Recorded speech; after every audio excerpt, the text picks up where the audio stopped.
Aru Village please respect the local customs?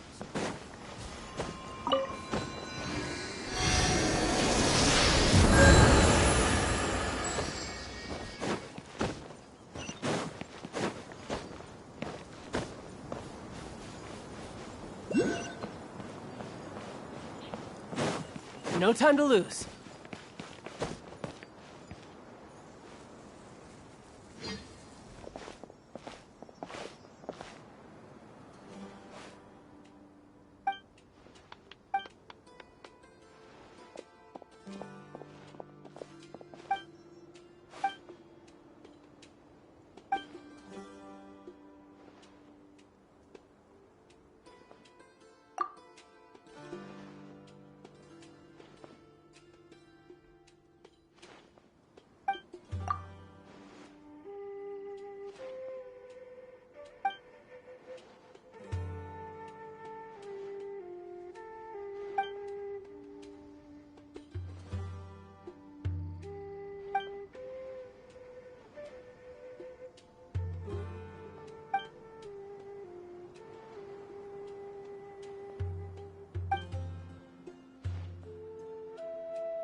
And shroud!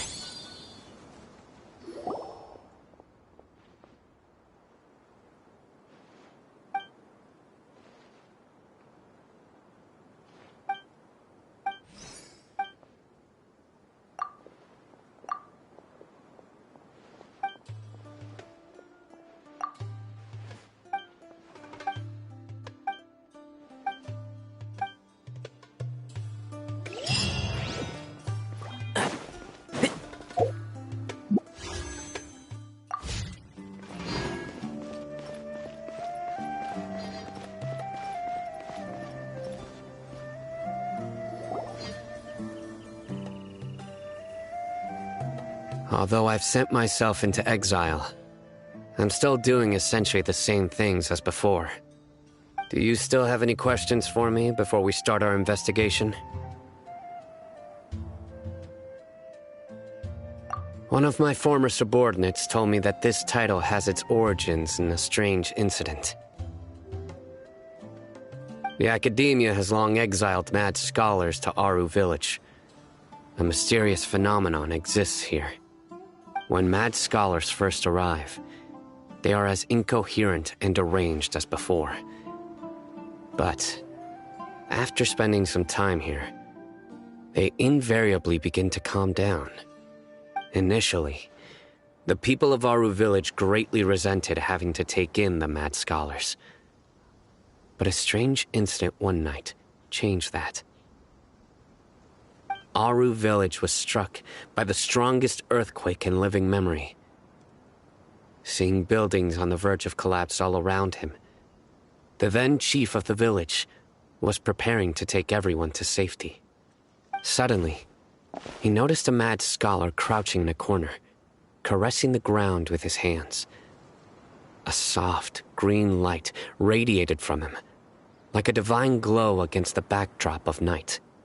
Despite the powerful tremors that ripped through the ground that night, all the houses remained upright, almost as if they had grown roots reaching deep into the ground. In the end, not a single building collapsed, and no one was hurt. After that, the people of Aru village treated the mad scholars with greater kindness, and began to refer to them as the village keepers. A soft green light? A mad scholar protecting Aru village? What do you make of it, Traveler? Paimon thinks so too. Actually, Sino, do you know if any of the mad scholars continued to wear their Akasha terminals at Aru village? In theory, they would continue wearing them so the academia could still monitor their activities. With that said, the main Akasha system would no longer have any interaction with them. Oh, no wonder! Everything makes sense then! Add in the fact that they calmed down, it was probably Nahida who calmed them. If you are able to draw a conclusion from this one story alone, then it appears you possess much more information than I do. So, what do you make of the story?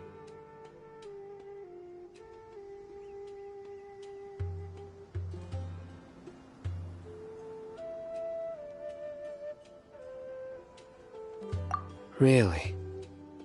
Lesser Lord Kusanali. What? You don't believe us? Lesser Lord Kusanali was definitely using the Akasha to give her power to the mad scholars! No, it's not so much that I don't believe you. I'm just struck by your reasoning. Lesser Lord Kusanali, the current Dendro Archon, is she really active in Sumeru? The Academia has always placed far greater importance on the late Greater Lord Rukkhadevata. They've more or less ignored Lesser Lord Kusanali, and I've never had any reason to doubt their views.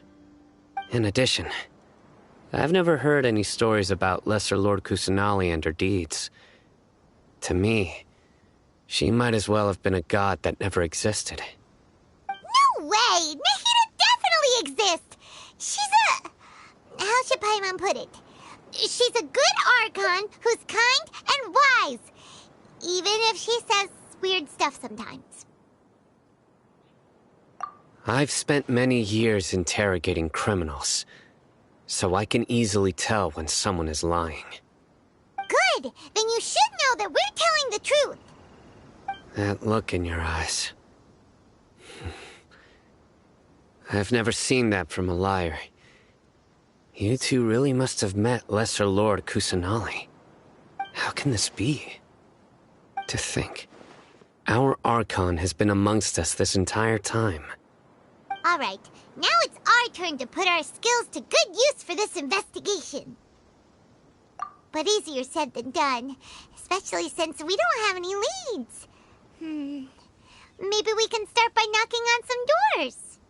Excuse me, are you here to help me find my grandpa?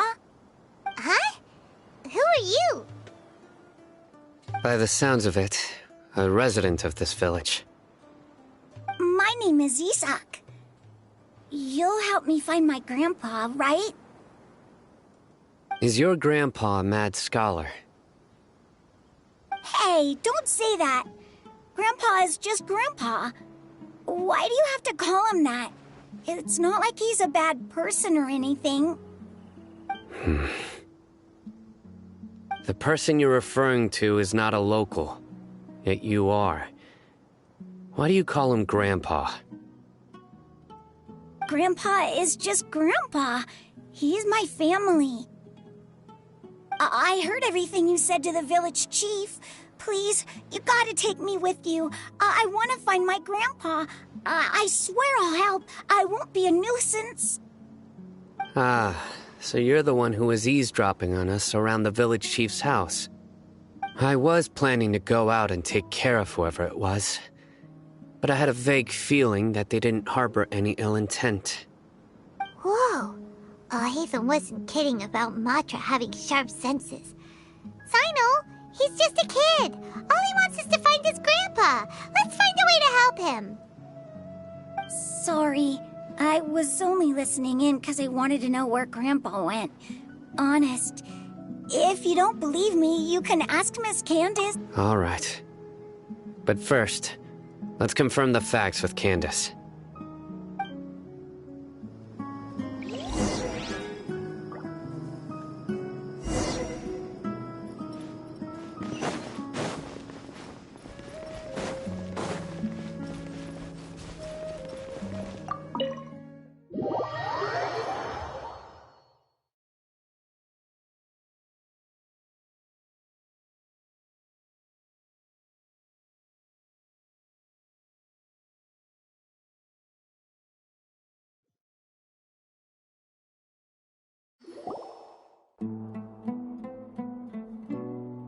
Sino is super vigilant. Is this what all the Matra are like? Ah, you're back already. We just wanted to confirm something with you. Do you know a boy by the name of Isak? I had a feeling he'd go looking for you. Huh? You knew this would happen? Yes. Although he tried his best to stay hidden, I still noticed him eavesdropping outside the window. He really wants to get his grandfather back. Isak's parents were both Aramite mercenaries who rarely returned to the village after finding employment in the city. He was raised by his grandfather. Unfortunately, it was only a few years before his grandpa passed away. Isak was still very young at the time, so various families in the village took turns caring for him so he could survive. Later, an elderly mad scholar arrived at the village. Isak thought the scholar bore a striking resemblance to his grandfather, and thus often spied on the man. However, the scholar was unkempt in appearance and incoherent in speech. Although Isak referred to the man as his grandpa, he was afraid and didn't dare to approach him. One summer night, the oft mumbling and bumbling grandpa suddenly calmed down and seemed to become more lucid. He even noticed Isak hiding in the distance. So Grandpa walked up to Isak and patted him on the head. He even took Isak to the entrance of the village, where he patiently taught the boy the names of the stars and accompanied Isak until he fell asleep. The next morning, Isak woke up and wanted to go find his grandpa again, only to realize his grandpa no longer recognized him. However, even so, Grandpa retained his calm expression.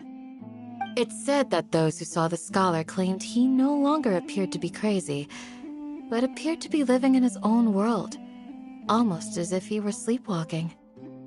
Isak was thrilled that his grandpa was able to find peace and would follow him all the time, asking him things like, "Grandpa, want me to take you somewhere fun?" Or, "Grandpa, could you tell me stories about the stars again?" All this somehow just makes Paimon feel really sad. It seems like they both deserve so much better. Perhaps. Nearly everyone who lives in the desert has some form of hardship or regret. But even so, we must still continue on with our lives. It's also my reason for fighting. I must continue to protect this land.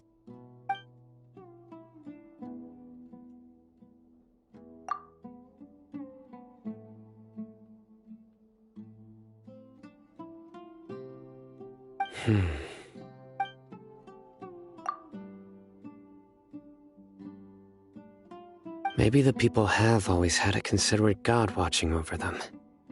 Huh? What did you say, Sino? No, nothing. As long as Isak keeps his word and doesn't get in our way, we can take him along. Perhaps you are more compassionate than I gave you credit for. Please accept my thanks on Isak's behalf, Sino.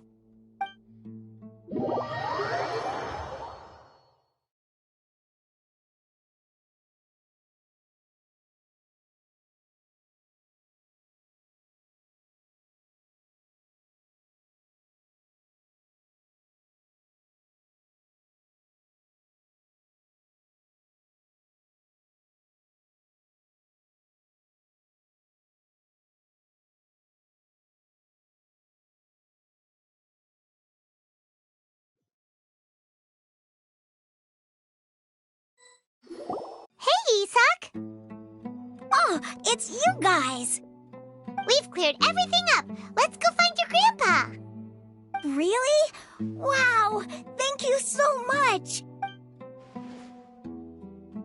Yeah! All right. Let's ask the local residents some questions first.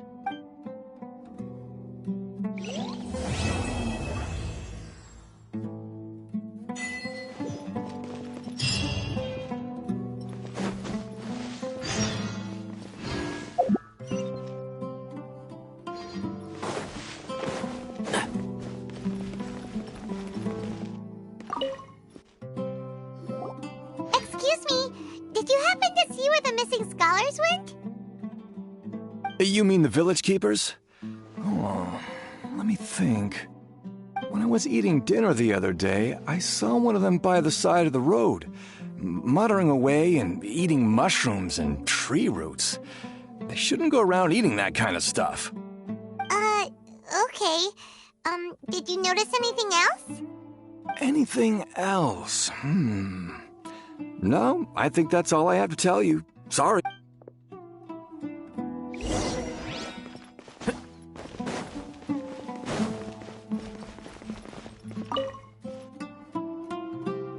The scholars that have gone missing. Have you seen them? Those eyes. Those fierce eyes. You look like a real fighter. Don't change the subject. Right. You were asking about the mad scholars. I think it's been a few days since I last saw them. I usually go to bed pretty early, so I'm not too familiar with what goes on at night. But honestly, I feel quite sympathetic towards them. Even though they act a little strange, they've helped me in the past. If it weren't for them, my house would have collapsed long ago. Do you also think Grandpa and the others are good people? Grandpa? Oh, hello there. It's little Isak. You mean that nice man who looks like your grandpa's long-lost twin, right? He was actually the one who protected my house. I saw it with my own eyes. He happened to be staying near my house that day and was doing something with his hands on the ground. It still feels pretty surreal now that I think back on it. Did someone teach them how to do that? Well, whatever the case, I'll always be thankful to him and whoever taught him to look out for others. I'm pretty sure that if I ever went mad, I wouldn't be able to do anything like that. Gotcha. Thank you.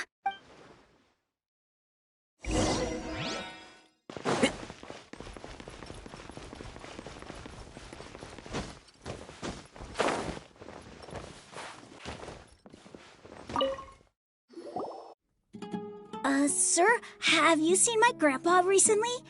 You know, the one who likes to sit and space out near the village entrance. Oh, well, if it isn't Isak. Oh, your grandpa, huh? It's been a while.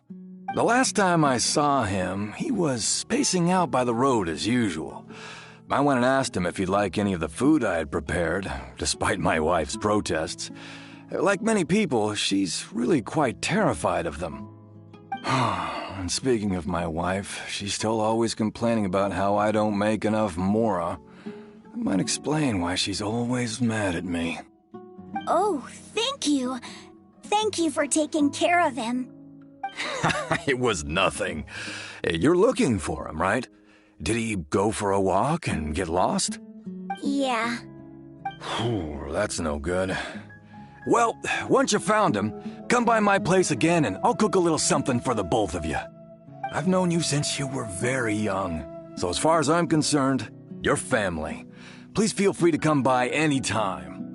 Wow, what a nice guy. Okay. Thank you, sir. Huh? Don't say anything for now. Isak, stay here. Let's head over there. Stay quiet as you move.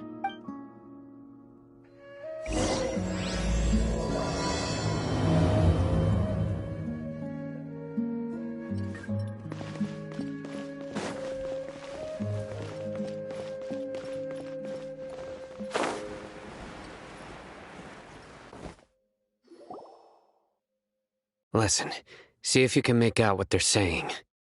Have you heard? The mighty King Deshret, the sovereign of our faith, will soon return to this world.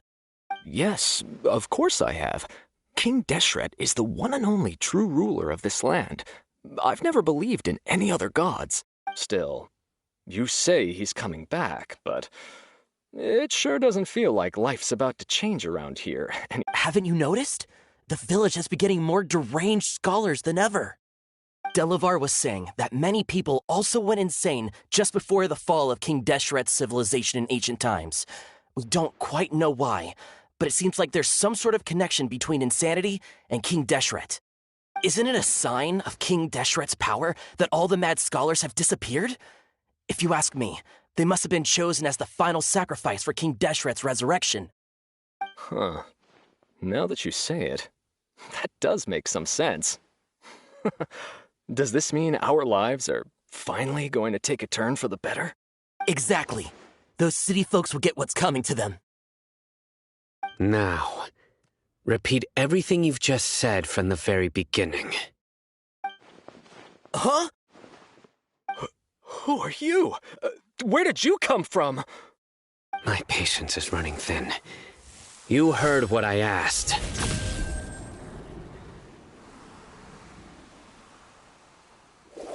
Yeah, bro, this guy's something else. Just look at his eyes. One wrong move, and he's gonna flay us alive. Let's not get on his bad side, okay? I am no match for this guy. Oh, okay, good sir. What is it you would like to know? Tell me about King Deshret's resurrection. Well, I only know a few things from hearsay. I went for a drink the other day and heard others talking about a rumor that the madmen will disappear and that King Deshret will return to this land. I'm not making this up, I swear! Hey, go on. Keep talking. It's true. It's all true, sir. We desert folk have had more than enough of those people at the academia. They keep sending us all their mad scholars and won't let us have a good life. Would you want to live like this if you were in our place? The radicals were even more thrilled than me when they heard the news. We're all praying for King Deshret's speedy return. Delavar also said that once King Deshret returns to our side, it's only a matter of time before we conquer the land on the other side of the wall. They're all willing to serve under King Deshret and fight for a share of the glory. Is that so? Seems like he still wants to know more. Keep talking. Got it. At first, I told myself it was just the drink talking, but then all the mad scholars vanished without a trace, just as the rumors said. Please don't beat me up just for mentioning these rumors. If I'm guilty, then everyone else around here is also guilty. I'm just saying what the others said. The people here really like King Deshret, but dislike the Dendro Archon. Where is this radical person you talked about? I haven't run into him over the past few days, so he probably hasn't been around the village. What about you, man? No, not at all. We wouldn't dare lie to you. He's really not here right... Sounds like you're not too close with the radicals. No, of course not. All we know are their names. I have many ways to stop you from talking, and many others to stop you from sending warning messages. So you'd best just stay home and hope I don't hear of you trying to contact anybody. Don't do anything until I've gotten to the bottom of this. Try something foolish, and even Candace won't be able to protect you. Yes, got it. We'll do just as you say. That scared Paimon half to death. Sino is pretty terrifying.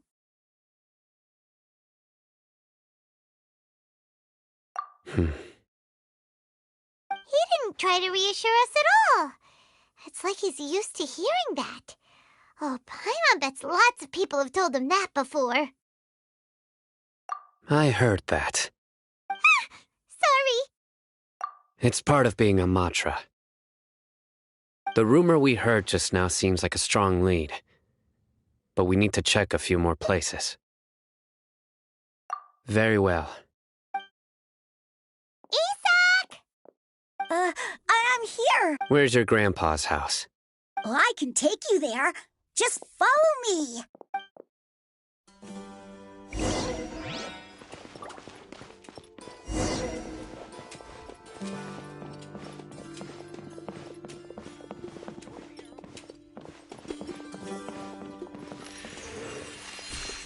Grandpa, he likes to be alone. Sometimes he stares at the sky in a daze, and other times he just pokes at the ground with his fingers. Every now and then, he yells out at the top of his lungs, so a lot of people are really scared of him. But he's a good person, really. I know he is. I swear, he's just like my real grandpa.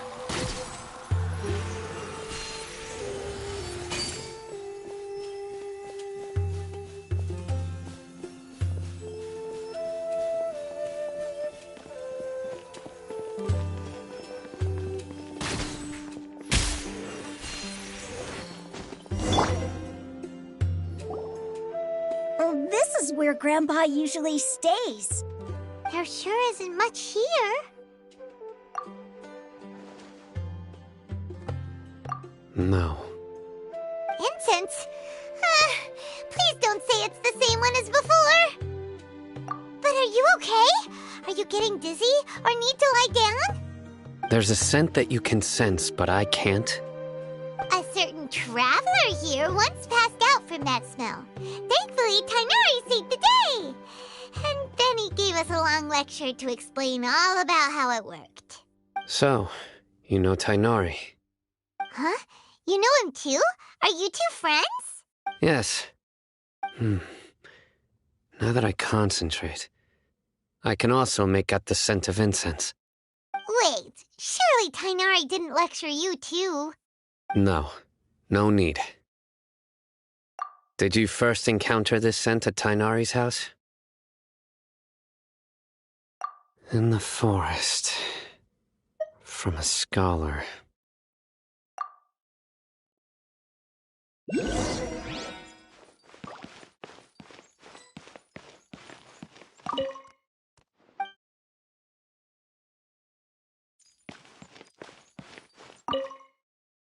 Oh, where'd it...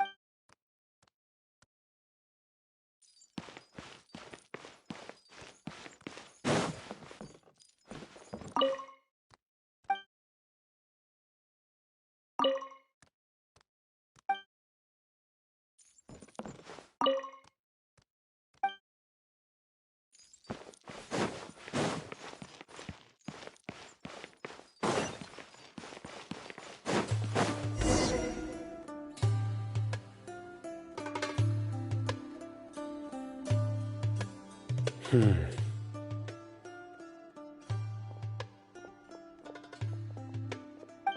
are you looking for, Sino? Here it is. Take a look right here. Paimon doesn't see anything. Although the traces have been completely buried in the sand, there are footprints here, from the size and shape. They belong to an adult male. This pattern is a common one from this area. Local shoes. This was probably someone from the village. The scent is quite faint, but still extant. The footprints head in that direction. But who would come looking for Grandpa? He doesn't have any friends. We'd have to ask whoever lured him away with the incense. Huh? So you can lure someone away with just a scent? Hey! What's wrong with liking good food? Everyone's got something they love in life. Exactly. Most scholars are fond of incense, since the smell supposedly helps them clear their minds and discover new knowledge. Even deep within the clutches of madness, they still yearn for their knowledge-seeking days, and will follow the scent whenever it presents itself. No, Grandpa. So, someone's taking advantage of their weakness? Huh. Still, why would anyone want to abduct all the scholars? Are the rumors really true? Could the disappearance of all the mad scholars have something to do with the radicals? It's highly likely. Please, you have to save my Grandpa. Grandpa's never done anything wrong. Please help him. Sounds like we'd better help get him back. Don't you worry, Isak. We won't let whoever took him get away with it. Let's head to Aru Village and inform Candace and the others about what we learned.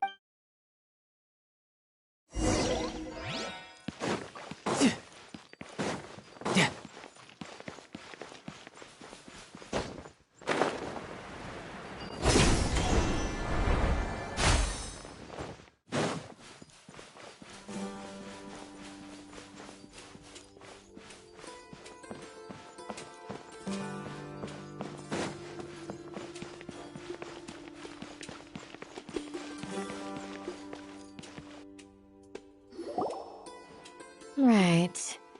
The darker fabric definitely looks a lot better. That'd be my choice, too. We're back, Candace! We've got a lot to tell you. Ah, welcome back. Sounds like everyone's friends already.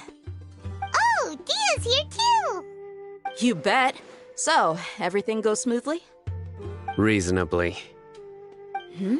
Alhaitham didn't go with you? We haven't seen him at all. Huh. I saw him around the village entrance earlier and figured he was investigating with you. I guess he must have gone off on his own. Did you find out anything useful? I see. So someone used a kind of incense to lead the exiled scholars away from the village.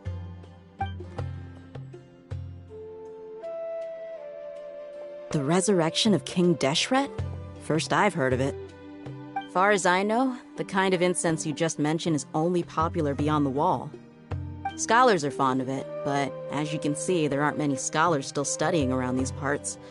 No seller would be able to make a profit here. Not to mention, making incense is a labor-intensive process. You won't see anybody in the desert with the patience to make or sell something that requires that kind of effort. It seems someone from beyond the wall must have been supporting this. Makes sense. So what should we do then? If it was any other day, that would be your next logical step. But today, you've got me on your team, so you get an extra tip. Didn't you say that the villager got his news from the tavern? Well, I also like to drink at the tavern, so I know a thing or two about these radicals he mentioned. If Paimon remembers correctly, the leader of the radicals is some guy called Delavar. Ah, yeah. Delavar, the scar-riddled bandit, Engur, the wide-eyed butcher, and Jabari, the duck-tailed bearded crook. The whole lot of them are known around these parts. These guys have one thing in common, and that's being broke. The rougher life gets, the more they want to believe in King Deshret. Way they see it, King Deshret's resurrection is their only chance at overthrowing the academia. Throwing all of Sumeru into chaos is the only way to change the way of life here in the desert. Anyway, that's my guess why they've chosen to become radicals. Tia, you're amazing! You really know this place inside and out.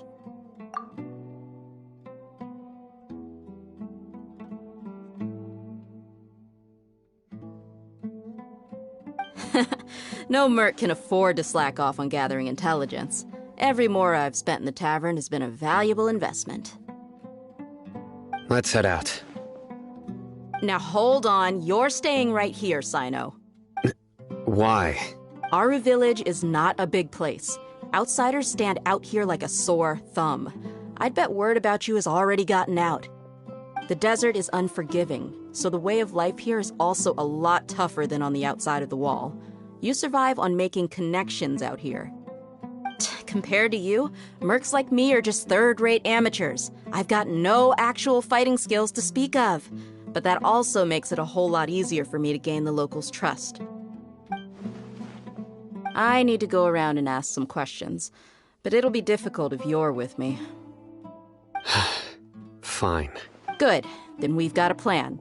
The Traveler and Paimon will go to Caravan Rebot with me, and we'll try our best to figure out where the mad scholars have been taken. Sino, you'll have to stay in the village and continue investigating on your own. All right, sounds like a plan.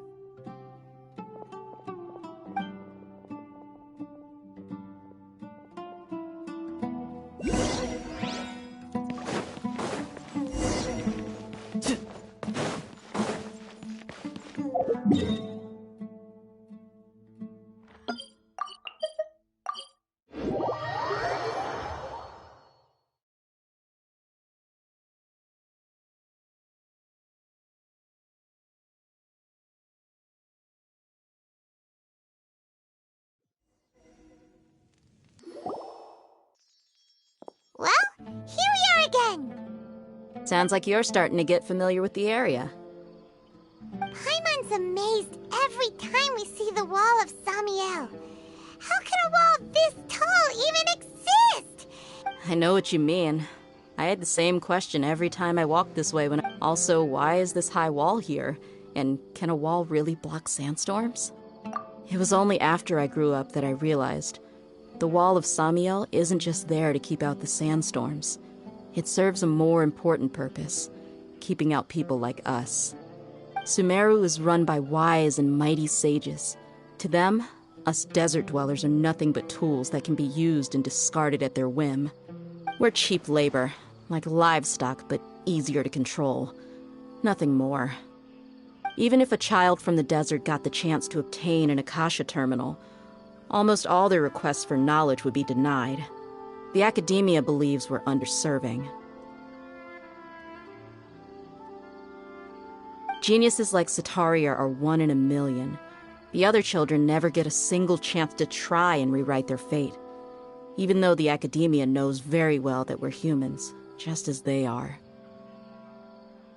That's terrible. I would tear down this wall with my own hands if I could.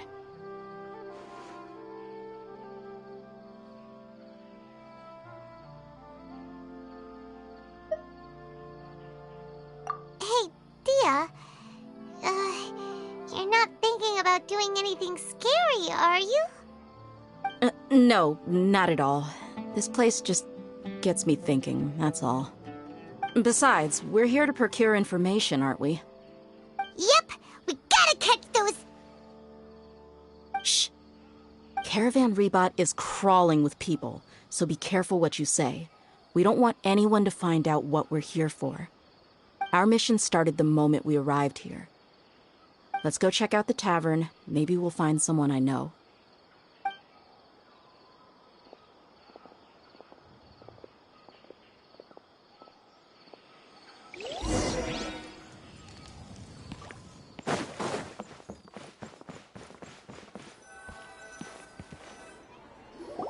Just our luck.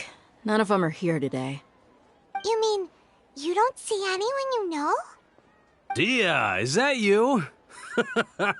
What a coincidence. You here for a drink too? Zaki. Finally, a friendly face. Oh, and who do you have with you here? Guests from another land? Hello. I'm Zaki. Dia's, how would you put it? Drinking buddy? We've had drinks together a few times. You could say we go back a ways. Anyway, as far as my friends here, they aren't too shabby, are they? You rarely see any Outlanders so friendly and respectful nowadays. Absolutely. Much better than those people on the other side of the wall. So, Dia, are you looking for someone? Yeah. Have you seen Engur, Delavar, or Jabari recently? Of course I have. Matter of fact, we were all here drinking together just a few days ago. I've got a spice trading deal from another nation. I thought maybe Delavar and his friends might be interested. Know where I could find him? Ah, how thoughtful of you. Then I assume you also know that Delavar's been having a hard time making ends meet these days, so you came here to help him out? Hey, keep it down.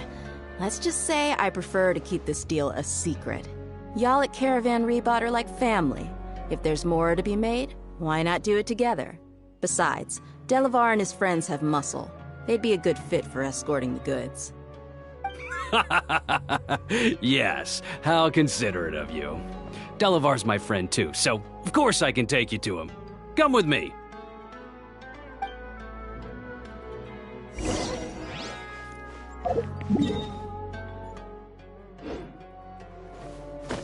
No time to lose.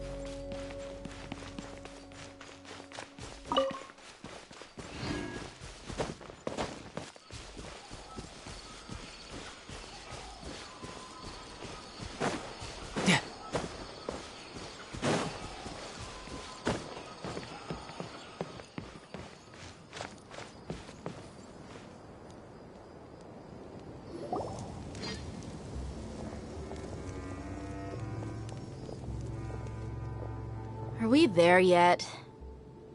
Yep, this is the place. This place is practically deserted. What are they doing in a place like this?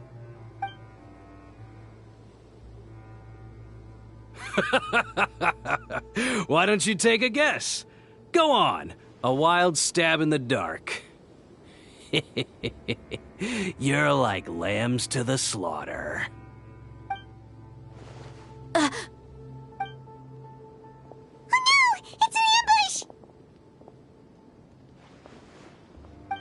What's this all about, Zaki? Come on, Dia. You really think we didn't hear about what you said back in Aru village?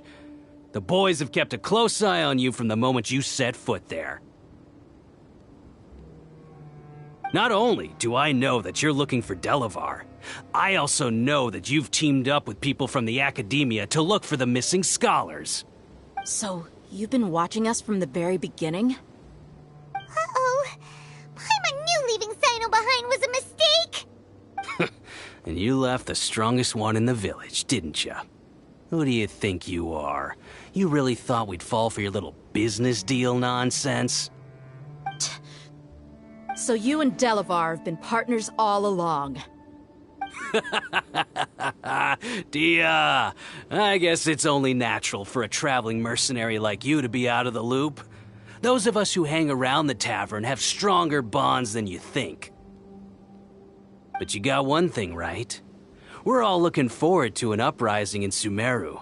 There's nothing more we'd like to see than the desert folk overthrowing the academia. If that's the case, then I'm sure Delavar wouldn't miss a second of it. I'll be honest with you. If it weren't for what you said in the village, your little monologue about the Wall of Samiel would have convinced me that you're one of us. Delavar. And Enger, you're here too, huh? Long time no see, Miss Mercenary. You should have known the traitors are what us followers of King Deshret despise the most. Dia, I thought that you, a fellow desert dweller, would understand why King Deshret is greater than the Dendro Archon. Little... Yeah, gee, what a missed opportunity. Adopting radical views and kidnapping innocent scholars, all because of some baseless rumors. Anything else I'm missing out on? See? There you have it. Mercenaries are just a bunch of faithless scum with only one thing on their minds. Mora. Pathetic. You're all like a pack of street rats. You're not wrong.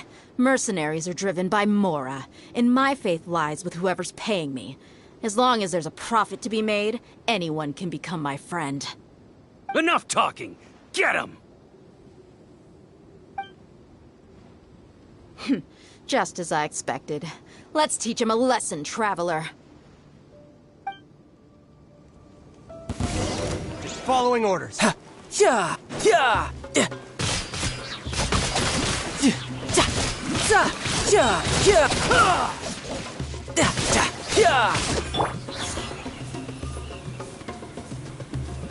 Take that! You can run, but you can't hide.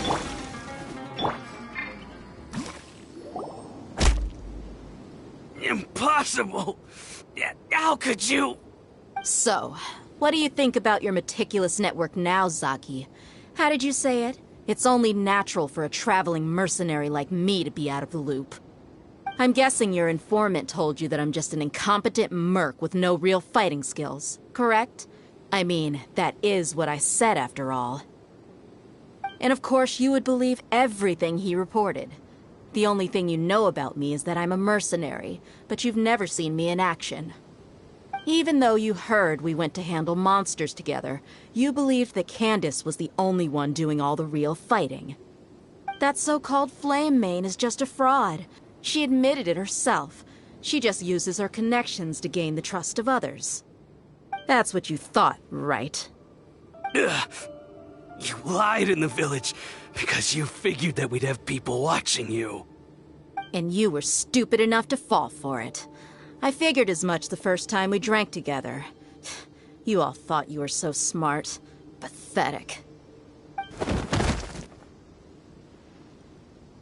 Okay, that should be all of them. Whoa! So you've been planning this since we were in Aru Village? No task can be done without preparation. I just happened to notice a couple suspicious-looking people while you were out investigating. Oh, but instead of catching them right away, you let them report back. Those two who were snooping around were just a couple small fries. If we want to get the real catch, we have to be patient and give it some time. Oh, you mean the funny name she mentioned back in Uncle Ampu's house? The wide-eyed butcher, scar-riddled bandit, Paimon can't remember them all.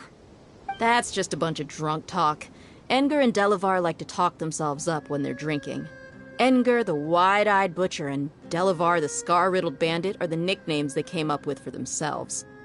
Alcohol has a way of making people share what they really think.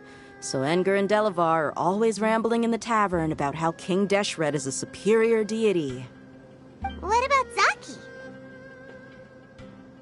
He's just a numbskull who fell right into our trap. Zaki was probably the best hidden of them all.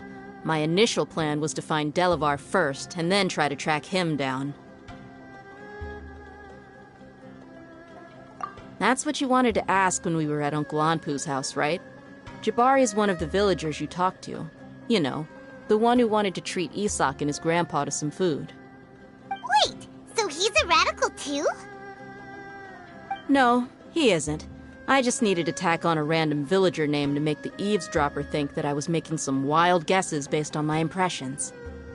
Wow, what a genius idea! Well, that's an expert mercenary for ya. Ah, you're too kind. It was straight from the usual playbook, if I'm honest. So, that thing you were saying before, is it really true? About what?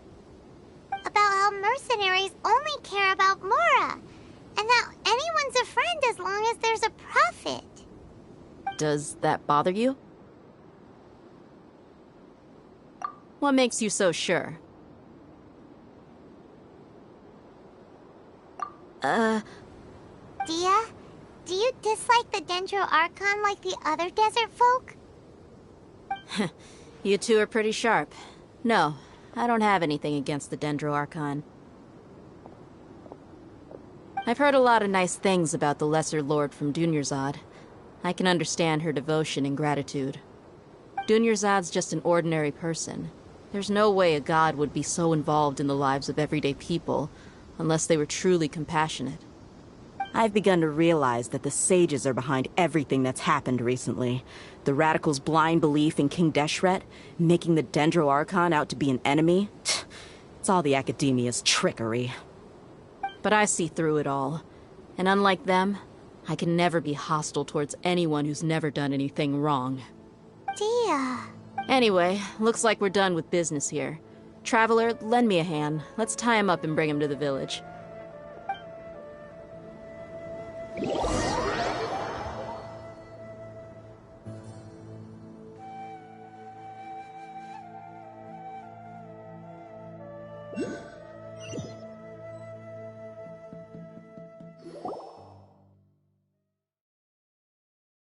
This should be all of them.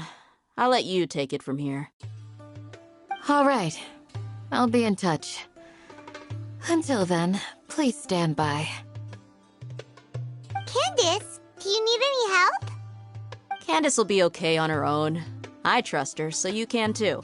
She's been guarding Aru Village for quite some time now. If anyone is qualified to question the offenders, it's her.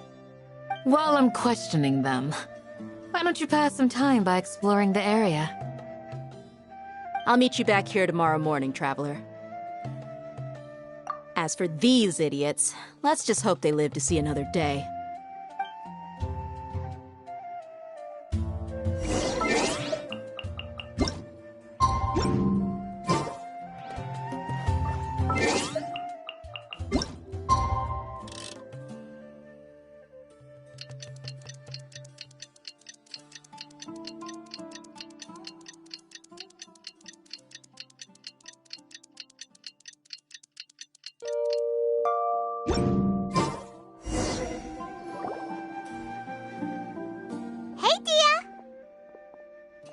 Right on time. We'll know any moment now. Paimon's been wondering. You seem to know Candace pretty well. Have you been friends for a long time? We've known each other for some time now. She's a pretty interesting person. Even though she's an extremely strong warrior, she never misuses her powers against others. Oh, Paimon knows what you mean. Like a lot of martial artists say, never take the fight outside the ring. Yep, I guess you can put it that way. It takes strong convictions to be as dedicated as she is, and shoulder that kind of responsibility. Us mercs, on the other hand, we pretty much live from one day to the next. Well, Paimon thinks you're great, too. Really? Thanks for that.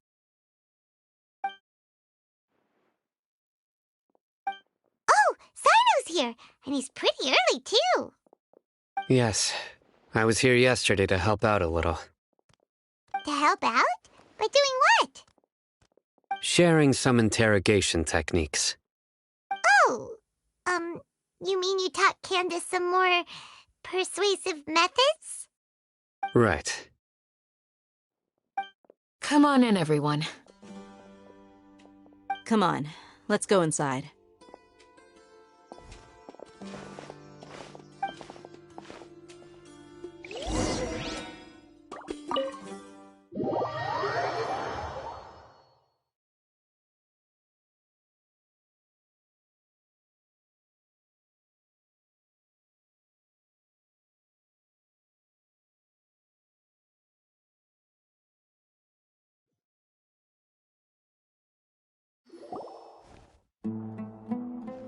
Candace, where...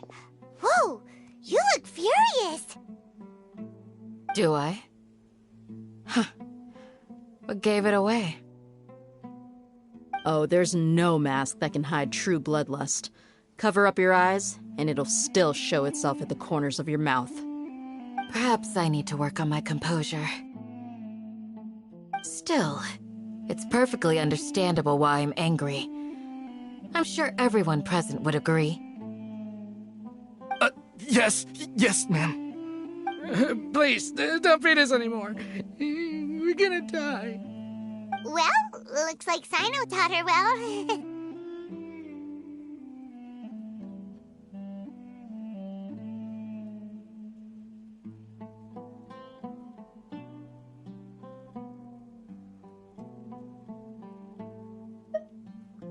You fear death yourselves, yet you do not hesitate to place the lives of others at risk. The absurdity is mind-boggling. The ones you call mad scholars are known to us as the Village Keepers. They are vital members of our community, and some even count them as family. You come here, to my village, and you treat my people as nothing more than stepping stones towards your goal. Tell me, what would you do to you in my position? Mercy! Please have mercy! You've made your bed. We may all be desert dwellers, but there is one thing that I understand better than you. The resurrection of King Deshret will only result in war. And war serves no one. The people of Aru Village care little about which god is in power. Life may be tough and tiring, but we wish to preserve our way of life. A war would only cause us to lose all that we have. And that is not a responsibility that you can afford to shoulder. We understand. We're sorry. I'll tell you everything I know. Please, just let us go. I'm listening. You might not believe this, but it wasn't us who came up with this idea. Someone was spreading rumors in the tavern. That's how we ended up hearing about King Deshret's resurrection. Some mystery man told us that mad scholars will make the perfect sacrifice to usher in King Deshret's resurrection. They give their lives, and we can get anything we wish for. They're called village keepers. Slip up again, and you'll regret it. Yes, sorry. It was all that mystery man's doing. He told us to spread the word about King Deshret's resurrection, and talked us into helping him. In return, he said he'll help facilitate the resurrection process.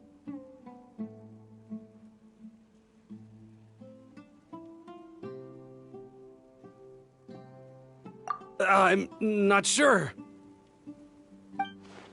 That's one. Huh? One what?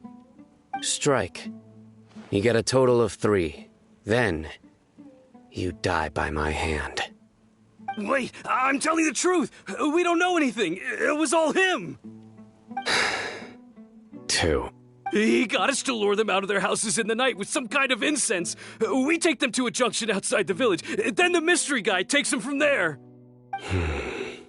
You gotta believe me, please. I'm telling the truth, I swear. Just ask them if you don't believe me. That was indeed the truth. Traveler, go on.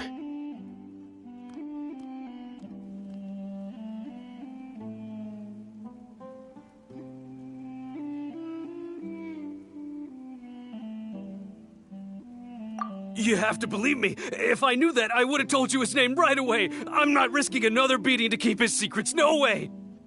That guy, he wears a cloak, and he's always careful to cover his face.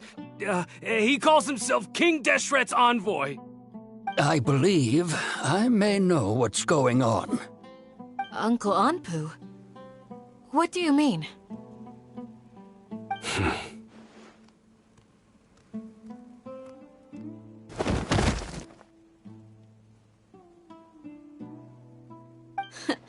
Smooth. Okay, speak. If my suspicions are correct, this mystery man they speak of could be from the academia. Some time ago, people from the academia attempted to take the village keepers away. I refused, insisting that they are part of our community. It strikes me now that this secretive character shares the same goal they had. Which means it's highly likely that the academia was purposely spreading a false rumor to trick the radicals into delivering the village keepers right into their hands. They were the ones who brought them here to begin with. Now they're trying to take them back? We aren't gonna let that happen. Not the academia again.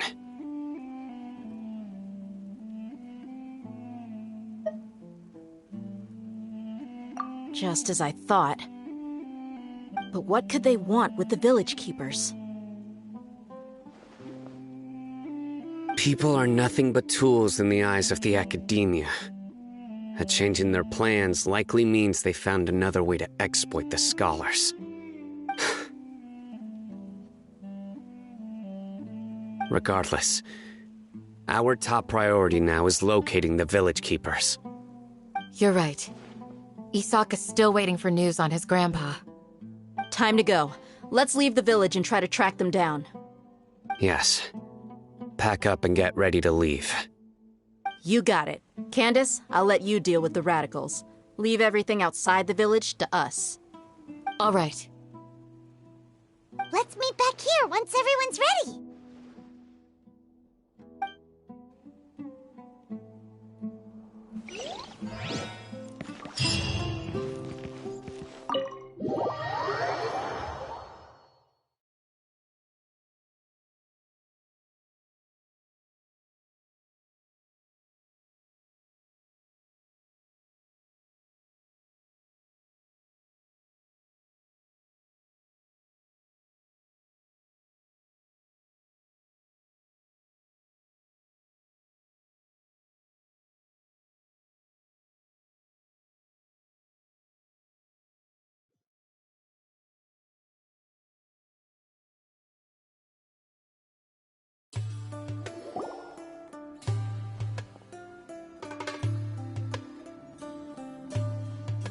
Let's get some food in us and then we'll... Whoa!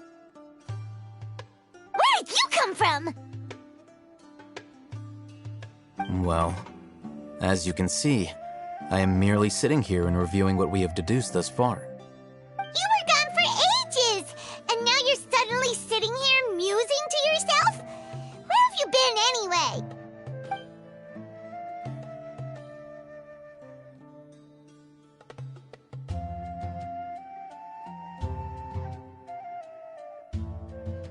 Hey, what's with the silence? You never think things through before asking questions. I'm giving you some time to make up for that. Paimon's so mad! Paimon's gonna give you an ugly nickname!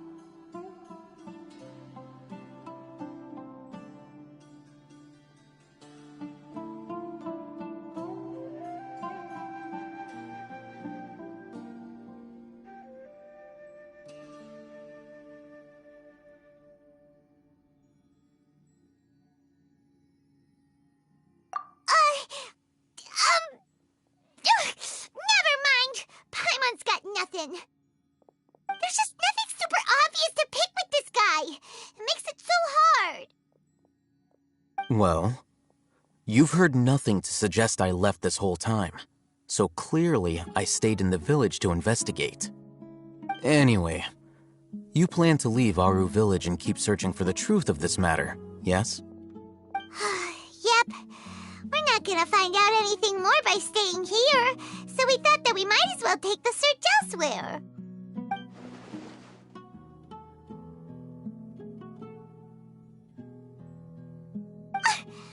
Enough with the silent treatment!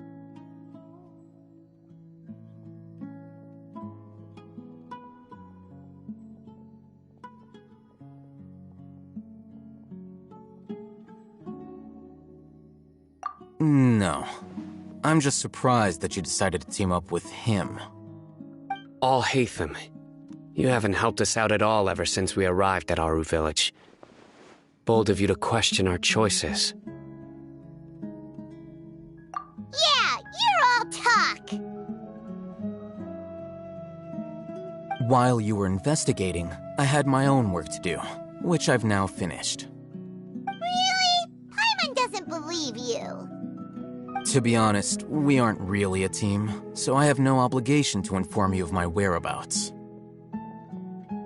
Not to mention that going separate ways allowed me to find some important information that you all had missed. Huh? Right here in the village? Correct. What did you learn? I'm going to take you to someone. But before that, you need to understand where she's coming from. What does that mean? How do you think the residents of Aru Village feel about what we're doing?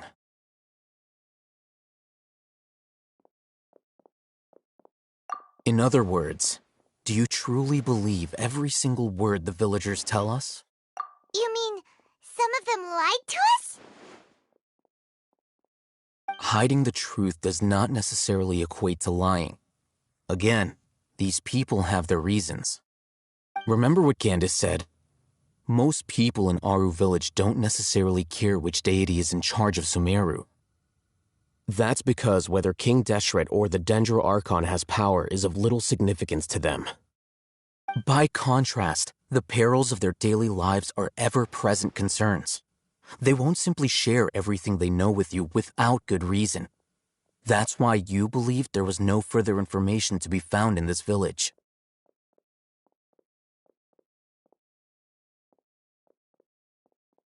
Glad you're following along. Among those you have talked to, there's someone who was consciously keeping you out of the loop. In fact, she's been observing your every move since you arrived. The reason being, to someone who only wants to live their life in peace, any external factors introduce unpredictability into the equation. Those eyes, those fierce eyes. You look like a real fighter. Don't change the subject.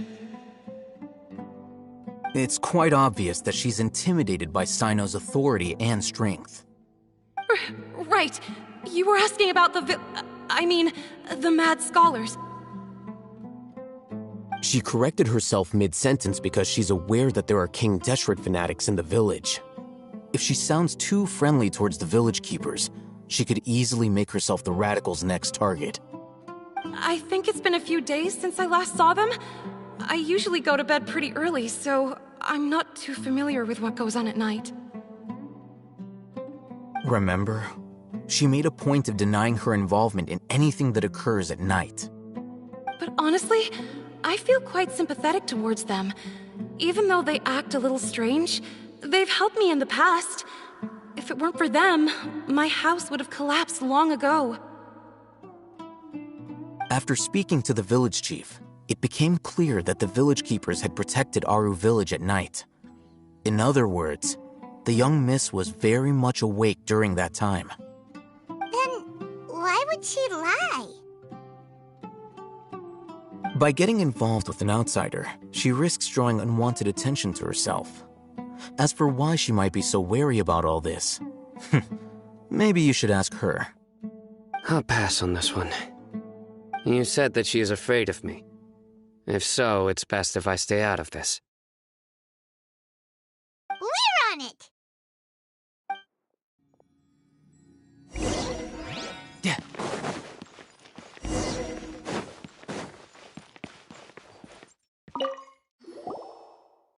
Miss Shawnee, as we discussed earlier, I've brought someone with me. Mr. Alhaitham, I'm aware of where you stand, but how can I make sure that your friends think the same as you? Huh? What do you mean? We need to clarify our stance or something? Go ahead and talk to her. You'll get the answers you want. Go on. Earn her trust. Is it really that simple? May I call you Traveler? Hi, Traveler. I want to ask you something. Do you think the resurrection of King Deshret can truly change Sumeru for the better? Why's that? That's very similar to what Miss Candace says. I know you two are friends. That's why I'm willing to talk to you, even though I do have some reservations. Before, I wouldn't even have the courage to ask something like this. Traveler, do you believe our lives will get better?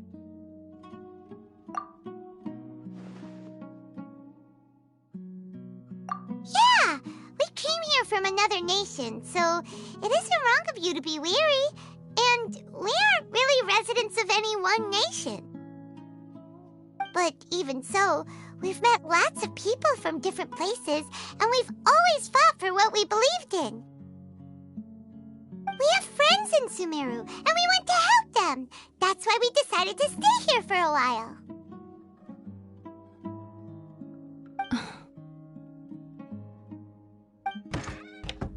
I want to trust you. My apologies for posing my questions like that. To be honest, I didn't expect you to come back for more information. Alhaitham told us you have your reasons. It's okay. We understand. The fact is that only one side of my family is desert folk. I don't really fit in anywhere in Sumeru. Some believe in the Dendro Archon, while others believe in King Deshret. I don't belong to either side, and neither side would want me. Speaking of which, the radicals mentioned that they despise traitors.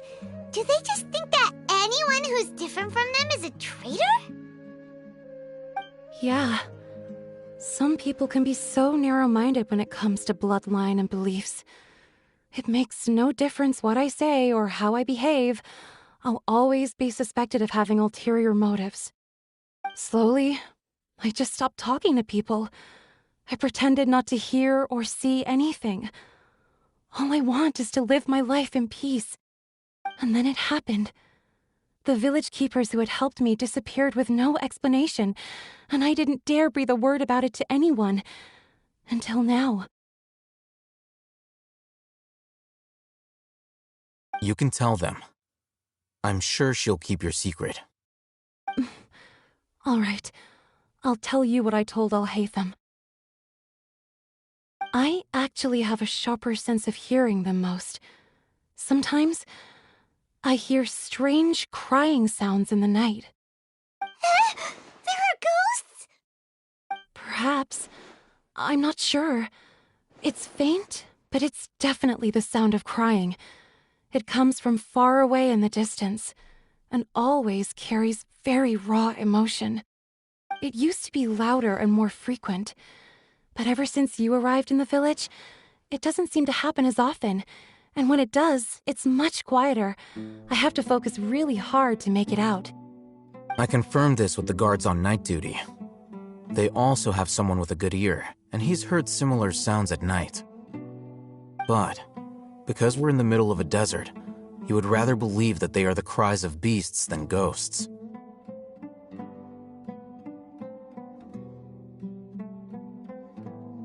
There's really nothing around these parts, except for an old hospital not far from the village. I think they used to use it for treating Elazar, but it's been abandoned for years. Yeah, let's go!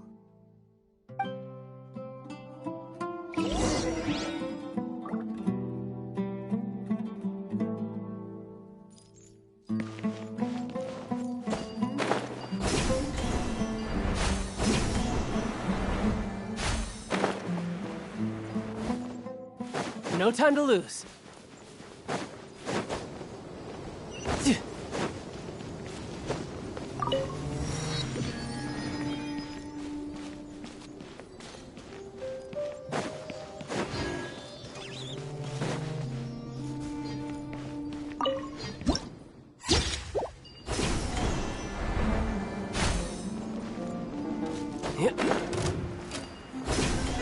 Oh, is this the place? Monsters! Watch out!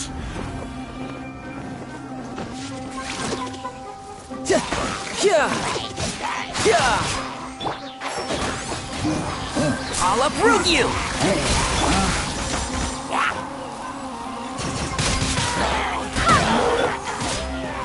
Nice and spicy! And shroud! Tidal wave!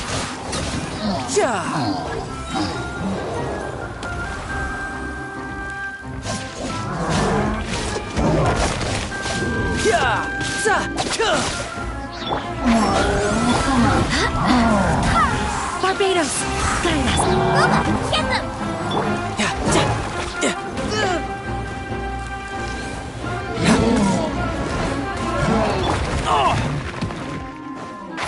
Can't see? I hear everything! Nice and spicy!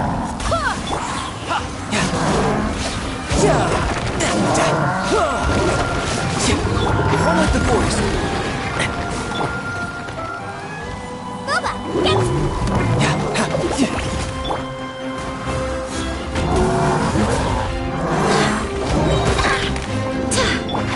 Can't see?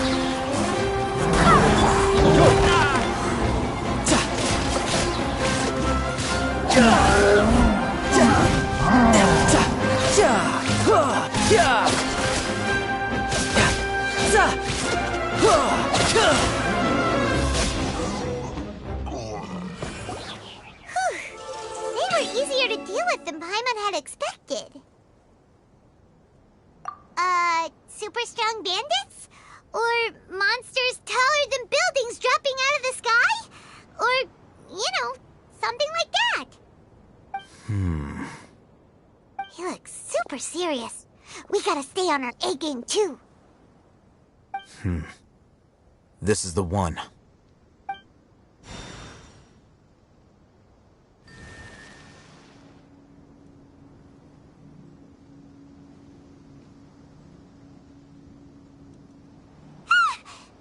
Let's go in and take a look.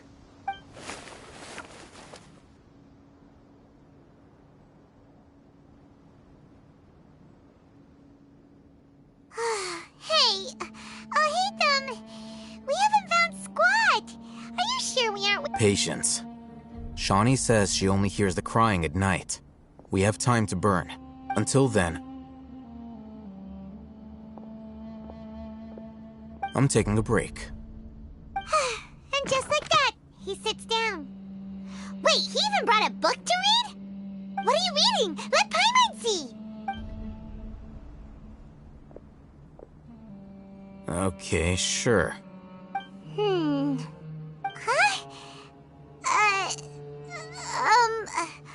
The natural position, which is the positional propensity of an entity in natural motion in contrast with an object in forced motion?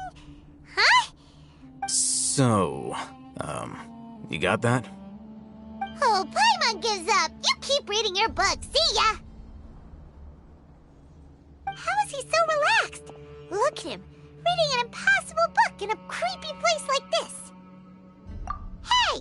Paimon's your Tibet travel guide. Paimon knows plenty of useful stuff already. And anyway, is that Paimon's fault that the books people read in Sumeru are so complicated?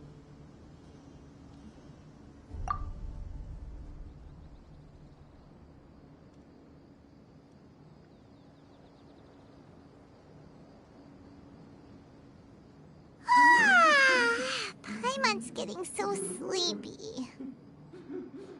Huh? What was that sound? There it is. It's coming from that direction.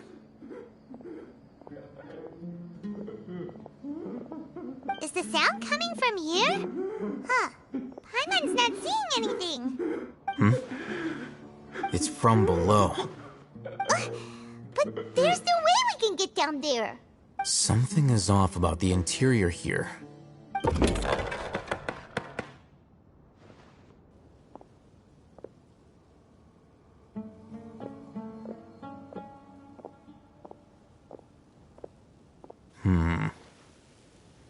As I thought, there's a hidden structure. Wow. It's like they tucked another hospital into this one. Oh, it looks like there are other mechanisms around here. Let's keep exploring.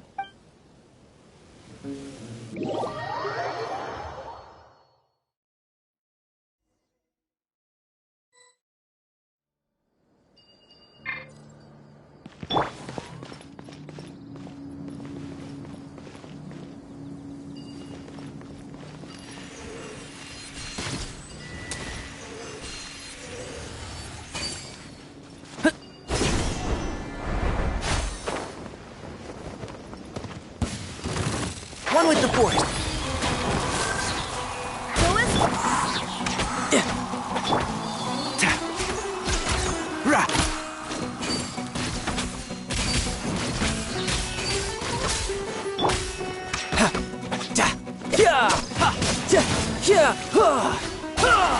Bring it on. And shroud! It's so hot. Even a mist flower would melt in this heat. Now that I think about it, it wouldn't. But you get what I mean.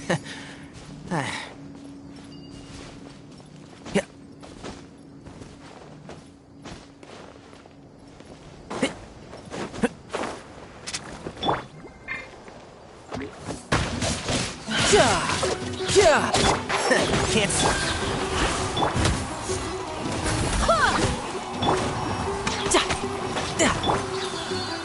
Wind, hear me.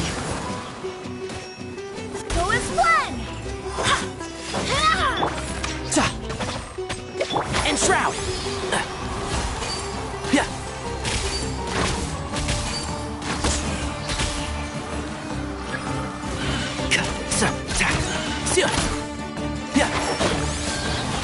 Tidal wave!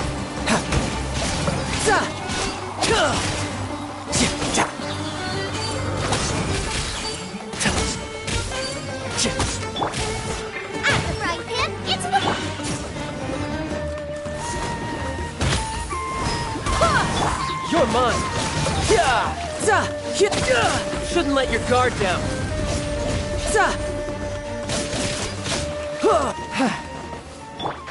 Can't see?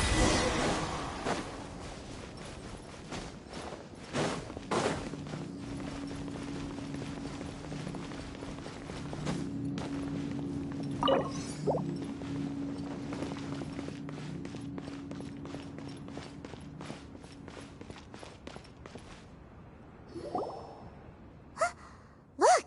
There's someone over there! Good idea. Let's approach him slowly without alarming him.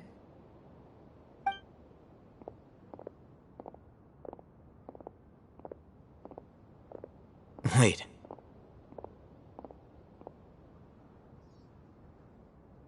You're... He can't speak, and his eyes are unfocused. But he looks too young to be anyone's grandfather. Also, why is he the only one Didn't expect to see him here. You know him? He's Razak, a senior of mine at the Academia. He's a scholar too? Is he the kind that holes up in a forest and mumbles stuff about training? No. And that's the problem. Razak was never involved in any of those things. He never trained in the forest, let alone reach Satyavada life.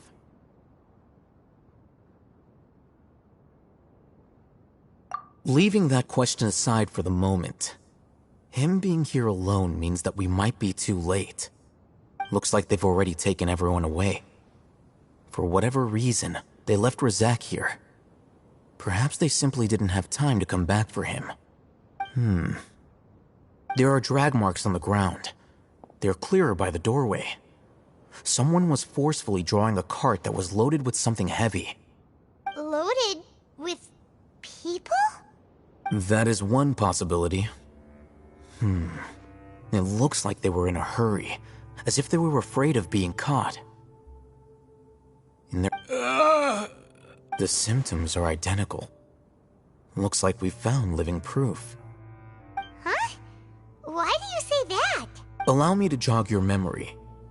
Recall your time at Port Ormos. Don't you think his symptoms look familiar?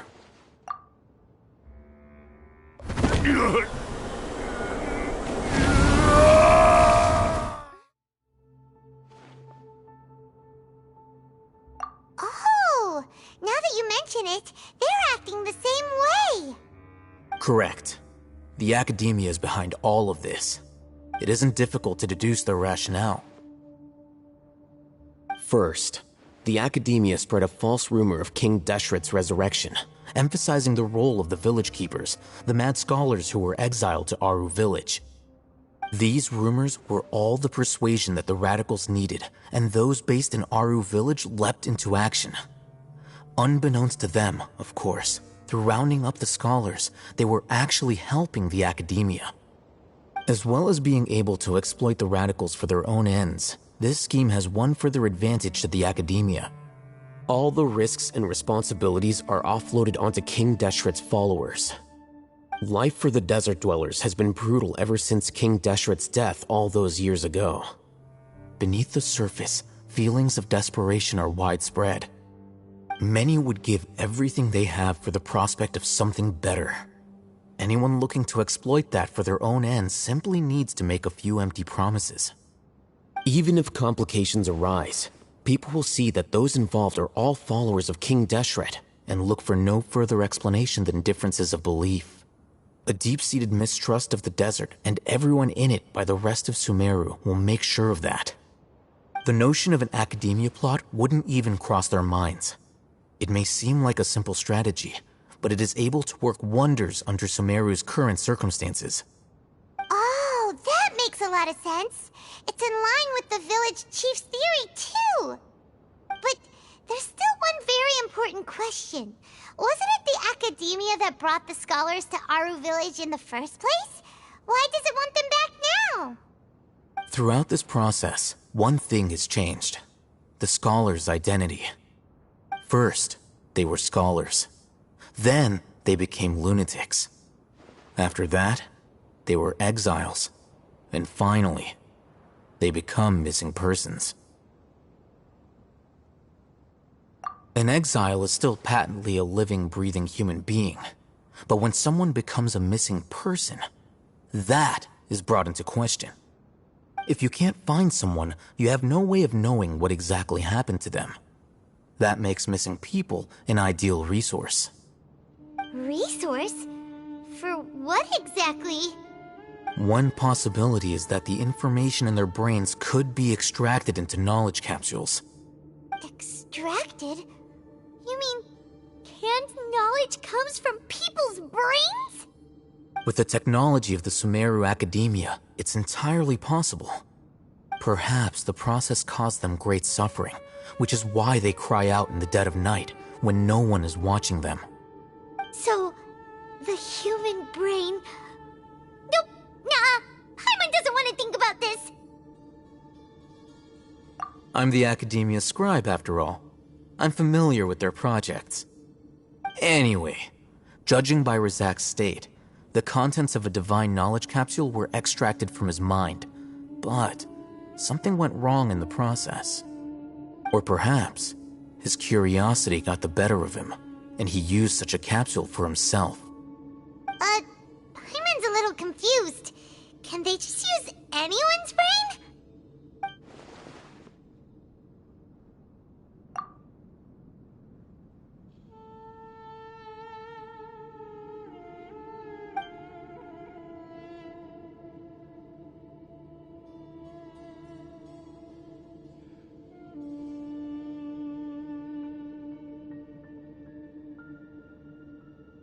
The look on your face tells me you've realized the answer.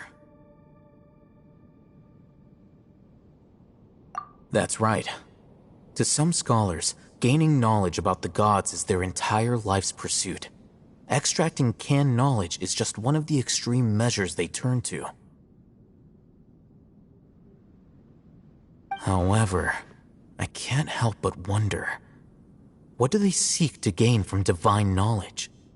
The Academia is going out of their way to look for forbidden knowledge, but what is their ultimate goal?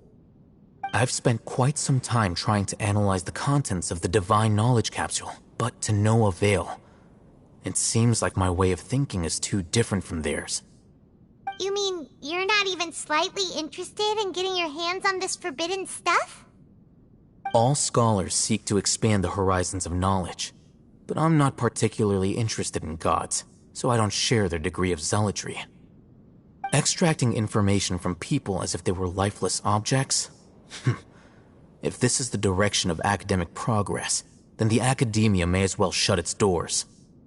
Sounds like you're really against all this. Of course.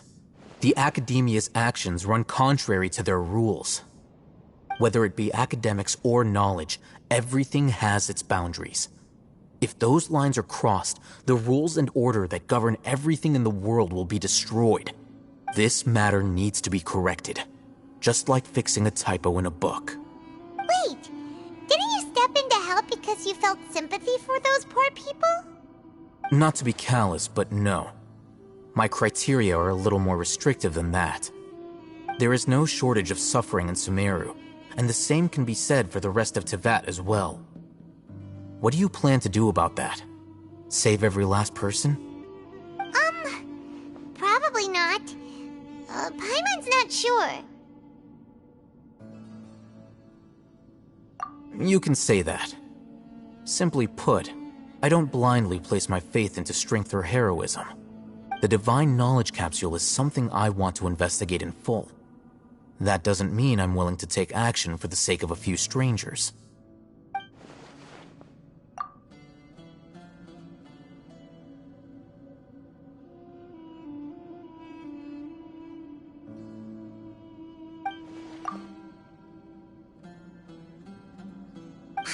wanting to say this for a while. There are a lot of bad guys in the academia, but you're not one of them. You're their weirdo. You're probably right. Though I must say, I quite enjoy this feeling of being the odd one out. Uniqueness is also an asset, is it not? Wow, that's a great way to think about it. Paimon's really impressed. If only Miss Shani had a similar mindset, her life would definitely be a lot easier. I'm just a more likable person than her in general.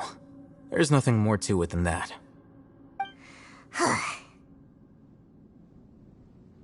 He won't last long if we leave him here. Let's take him with us. We'll work out our next step after we return to Aru Village.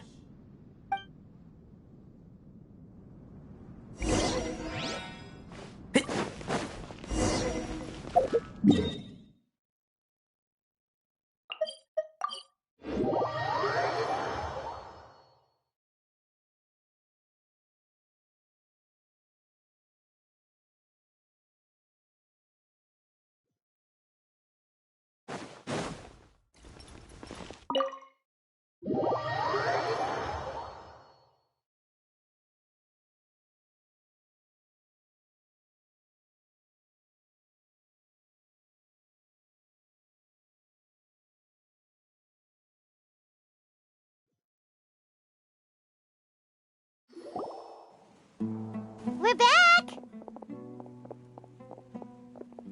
You must be tired. You should rest and take some water. What's the situation? Who's this? Unfortunately, somebody who's too young to take on the role of Isak's grandfather. Nevertheless, he's one of the people we're trying to find.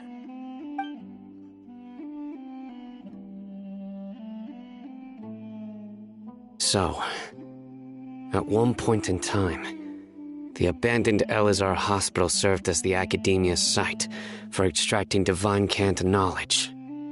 Yep, pretty much. Their plan must have been implemented at some point before we arrived at Aru Village, since divine cant knowledge has been in circulation for a while now. Yet, they fled once we were headed to the village, almost as if they knew we were on their trail. Why is that? Yeah, why is that? We may have a mole in our midst. One of us could be secretly revealing our whereabouts to the academia. Huh? Are our friendships that shallow? Looks like none of you have realized wherein lies the issue. Sino, you're the reason why they can predict our movements. Wait, what's that supposed to mean? Choose your next words very carefully. It is simply a logical inference. I have my reasons. So what you're saying is, Sino's the mole. Interesting. And here I thought you were the most suspicious one, Al-Haytham, since you were always acting alone. I know. You have a point. But I realized something as we were returning from the hospital. Sino isn't like any of us. What are you trying to say? Do you still remember who you are, General Mahamatra? As a Matra, you are no doubt privy to certain kinds of information. Before you can take action against someone, you are required to have all the facts available, including the less than savory details. Simply put, the academia has traditionally allowed you access to a wealth of sensitive information. Knowing their modus operandi, wouldn't you expect them to take precautions against you? If you want to raise a vicious wolf, you need to make sure that you can avoid its bite. The academia is monitoring me? It's not that simple. The academia has eyes all over Sumeru, but they have a special protocol for dealing with you. Every so often comes a Nyagarbaha Day. On this day, the academia enters new information into the Akasha through knowledge capsules. I remember seeing a thick notebook next to the control panel once. Its contents were all about the General Mahamatra, his activities throughout the day, preferred methods of enacting judgment, everything.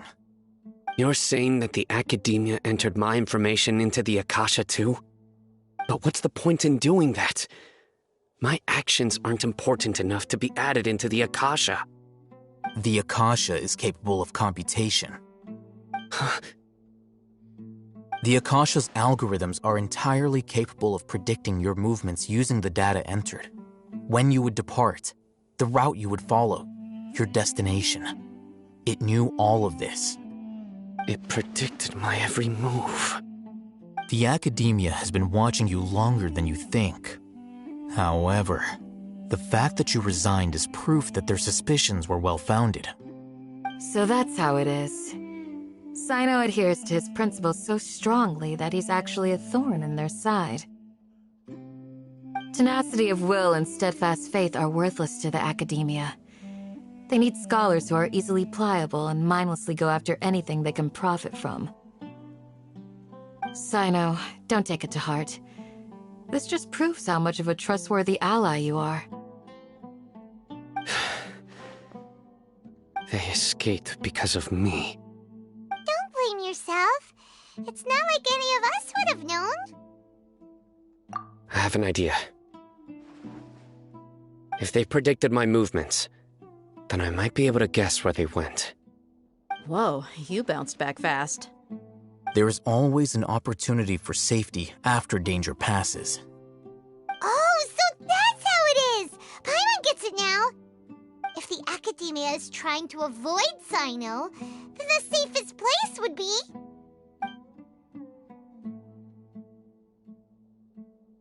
Yep, that's right! They'll want to proceed in the direction opposite of where I'm going.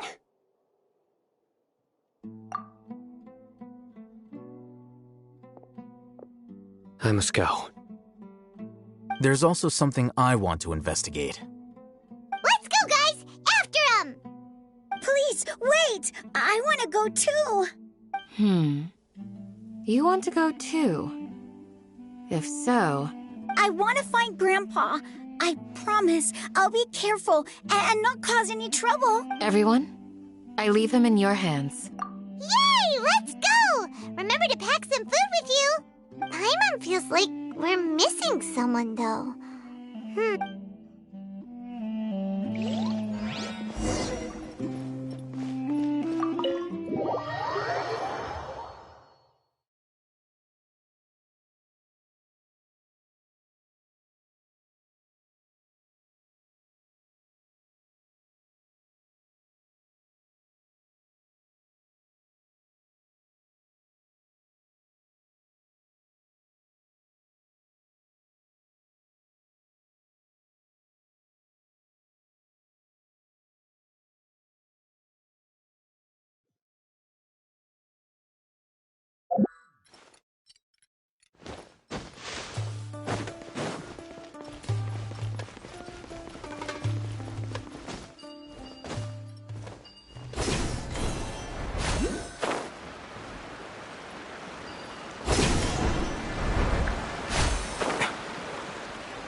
So, where do we go from here?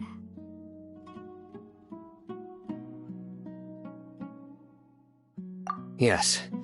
After leaving the village, we should head straight toward the desert.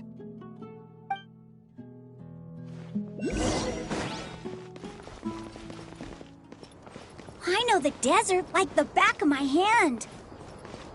Is that because you play here a lot? Yep. One time, Grandpa almost got lost in the desert, but I was the one who brought him back.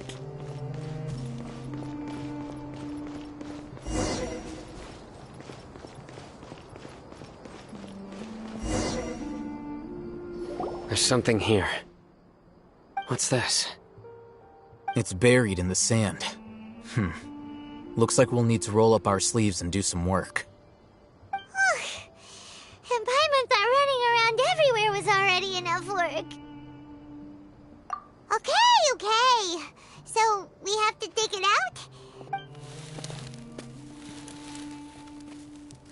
These are likely fragments of an academia-developed device, something akin to a headset. Looks like there were more than one village keeper. They must have been escorted this way because there are device fragments scattered around here. Let's split up and search the area. Chances are that we'll find other things nearby.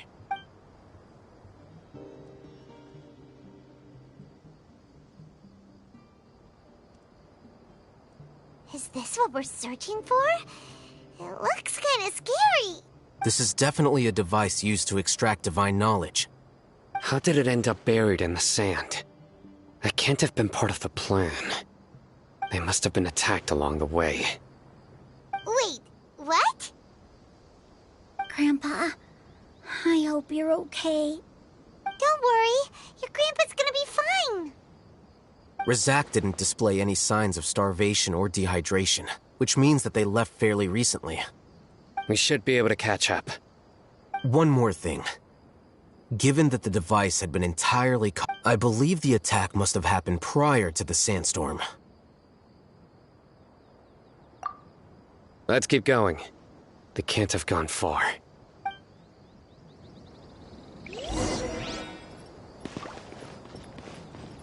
Ugh, but running on sand is so tiring. But you're flying, aren't you, Paimon? Is flying over sand tiring too? Ugh, of course it is.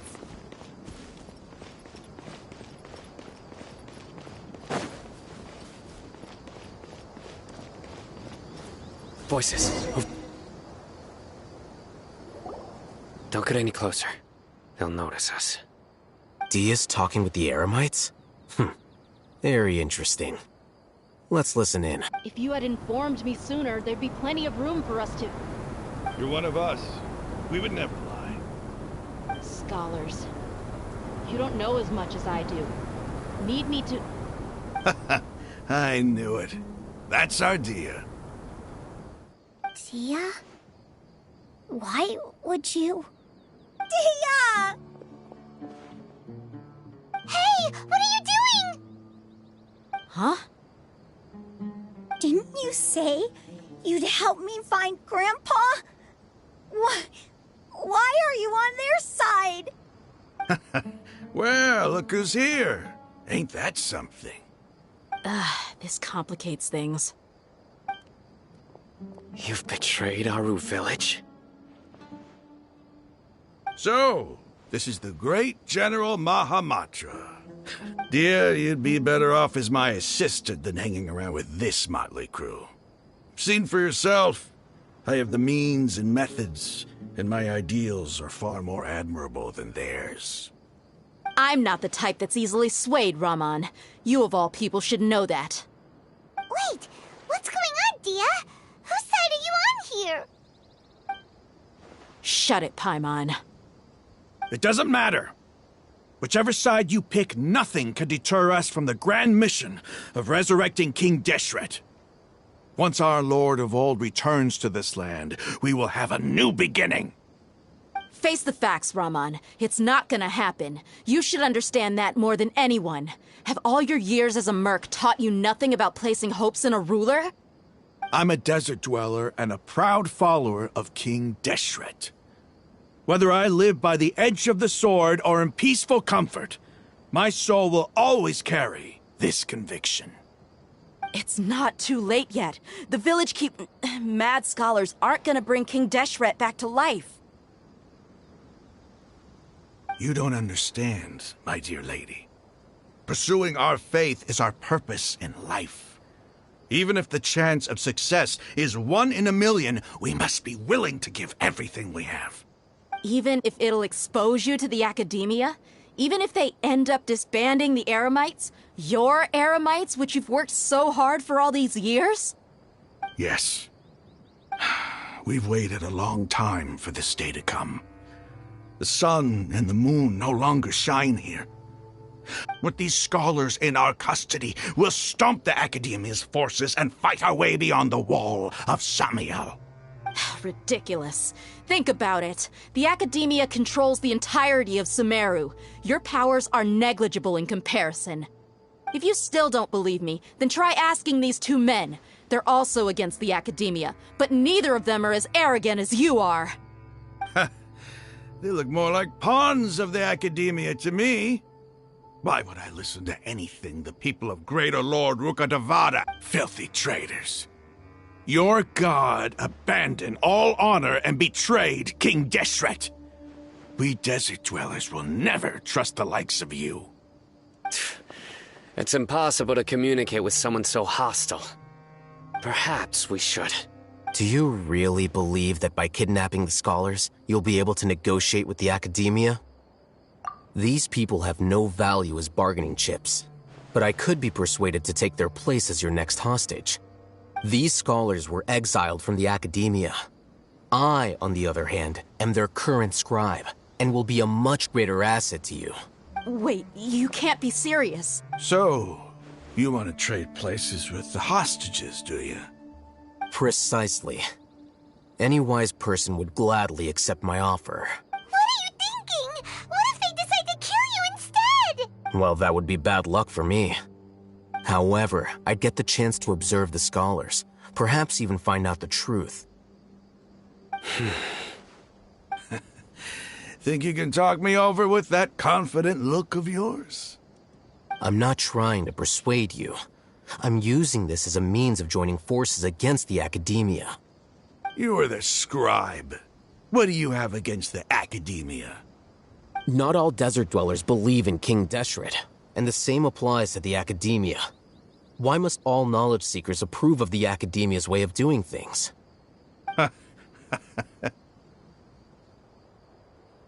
You academia scum. Every last one of you is nothing but a hypocrite, just like everyone else on the other side of that wall. I've made myself clear enough. I won't listen to another word from the Dendro Archon's people. Not so fast. I'll hate them. Do you stand by everything you just said? I never make empty promises. You know you're making a dangerous decision, right? I do. Good. Raman, hear me out. These people are my friends. Maybe you can't take the followers of the Dendro Archon at their word, but what about me? We've known each other for years. Of course I do. In that case, I'm willing to vouch for their honesty with my right arm. Come on, Raman, don't be a coward. If you're serious about taking on the academia, you need to steel yourself. You can't be afraid. Huh. An arm from the Flame Mane. You've piqued my interest. But what if you refuse to oblige? What should I do then? No one's a fool here, Dia. We're mercs. And mercs don't tend to live long. You're not wrong, but this is different. I promised my friends that we'd bring back the village keepers together.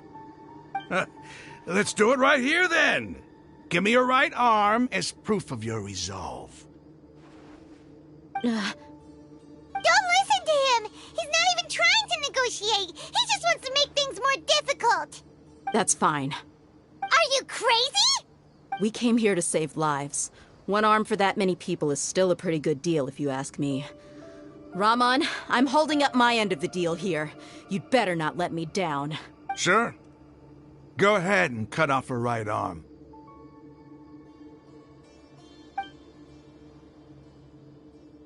No! Dia! What are you gonna do? Think of something! You don't have to go this far. That's not for you to decide.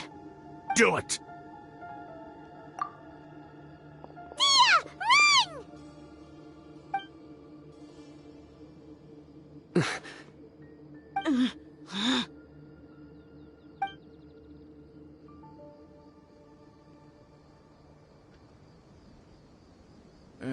Stop! What's wrong? Can't do it?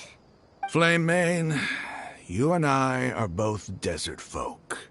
Cutting off your arm is no different than cutting off my own fingers.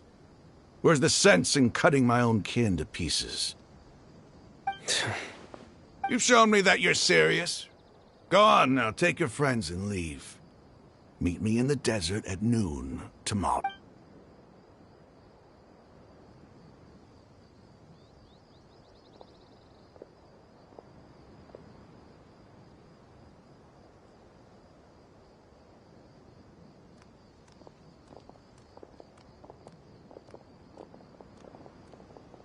Phew.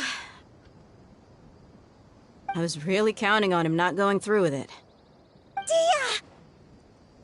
That was crazy! Have you all lost your minds? What if he'd actually cut your arm off? Then I just have to hold my claymore with my left arm. Okay, I'm sorry. But sometimes when you're out on a limb, you gotta double down to seal the deal, you know? Don't ever make a promise like that again. I can deal with the likes of them. If it came down to it, you would not lose to them either. I don't doubt it, Sino. But this is about more than me and them. There's a lot more where they came from. Even if we got rid of one bunch of radicals, there are others out there. Wiping them out would do more harm than good. As you wish. I'm sorry, Dia. I should have stayed put and listened. I should have trusted you. It's okay. I promised you I'd help find your grandpa, so I'll do whatever it takes. Whatever it takes? You just might be scholar material. Huh? Are you serious? The Eremites once said that I was a lunatic. Perhaps a little madness is essential to be successful in research. Why does it feel like he's using his praise for me as an excuse to brag about himself?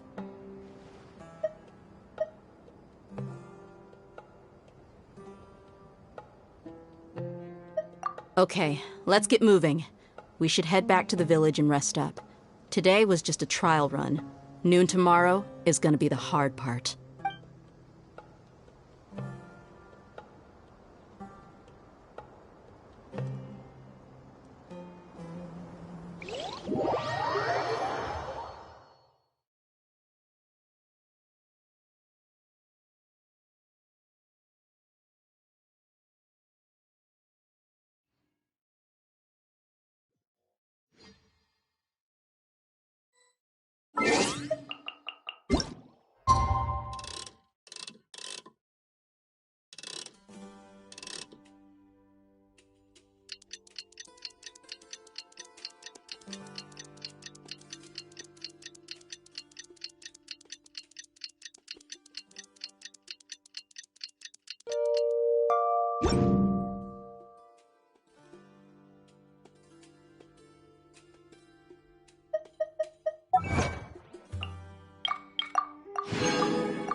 One with the forest.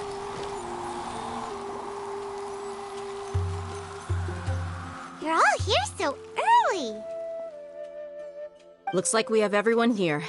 Isak, are you sure you want to come with us? I'll watch from a safe distance. Dia, I want to be there to bring Grandpa home. Okay, let's go then. Dia, wait. What's the matter? I heard that you were quite reckless yesterday. No more of that today, understood? Or I'll be very upset with you. Fine.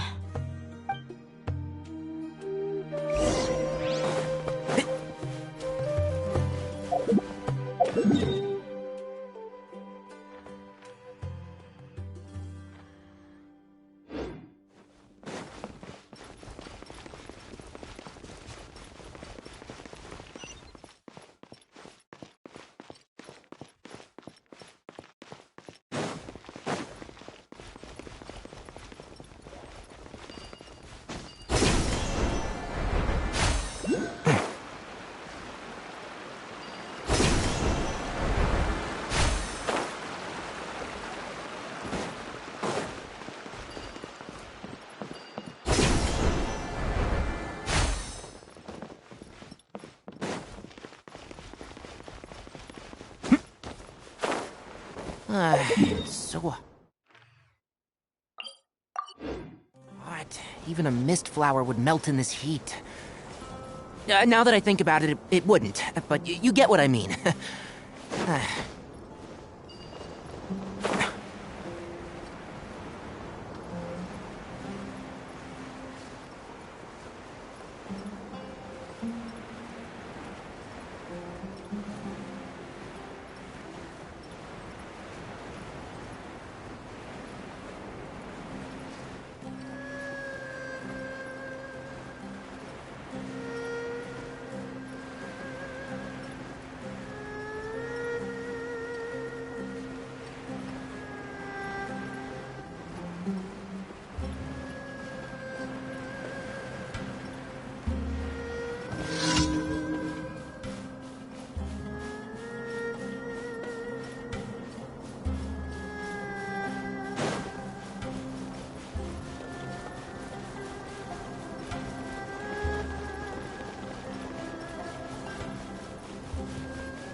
Keep up.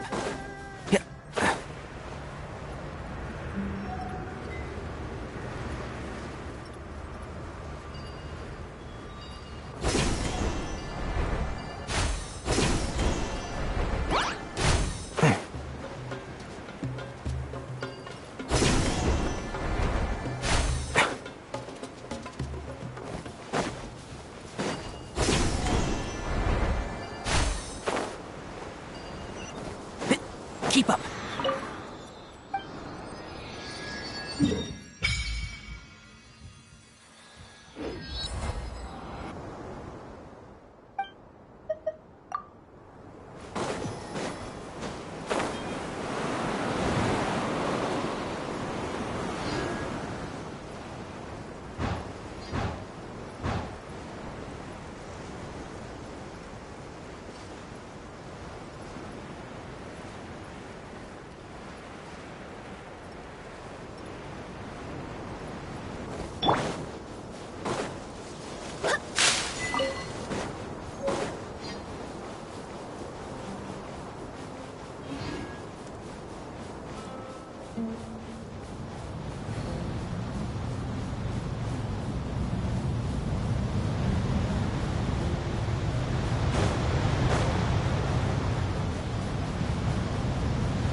Can't see?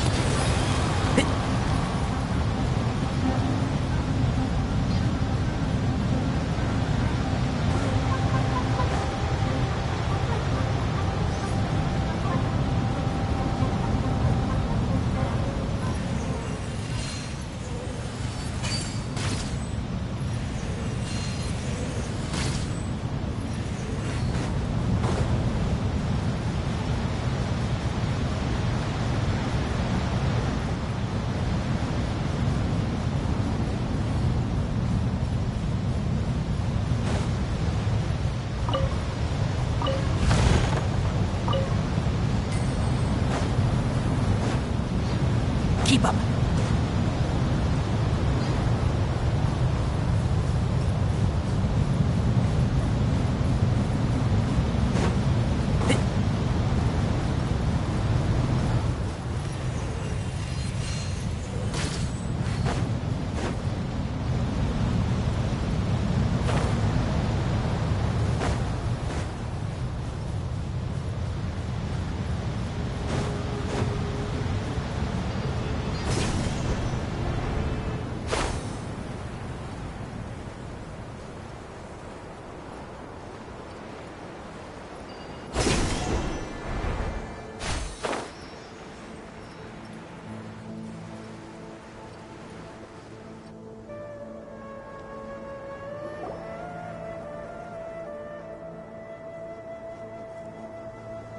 Huh.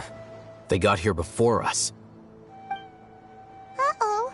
Is it because Paimon overslept by 5 minutes and held everyone up? Is everything ready? Absolutely. Although, you brought fewer people than I imagined. Bring him over. Grandpa! Why is there only one of them? Rahman, I've always thought of you as a man of his word. What's this about? It's a 1-for-1 exchange. Sounds fair, don't you think? And let me put it this way. Agreeing to any kind of deal with the Dendro Archon's people is already a huge compromise on my part. Don't you think you've asked enough?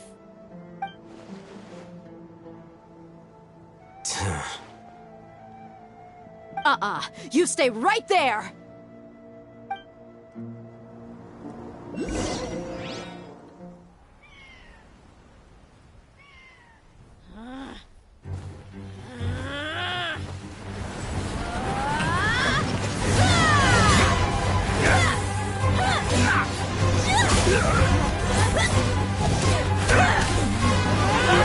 Wait, what do you think you're doing?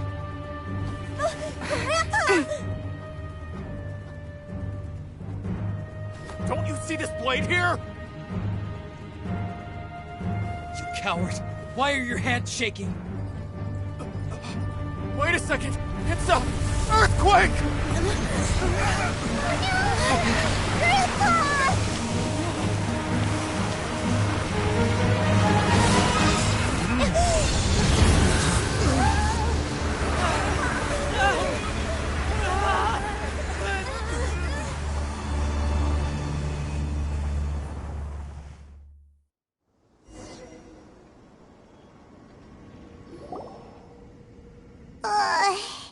Paimon's dizzy.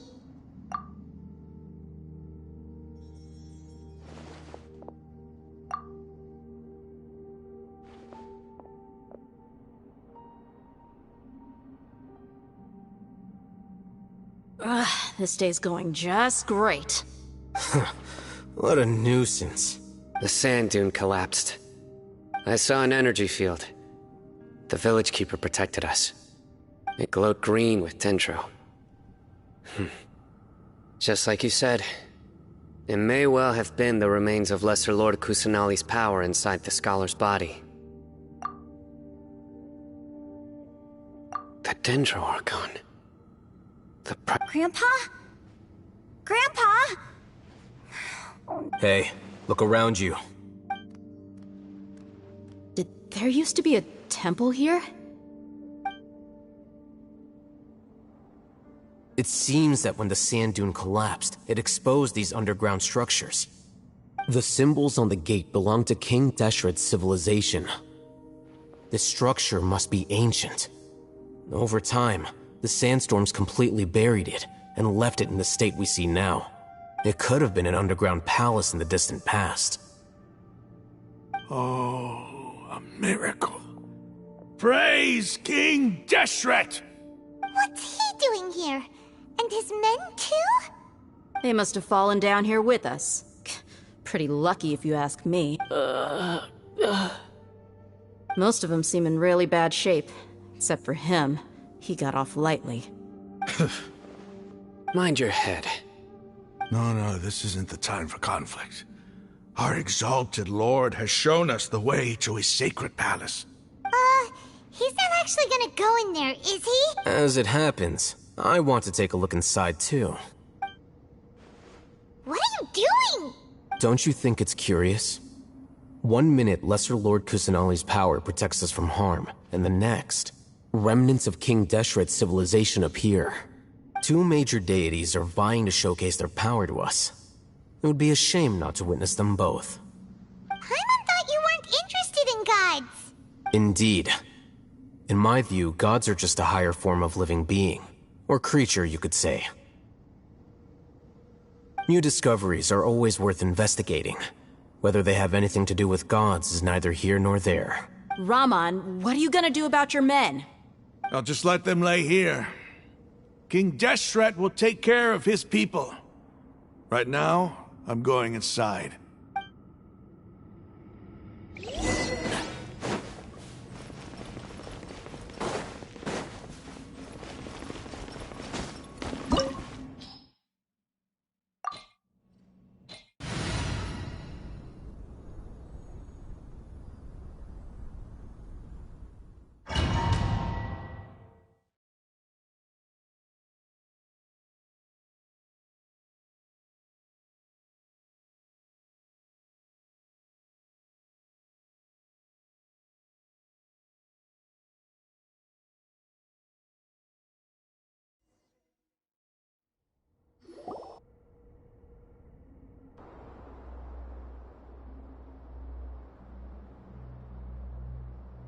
It's full of life here.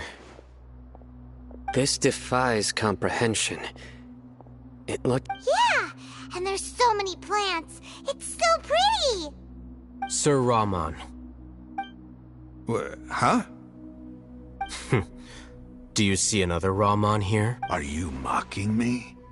What do you mean, sir? Interpret it however you want. But there's something I'd like to draw your attention to. While this structure is clearly left over from King Deshret's civilization, the energy that flows in here is that of the Dendro Archon. Whatever you say. It's not like I have a vision. There's nothing to be angry about. Think of this as an academic journey. It does seem kinda strange. If that's true, then we might have to explore this whole area to find an explanation.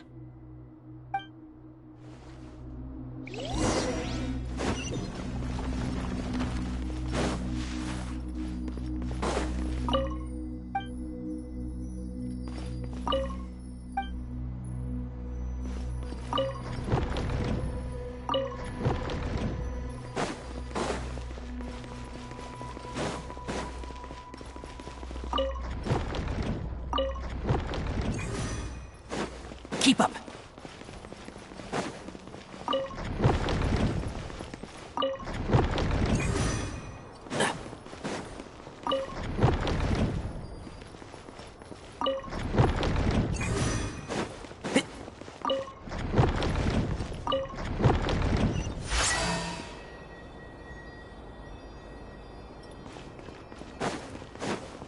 And shroud.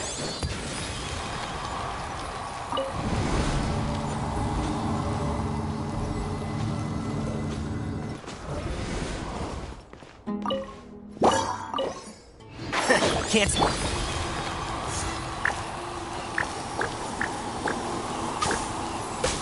Go as flat!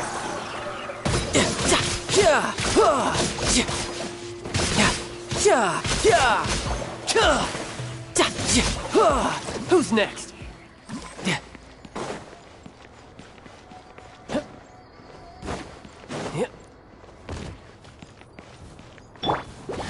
Let's nip that in the bud. And shroud. Eat this! Boba, get... Tidal wave. Can't. I hear everything. Out of the frying pan. And shroud.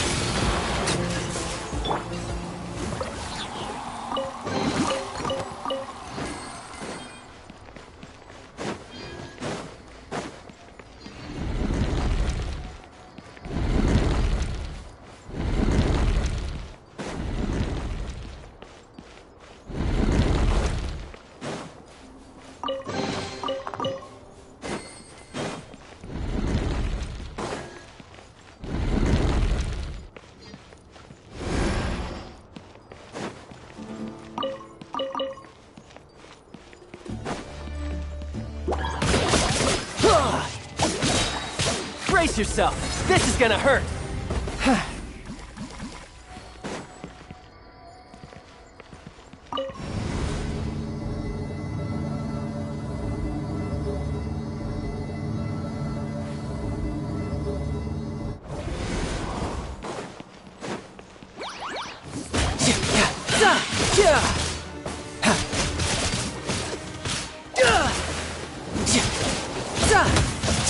One with the forest.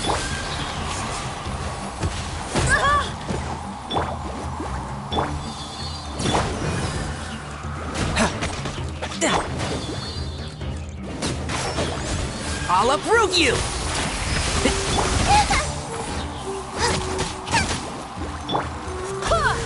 You're mine.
I'm the frying pan.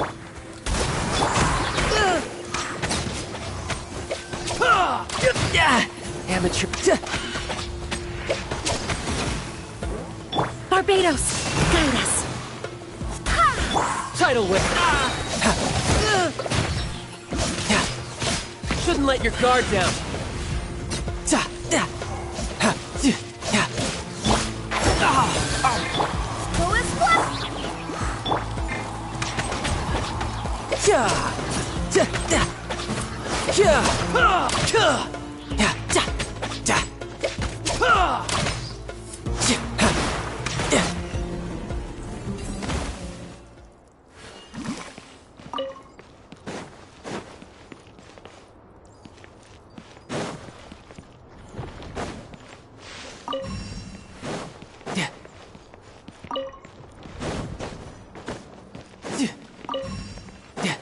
No time to lose.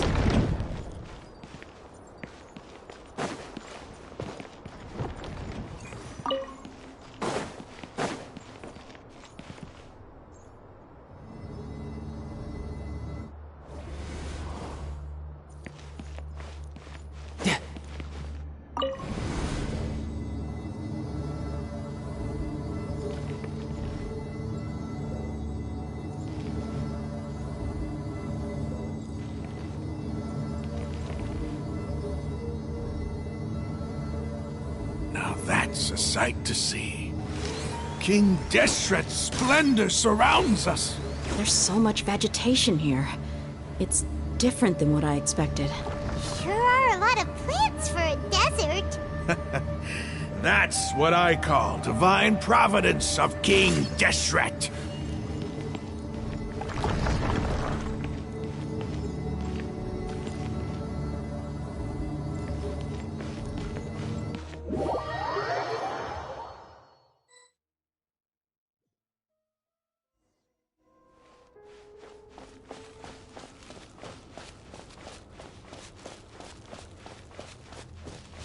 It's getting brighter! Oh, it looks so beautiful!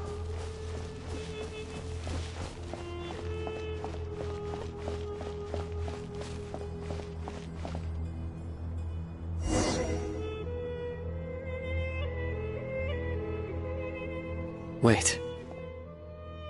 What's that?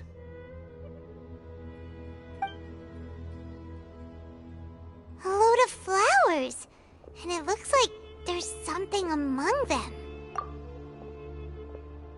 These are King Deshret runes. They left something behind. Yes. It's an elegy written in an ancient script. What does it say? Here lies our faithful priest Kasala. His wisdom is a miracle among the people, deserving of high praise and admiration. You can read ancient King Deshret script? Of course. Every student needs to master at least 20 languages before they graduate. He's not serious, right? There's still something off about this place. The elemental energy here is too concentrated. The scent of life. Is it trying to tell? Is this it? Analyzing.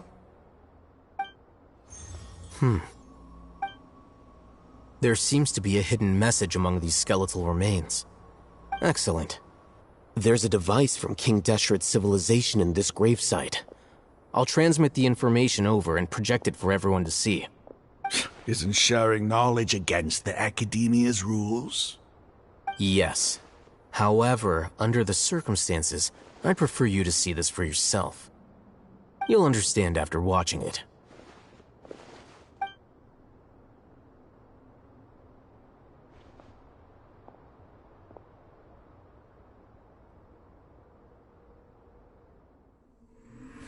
Civilization is born of knowledge, but so too can knowledge be its demise. A disaster caught us unaware. It was knowledge that did not belong to this world. King Deshret brought this forbidden knowledge into our world, and it quickly spread like a plague. People's minds were filled with crazed whispers. Dark gray scales spread across their bodies. Even the land was stripped of its vigor. Only a desperate, deathly silence remained.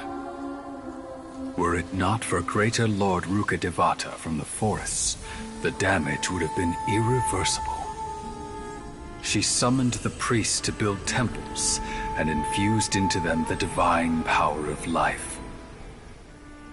The disaster was miraculously tempered, and the embers of our civilization were preserved in Aru village. Alas, the miracle could not last. As long as forbidden knowledge continued to exist, it would forever blight this world. In the end, the proud king of the desert, my eternal lord, chose to sacrifice himself. I have spent my whole life since guarding one of these many temples. But now, my duty is coming to an end. As I close my eyes for the final time, the sight of that noble deity will appear in my vision once more. In helping King Deshret to eradicate forbidden knowledge, she exhausted her strength, and her form became that of a small child. How strange. Now that I think of her, I no longer have any fear of death, for I sense that the spirit of life will abide with me during my eternal sleep. Children of the desert, cling no longer to past grievances, but hold tight to the memory of this act of benevolence. What was that? The priest's memories. No, impossible. Greater Lord Rukkhadevata. So the former Dendro Archon and King Deshret were never enemies at all. But this doesn't make any sense. The Dendro Archon's followers, they're clearly... Was that the former Dendro Archon? He became so tiny in the end.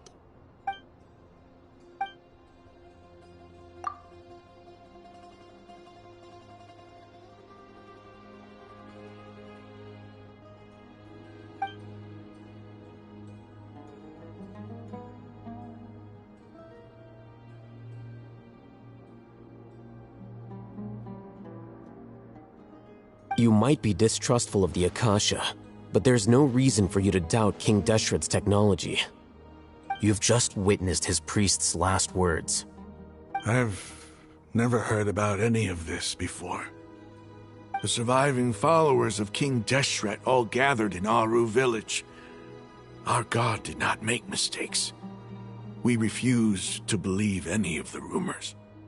King Deshret's death, the all but total annihilation of our civilization, it was all Greater Lord Rukkhadevata's doing. We saw her as nothing more than a traitor, who stabbed us in the back in our moment of crisis. Just like us humans. Fighting, feuding, double-crossing each other to survive in the desert. You were blinded by your prejudice.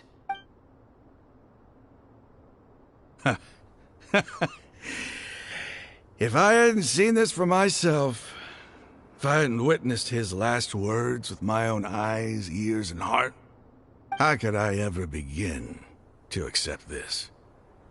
The truth is so far from what I've always known. Am I really supposed to believe that after all these years, all this time... Rahman, that's enough. Give it a rest. You're starting to make a fool of yourself. Dia, tell me, my Aramites and I, what are we even fighting for?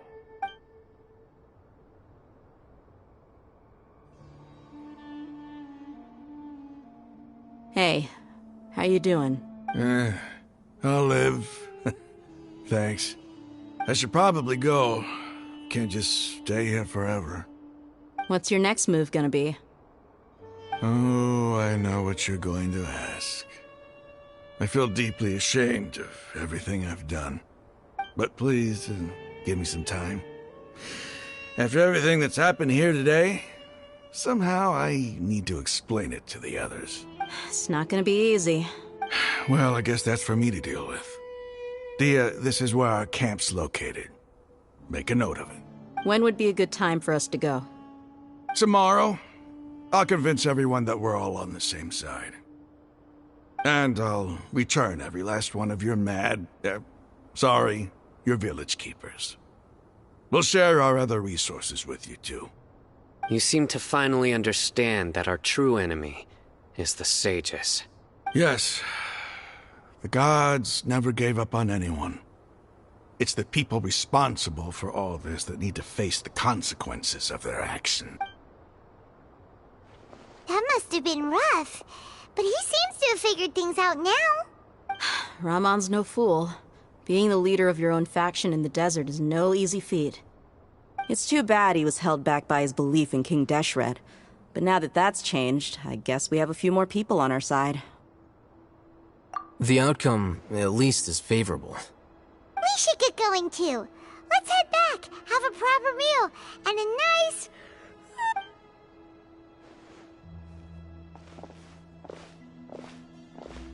Sino, we're leaving! Stop yelling.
Yeah!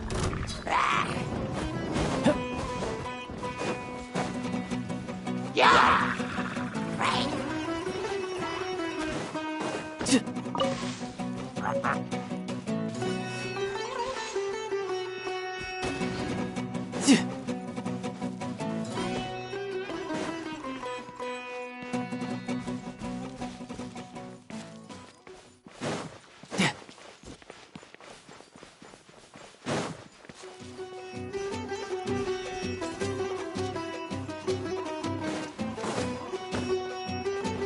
No time to lose.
Ramon, we're here. Everything's been arranged. Someone will bring the village keepers back to Aru village shortly. I guess all I can say now is, thanks for agreeing to help.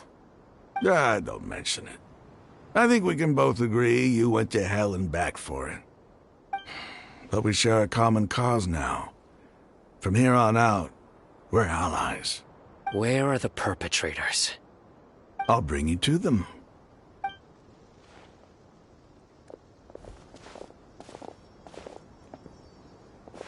So these are the people who kidnapped the village keepers. Oh no, it's the scribe! There's no need to yell.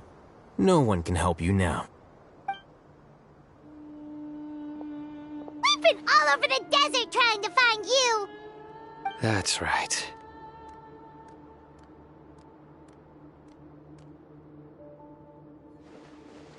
General Mahamatra? No, no! Make it quick, please! Swift and painless! Whoa. The moment they set eyes on Sino, they turned pale like they've seen a ghost! You should have known that I would be coming for you. Wait, we were just following orders! You know what I'm talking about, right? There's no way we could have done all this by ourselves! No, not Sino! He's gonna tear us limb from limb! I could do worse. Please have mercy! Start talking. Otherwise, I'll have to resort to... So, your superiors have kept you quite busy recently. They wanted to extract canned knowledge. Don't play dumb. You know what I'm really asking. They extract divine canned knowledge. Then what? I really don't know how to explain it. Well, you better start talking or you'll be sorry!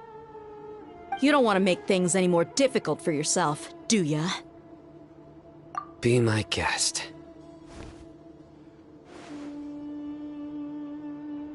Huh? Uh-huh? That sure didn't sound like a fancy metaphor or anything. You're serious, aren't you? How did you know? There's no use hiding it now. Yes, you're right. The Academia is working on an important and potentially world-changing project. They are creating a new god. A god that will belong to them and to the people of Sumeru. It may seem as if Sumeru's academics are thriving, but ever since the death of Greater Lord Rukkhadevata, scholarly breakthroughs have been few and far between. The withering of Irminsul has been getting worse recently. The sages have tried everything they could think of, but nothing's worked. I'm always hearing them say things like, if only Greater Lord Rukkhadevata was still with us. Continue. And then, someone from the Fatui showed up. They called him the Doctor. He brought a gnosis and said he wanted to borrow the Academia's research facilities. The Doctor was previously expelled from the Academia. At first, the sages looked down at him in disdain. But when he said those words, everyone's expression changed. He asked them, do you wish to create a god? This is what the arrogant ignorance at the extreme end of academia looks like. First, the Academia spent a long time constructing a divine vessel, which was based on an exquisite humanoid puppet. After that, they harvested dreams via the Zeb-Zerus Festival Samsara, maximizing the Akasha's output. With the Doctor's help, and the Akasha now functioning at maximum efficiency, they were able to use it to extract the power from the Gnosis and convert it into a divine core. Next, they decided that their new god needed to possess divine wisdom. For that to happen, they needed a huge quantity of divine canned knowledge. It adds up. But how do you determine whether the knowledge extracted is of divine origin? Call it an educated guess? The Academia has been trying to figure out the exact source of the scholar's madness for centuries, but to no avail.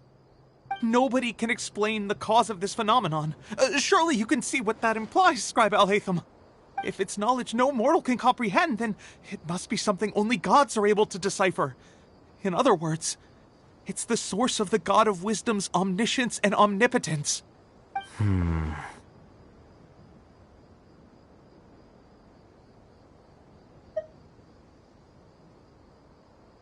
You must have noticed by now. The Academia doesn't care about who their god is. It's the ability to exercise control over knowledge and wisdom that matters. It is as if they are cursed with a desire for omniscience and omnipotence that burns in their blood. Some organisms demonstrate phototaxis, and this is but a form of phototaxis. For many scholars, the absence of a god of wisdom means stumbling in the darkness for the duration of their lives. Then what does Lesser Lord Kusanali mean to you? Is she not a true god present in this world? If you already have a new... From the beginning, the Academia has never treated her as a god. When the Academia first discovered Lesser Lord Kusanali, the newborn god of wisdom, the sages hoped that she would be as wise as Greater Lord Rukkhadevata. But upon evaluation, they found that at the time she possessed no more intelligence than any ordinary human child. The sages never had a ruder awakening. This forced them to accept that Greater Lord Rukkhadevata had indeed passed away. Not to mention that Lesser Lord Kusanali's gnosis had been used to power the Akasha this entire time. By herself, she has neither an Archon's raw power, nor the spectacular insight expected of a god of wisdom. Slowly but surely, people began to forget about her existence. So, this is the path the sages have chosen.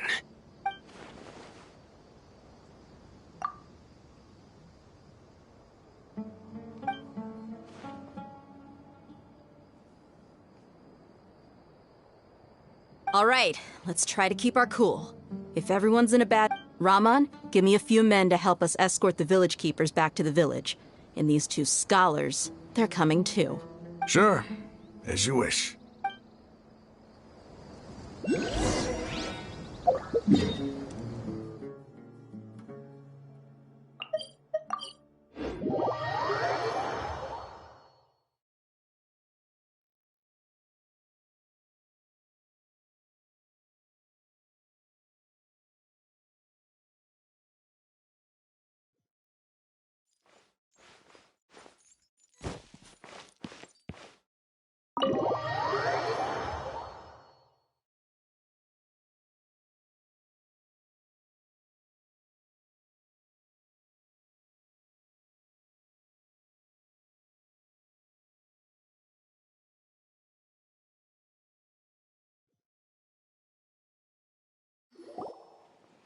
The village keepers you found have all been returned to their homes, and each one has a dedicated caregiver to look after them. The atmosphere is so heavy.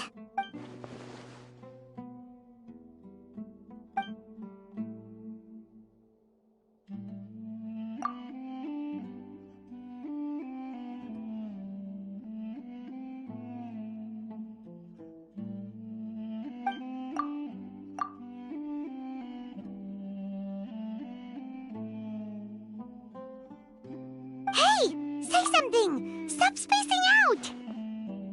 Come on, is there nothing left to talk about? In that case, let's all get some water and try to think about something else. Or I can go fetch some snacks. Oh, Paimon's so coming with you! Do you have any plans, traveler? Gods above, you're not talking about work, are you?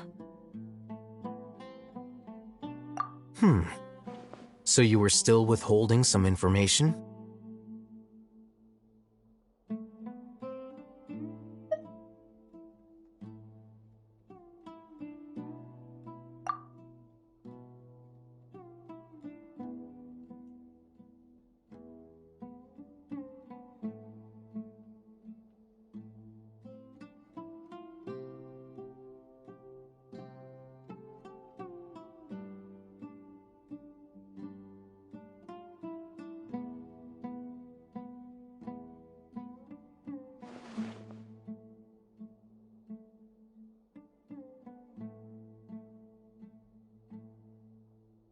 Even though we lived through all of this firsthand, it still feels super surreal to hear you talk about it again.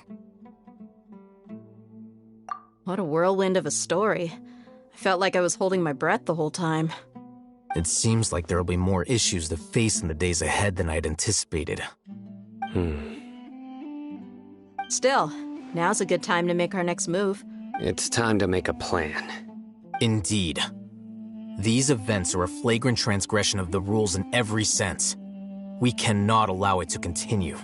So, everyone, are we on the same page? Crush the sages and rescue our god. That is our ultimate goal. Well, let's brainstorm a little more about what other resources we can draw on. The next time we gather here, we must have a solid plan. Yep, it'll work out for sure.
No time to lose.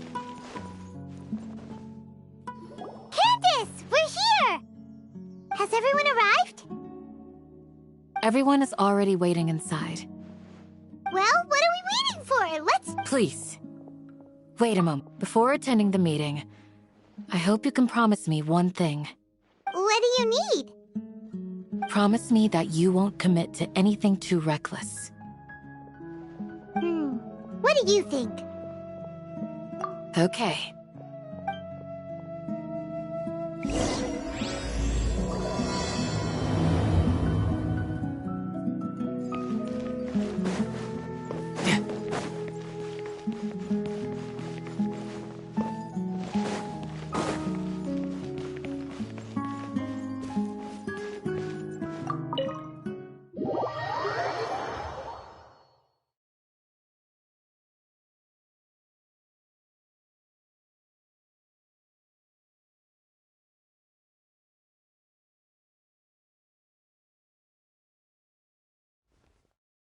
Everyone's here so early! But why isn't anybody talking? We already discussed things a bit. Hey, where have you been? I've missed you two. Are you ready? Very well. Are you sure this is gonna work? I gotta admit, it's bold. Color me impressed. It's worth a try. The point of discussion is to arrive at a solution. Let's cut the small talk and move to the next point. You're making Paimon nervous.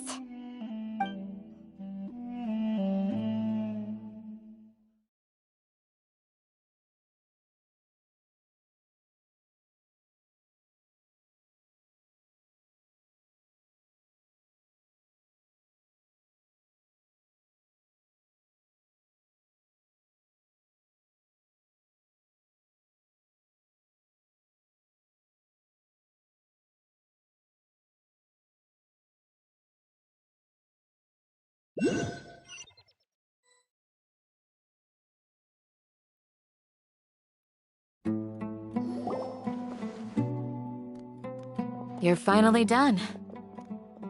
I have some other stuff to take care of. Catch you all later. Come on, don't give me that face. I know what you're going to say. I'll be careful. That's what I wanted to hear. Take care. Well, traveler, Paimon, judging from your expressions, The meeting must have been quite productive. You can tell? I'm not that good at scheming or strategy, but I can sense people's emotions. And based on your reaction, things must have gone quite well. Paimon's a little worried. Hopefully nothing will go wrong. To be honest, I feel the same. But you're already some of the most capable people I know. So you have my trust. Candace gave us a compliment. Your deeds speak for themselves. Candace, we stayed behind to tell you that, although you won't be coming with us, we'll be sure to remember your words. I'm very glad to hear that. I've said the same thing to everyone here today as I said to you when you arrived. Your safety is the most important thing. Only when you're safe can the plan be successful. So please, take care. You're welcome. And thank you for taking my advice. Good luck with everything.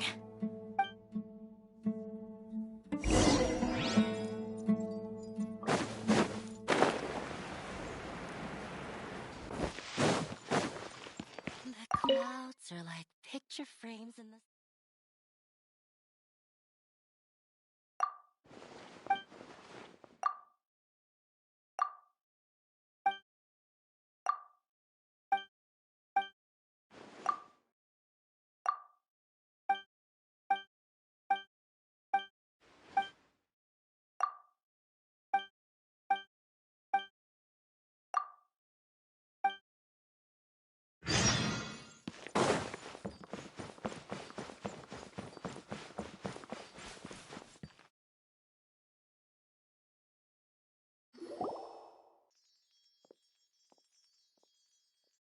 Sounds good. I'll go make some preparations. Okay. I'll hit them! Have you finished saying your goodbyes? Yeah! Also, Candace told everyone to be careful. Yes, she did. But I think my point also bears repeating. Our plan is not child's play. We won't be able to achieve anything if we're simply careful. We must go beyond that and fully commit ourselves to it. I hope this is clear to you. Huh? Shouldn't you be saying something more cheerful to boost our morale right now? Didn't we already do that during the meeting? You can never have enough words of encouragement. In that case, Candace can cuddle you to your heart's content while I continue to remind you of the seriousness of our situation. We all have our jobs to do after all. It's like how some people can be put in charge of logistics while others will fight on the front lines. Speaking of the front lines, you don't look anything like a soldier. Of course. Compared to the mercenaries, I'm merely a feeble scholar.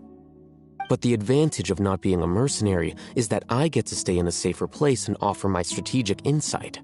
Just think about that mercenary who lost his mind. Well, being a scholar is also a high-risk occupation, and you are a scholar. I'm not like the rest of them. Even among members of the same species, some will exhibit far more potential than others. This guy.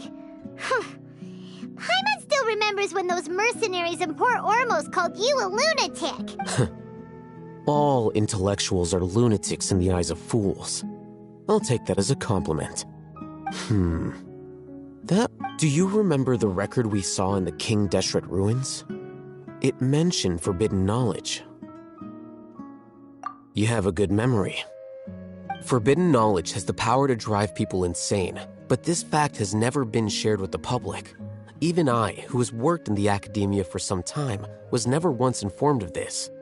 I think those mad scholars and mercenaries we encountered may have all fallen victim to the corrupting qualities of forbidden knowledge. But the academia has always held a different view. They have always believed that symptoms of madness are a side effect of human contact with divine knowledge as mere... Come to think of it, perhaps the academia has also never understood the true nature of forbidden knowledge, and thus always approached the issue from the wrong direction. The Withering, Elazar, and the Sandstorms. Don't you think what is happening right now across Sumeru is rather similar to the forbidden knowledge pollution that occurred in the desert thousands of years ago? But Paimon thought that Irminsul's disease is what caused the withering and the sandstorms. At least, that's what Tainari told us. Wait a second. Could it be that... Ah, you've connected the dots. The cause of Irminsul's illness may precisely be the pollution from forbidden knowledge. But if that's the case, what should we do? This is huge! Wait. Why do you think Lesser Lord Kusanali would have a solution to this situation?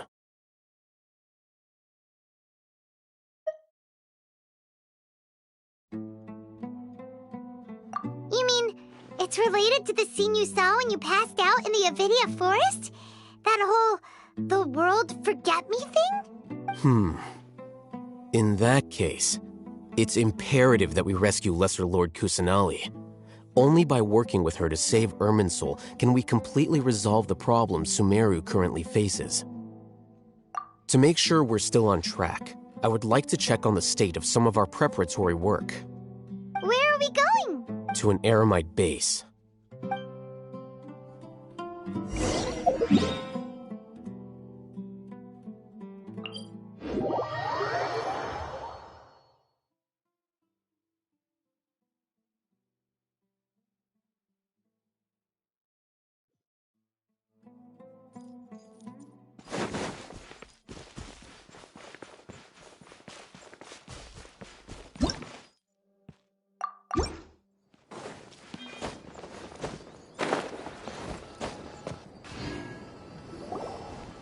Ah, they're here. Huh? What are they doing here? I gave them some technical work to do. Ah, it's the scribe. And is that the traveler I see? How's the work going? Ah, yes! We have fixed the devices according to your instructions. One of them is already ready for use, while the others are still under repair. Aren't those devices for canned knowledge extraction? What are you doing with those? Look here. Huh?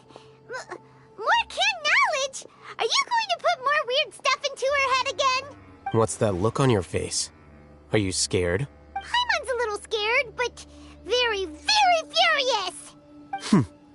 That's an interesting response. Anyway, we're not going to use this just yet. As I mentioned during the meeting, this knowledge capsule contains a decree I drew up in the past.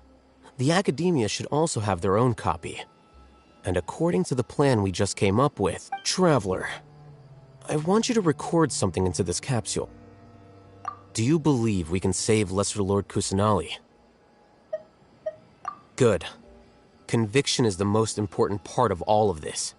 Now, please get ready and put on this device. You want us to record our conviction into the knowledge capsule? Yes. Paimon is still really worried. I understand, but trust me, Paimon, this is something we have to do. It's best if you can do as I say, because to achieve this impossible task, it sounds like you'll need to fool your own heart first. Although it may feel like a trick, self-encouragement may be the most important tool we have. Paimon can see the point you're trying to make. Imagine this. We have orchestrated our plan and successfully rescued Lesser Lord Kusanali. As a result, we have changed Sumeru's entire political landscape. Everything went without a hitch, and everyone recognizes and praises our achievements. Now, open your eyes. Here. What's this? Read it out loud.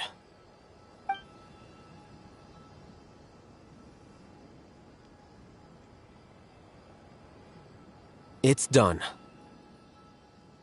Is your head okay? Does anything hurt? It's just a recording. There should be no negative effects. But what was the point of doing this? Paimon doesn't get it. And that's perfectly fine. In any case, these capsules aren't meant to be used by you. Huh? What do you mean? Have you forgotten? Our plan needs to account for those who have long relied on the Akasha. You may find it hard to believe, but for those people, everything the Akasha transmits to them is nothing short of absolute truth. Imagine if you've been using a device like the Akasha since the day you were born, and this device has always supported you during times of need. After all that time, what do you think you'd become? A fool? A machine? A slave to orders. And that's why rules are so important. In addition, those who understand the rules can delineate boundaries and identify gray areas. But why would you need to identify the gray areas? You could say that those kinds of ambiguous zones can be very interesting. Things you're interested in are really out there. Are all Sumeru scholars like this? Anyway, that's enough chit-chat. I'm going to take those two to work on some small projects. You can head to Caravan Rebot and start preparing for the next step. Small projects? We're going to tinker with the Akasha terminal and make a few modifications.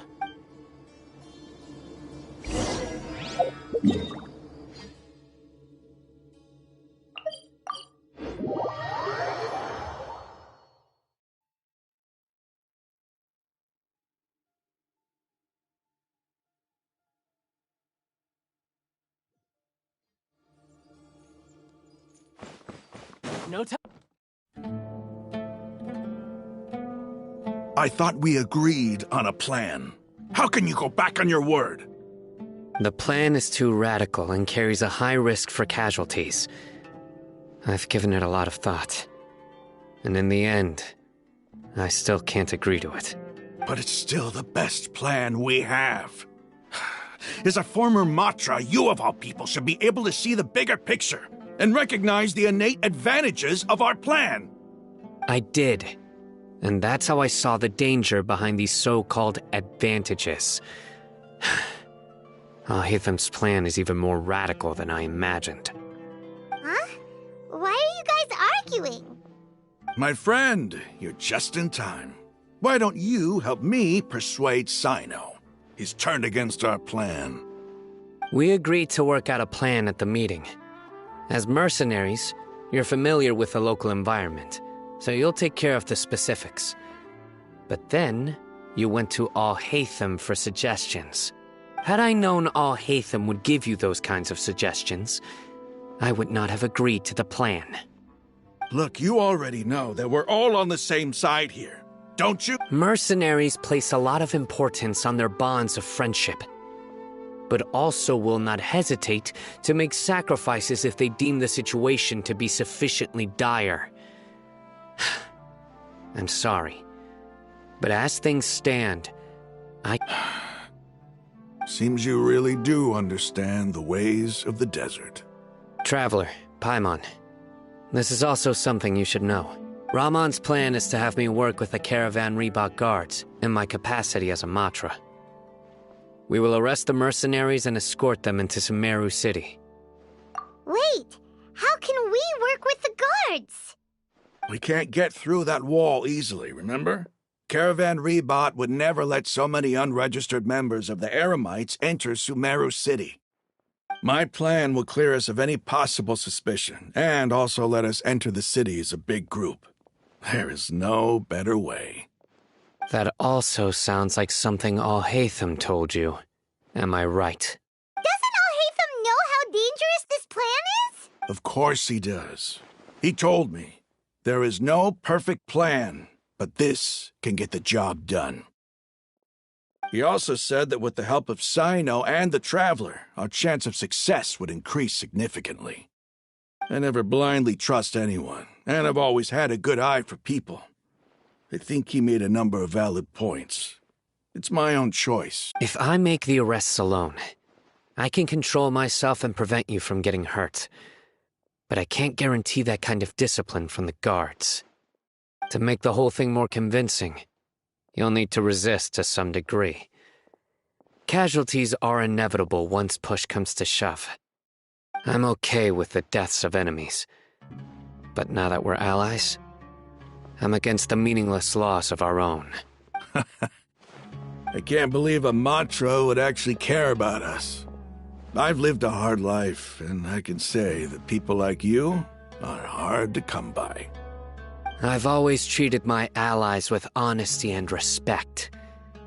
They have the right to know important things like this.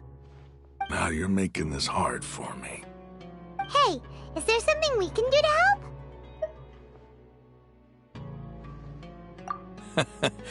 I knew you would say that. We can help fight some of the mercenaries, which should reduce the number of times you'll have to struggle directly with the guards. That should help at least a little bit. Sino, on behalf of my people, I thank you for your kindness. But this is a mission we cannot turn our backs on. We strongly value the lives of our friends, but the goal we are about to achieve is even more important. We have no fear of casualties, because we crave the spoils of victory. So please, lend us your support. We will show you the determination of us desert dwellers. Well, now that you've put it that way, I can no longer refuse. But remember, you need to follow the plan and not do anything reckless. Candace made it very clear that we can only achieve our goals if we can ensure our safety. Since you and I both recognize the significance of this operation, there should be no more animosity between the followers of the Dendro Archon and those of King Deshret. Everyone's life is equally important. Okay, you have a deal. Let's do this for our shared dream. The guards should be stationed in the courtyard nearby. You can find them there.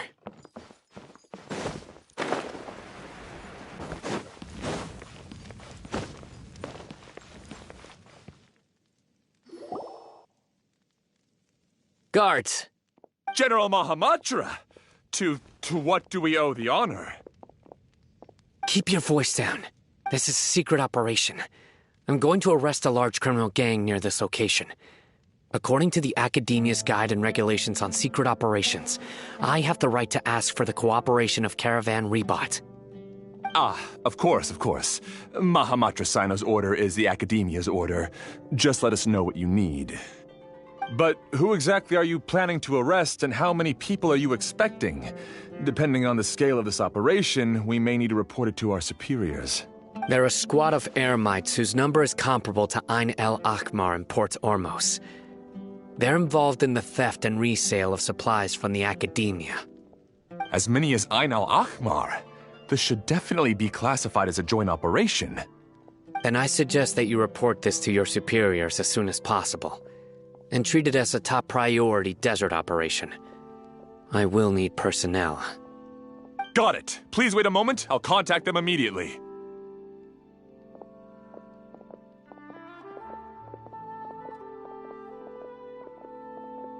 Because this is work.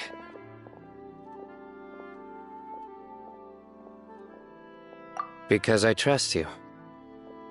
Paimon can't believe you're still in the mood to chat. This whole thing has Paimon scared stiff. Aren't you even a little worried? What if these guards already know that you have betrayed the Academia and are no longer their General Mahamatra? Even if that guard doesn't know, their superiors might, right? We discussed this, remember? The Caravan Rebot operation is of great importance. But don't worry, the guards there shouldn't know that Sino has stepped down. How can you be so sure?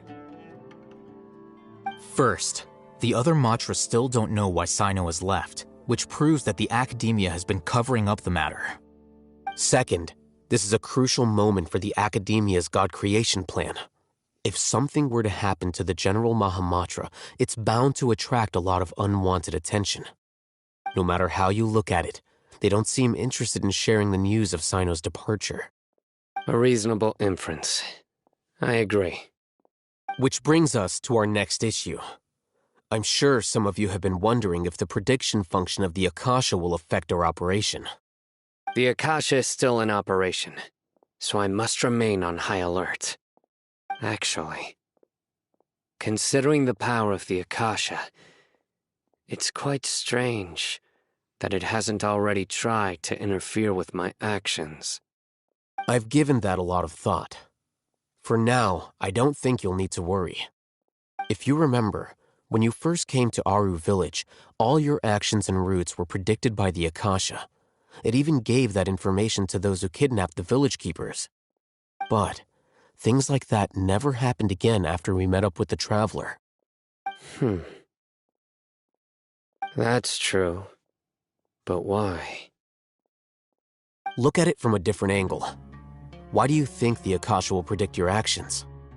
Because my personal data has been entered into the Akasha.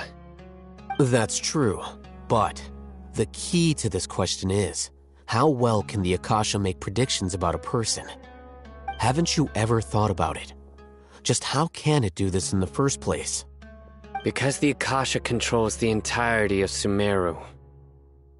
The academia firmly believes that all human actions can be explained through logic. By sorting and analyzing entered data, the Akasha can derive behavioral logic and predict the actions of those who fit an existing logic model. However, at the risk of sounding like an advocate for fallacies, can everyone truly be considered logical at all times? Emotions are part of our behavioral logic, but can you guarantee that every experience of the same joy or pain would be equally intense? How can our feelings and opinions be predictable down to the letter in every single instance? Sino, in the past, you've always worked alone. In the absence of another person who could sway you or your thoughts, the Akasha could produce predictions that were similar to your real-life behavioral principles. Decisive and principled, you were used to solving problems alone. That's why the Akasha could figure you out. But now, you've joined a team. And I believe the Akasha hasn't yet figured out the full composition of it. Our thoughts and logic have intermingled and weaved themselves together to become a complicated, chaotic mess. Any one of us could potentially disagree with another. The Akasha lacks data on these interactions, and it's impossible for it to predict your actions in the future based on your decisions in the past. After all, there's probably a limit to just how much we can be modeled or controlled by data. So, in my opinion, you're probably safe for now. Makes sense to me. I agree. The Akasha is not alive, and I don't think we can be completely controlled by something without a mind of its own. Is that so? I guess there are things that even the Akasha cannot calculate, and people will not be forever trapped by the past. I'm so glad that this is settled. Next time, pay attention during our meetings. Will do. Just remember to stay vigilant. Footsteps! General Mahamatra, we were not expecting your presence here. I'm the security officer of the Great Red Sand District. My name is Luxembarbo. This is my assistant, the Traveler. She will be working with me. The construct next to her is for her work. Beep! Construct, beep! What a great honor to meet you. Your golden hair is as bright as the sun. And, is this the latest technology from the Academia? Have you made a decision regarding the matter I mentioned to your subordinate? It seems to be a dire situation, so of course you will have our full cooperation. To be perfectly honest, I've always longed to go on a mission with someone as well known as yourself. There's no need for flattery. Yes, sir. Take your most elite platoon and follow me to the eastern side of the district. We will carry out the operation there. Understood. Map. Hurry, bring the map! In 2 days, we will engage Rahman's Eremites and capture all of them. Any questions about the time or location? None at all, sir. Good. See you then. Yes, sir.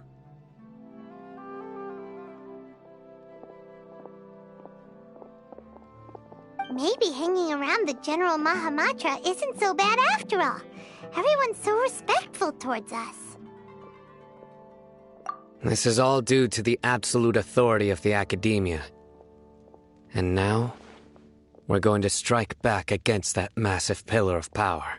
Get ready. We will move out in 2 days.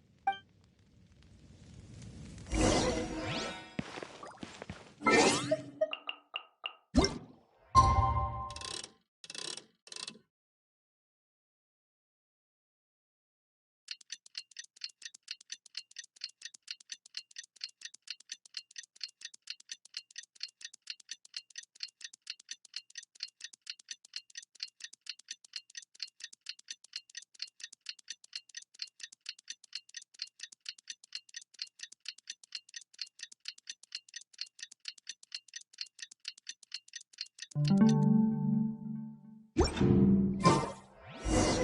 time for the operation! Let's go meet Sino in the desert!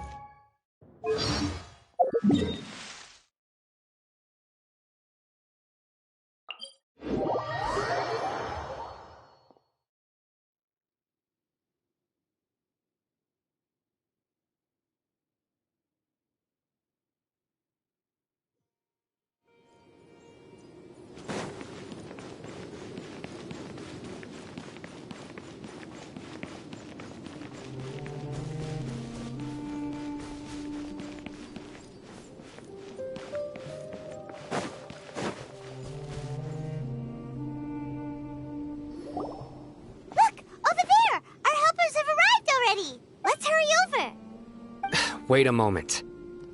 Ah! Oh, it's you. You're my assistant, remember? Being my assistant, you must stay with me.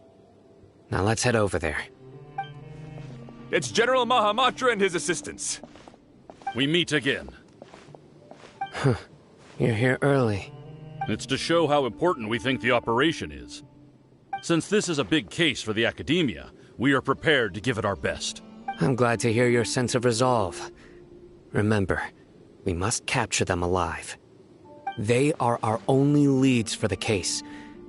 If they die, we will be unable to continue the investigation. Understood. Everyone! The Eremites are approaching from the west! Make preparations and be ready for combat. Halt! Oh? What a warm welcome! What do you want? Judging from those shiny weapons in your hands, it seems like you're not interested in a deal. Rahman, the Academia has caught wind of your smuggling and illicit sales.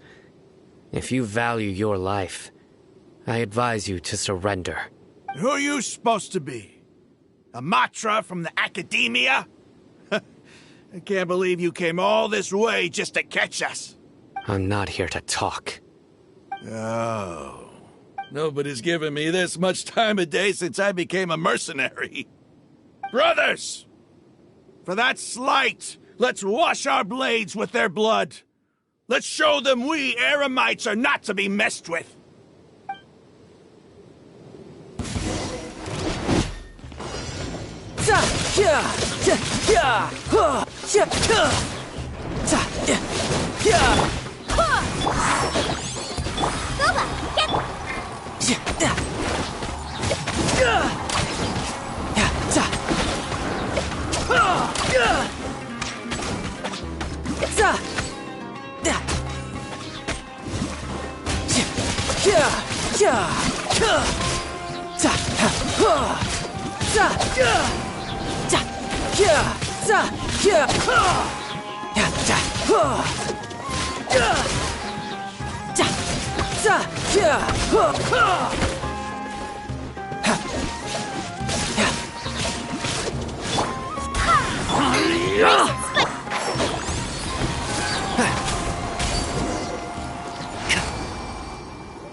It's over. Ah! We have subdued them. The operation is now over. All Eremite mercenaries and related personnel in the area have been arrested. Ah, you pitiful Dendro Archon dogs! You'll regret this! I'm afraid you'll regret it first. King Deshret will curse you, and you will all! Silence! Oh, Restrain them and take them back to Caravan Rebot. Count their numbers and send them to the Academia as instructed by the General Mahamatra. Yes, sir!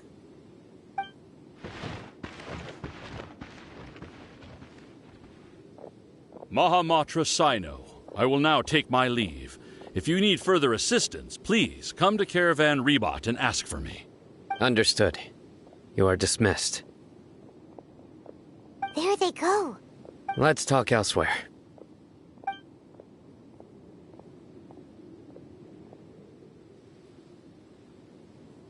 This part of the plan went really well. Yes, things went perfectly. That's fantastic! And that punch you gave Ram on there sure looked convincing enough. Once we're done here, I'll return to Caravan Rebot and oversee the group's transport. I promise. I'll get everyone into Sumeru City safely. Yeah, you're the reason why everything went so well. It's not the time to celebrate yet. I believe Dia should already be waiting for you. Go join up with her. She will need you to introduce her to Tighnari. Speaking of which, is it really okay for us not to share the full plan with Tighnari? What if he'll feel miffed about it and refuse to work with us? I have a very close relationship with Tighnari. Given how well we know each other, I believe my message alone should be enough to bring him to our side. He knows I won't make jokes about things like this. If we need help, Tighnari is the best option. Get ready for the next phase of the plan. Don't keep them waiting.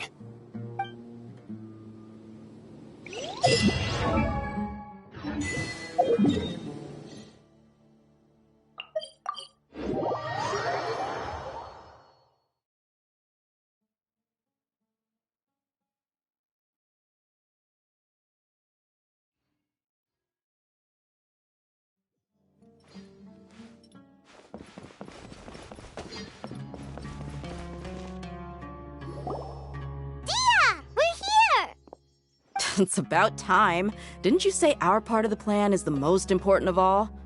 And here you come rolling in late. In the time it took you to get here, I already did 5 laps around the place, downed 7 drinks, and even did some clothes shopping. Sorry. We didn't mean to keep you waiting. I just wanted to fix your attitude and rub it in a little. After all, you took your sweet time getting here, and we've got important stuff to take care of.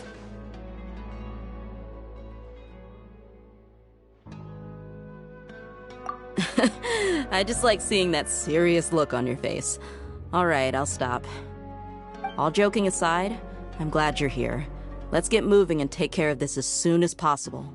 But where should we start? Our responsibility is to get a status update on the Fatui Harbinger known as the Doctor. We need to make sure he won't get in our way when we rescue Lesser Lord Kusanali. Dealing with an institution that controls all of Sumeru is already hard enough. If the Doctor were to crash the party, it would be next to impossible for us to achieve our goals. Yeah, we sure don't want him showing up. Ooh, he really gives Paimon the creeps. Right? Hearing his name just reminds me of those stuffy old geezers in the Academia. I'd rather not have to deal with someone like that. According to the plan, we should first go to Pardis Di and ask for Forest Watcher Tighnari. If all Hatham and Sino's sources are solid, then we can be sure that Tighnari still has the Academia's trust. So, we'll find Tighnari and convince him to get us the latest intel on the Doctor. Then, depending on what we learn, we'll make any necessary adjustments to our plan. The sages have placed spies everywhere on the other side of the wall. I'll follow you as a bodyguard. You should be honored. I don't offer my services to just anyone you know. But Paimon thought mercenaries would do anything for Mora. That's certainly true. But when multiple employers are vying for your services, you should always go with the best offer. Let's see. If I were to charge you a bill, I guess I can apply a discount. How much more want? Paimon's not sure we can afford it. How much do I want? Hey, how about paying me with a smile? What do you say? I haven't seen you smiling much recently. If you ask me, someone like you must look lovely when they smile. Come on, give me a smile so that I can be less worried. Looking good! I hope this pretty smile will become our lucky charm. There are many kinds of smiles, but only a truly joyous one can bring blessings to others. Let's consider this smile a down payment for our future victory. Let's go. It's time to pay a visit to Pardis DI.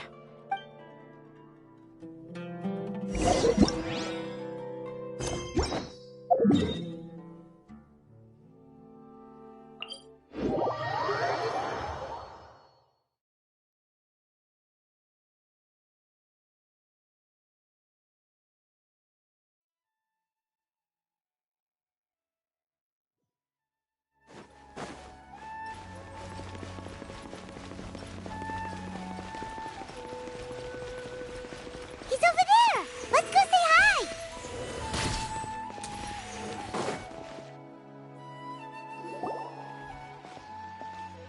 Kainari! Traveler, Paimon. And you are? Hey there. This is our friend Dia. She's an Aramite mercenary. A mercenary? You must have some big news for me. It's something really important. Please help us out. All right. Then follow me.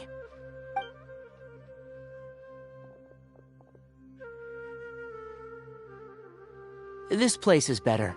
We won't be disturbed by any passerby. Okay. What is this important thing you want to ask me?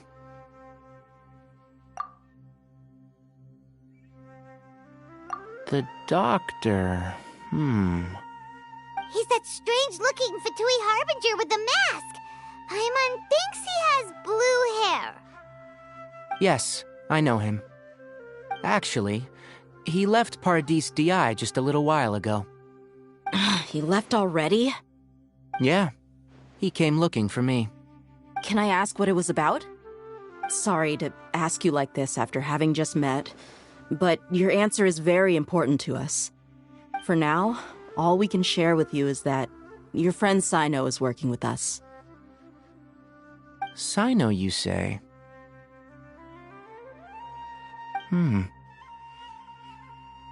I see. So that's why he hasn't been at the academia. Okay. I'll answer your questions and will assist you any way I can. You don't have to tell me everything that's happened. Sino's name really does work wonders. You're not even a little worried that we might have made it all up? Despite having just met you, I can sense that you're the serious type. Between you, the Traveler, and Sino, none of you strike me as the type that would conspire to deceive me. You don't need to tell me anything you don't want to. I'll also get straight to the point. The Harbinger you mentioned came to me because he wanted to take the scholar Hypatia away with him. Hypatia? Why would he want her? And what do you mean by take away? Is he planning to leave Sumeru? Yes. He told me his return to Snezhnaya is imminent. So you mean you're leaving this place soon? Indeed. Otherwise, we could have perhaps talked a little more. I was just about to set out when I remembered something important. To that end, I made a final trip to Pardis DI.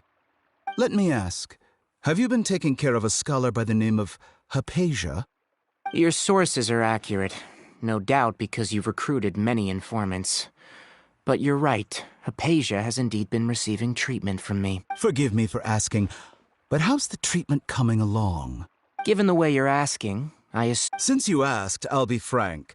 I would like to take Hypatia to Snezhnaya. It's incredibly difficult to transfer a patient. As a scholar yourself, shouldn't you at least be aware of this? Oh? I can't believe your utter lack of faith in me, to the point of even questioning my general level of knowledge. How unbefitting. Well, you're the only one who's ever made such a request. I have my ways of keeping her safe during the journey. In addition, I can also promise that under my care, Hypatia will receive the most advanced and effective treatment. I will personally supervise her treatment and see to her recovery. Would that be agreeable to you? Hypatia was born in Sumeru and remains a scholar of the Academia. Her situation has not become dire enough to necessitate her transfer to another nation. Transporting her to Snezhnaya is risky, and the potential benefits are unknown. As the person currently responsible for her treatment, I cannot possibly sign off on this transfer. Your suggestion is rude and reckless. I'll pass. I don't know much about the doctor, but after talking with him, I realized that just like many other scholars, he possesses an aura of arrogance that I've come to detest. It's not so much that he's looking down on others, but more that he's confident in himself and his abilities to a point of near insanity. I would never refer a patient to someone like him. I prepared myself for a protracted battle of wits, and was really surprised to see him just give up on the topic. Still, his reaction really concerned me.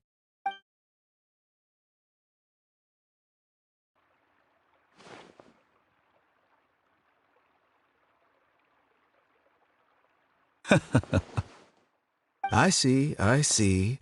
Of course, your opinion makes perfect sense. You're still young, but already quite stubborn. I must say, you are not like what I had expected.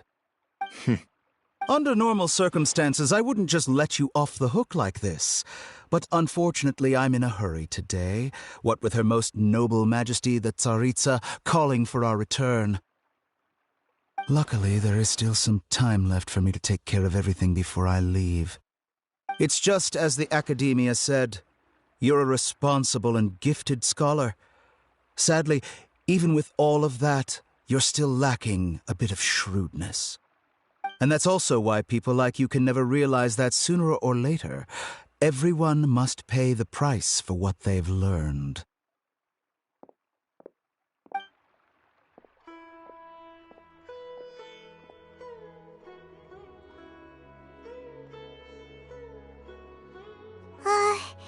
Paimon can't help but feel like he's hinting at something unpleasant. He asked a question, yet didn't care for my answer. Perhaps I'm nothing but a talking rock in his eyes. He never came off as malicious, but an utter lack of compassion permeated throughout our conversation. From his tone, I can sense that he's always looked down on others.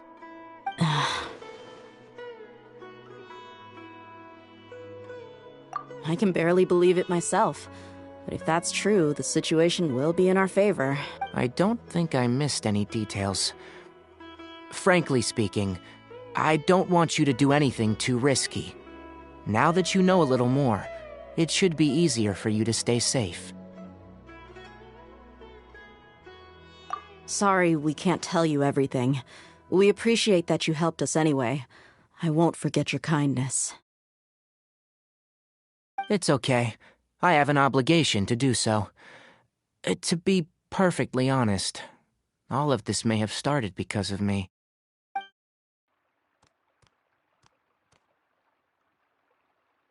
Recently, my master wrote several letters to me, asking me to return to the Academia and assist him with his research. Hasn't he already asked you several times before?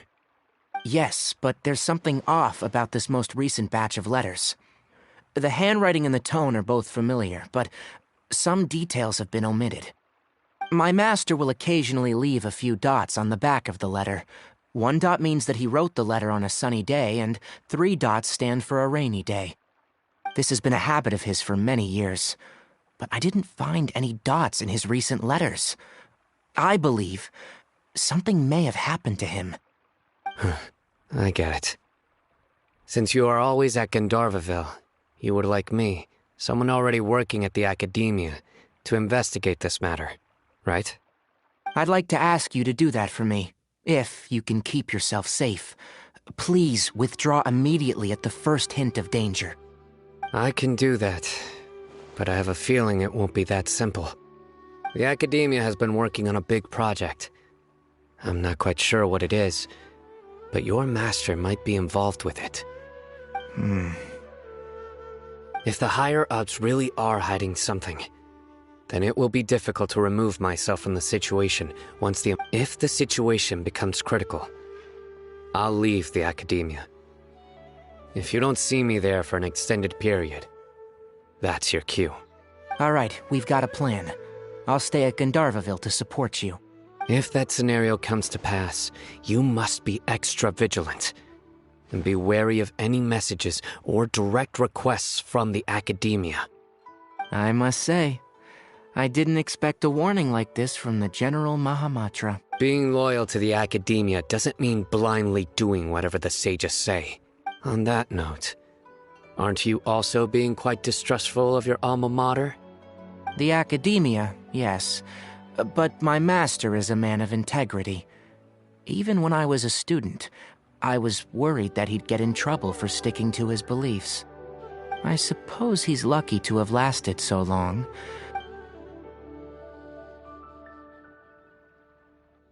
I see. So you noticed something was up with the Academia from the very beginning. This may well be how Sino became involved in all of this. Also, if you run into Sino again, please help me pass on a message to him. Trust your own senses and experiences. I think this may be something he needs to hear right now. Okay, we'll find a chance to tell him. Thanks. Right. Now let's go hunt down this Harbinger. Oh, by the way, which way did the doctor go when he left Pardistia? That way. Gotcha. Thanks so much. We'll be on our way.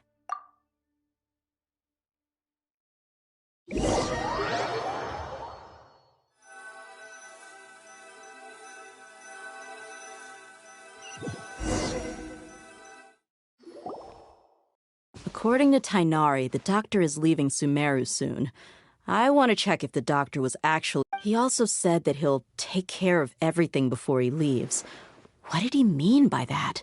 Just to be safe, let's chase him and see what we find. But we have no idea where he went! We'll do it the mercenary way. I'll find leads as we go. That Harbinger may have tried to cover his trail, but he still left some traces. Or perhaps he never even thought about concealing his whereabouts. Maybe that's just how arrogant he really is. Yep, we're headed in the right direction.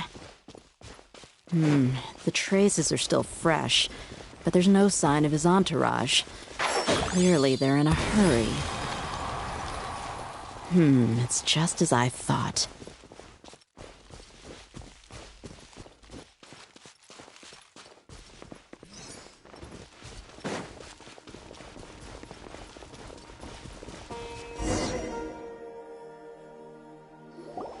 We can stop here. I think I know where the doctor went.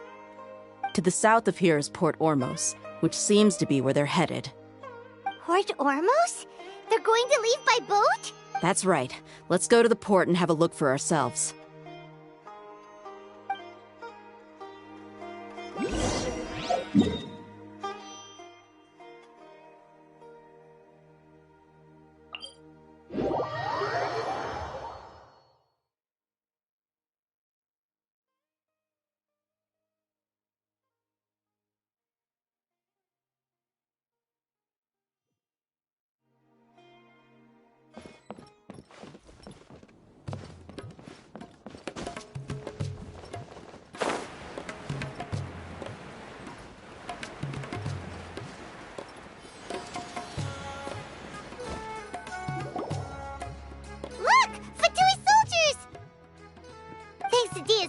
Skills. Seems we found the... Shh!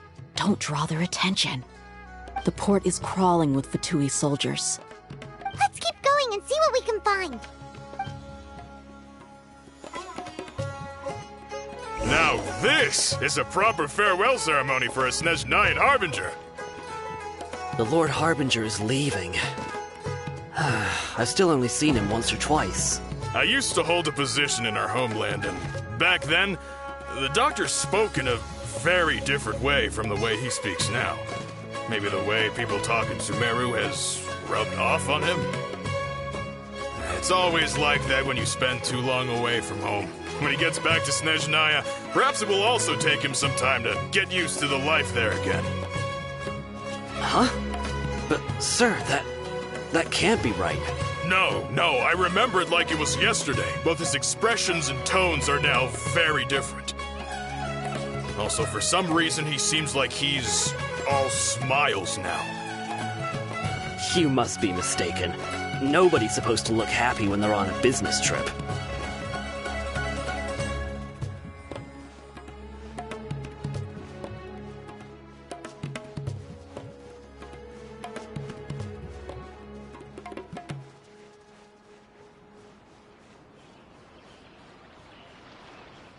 The doctor is on that boat. So he told the truth after all. He is actually leaving Sumeru. Let's get closer and find a place to hide so we can observe him.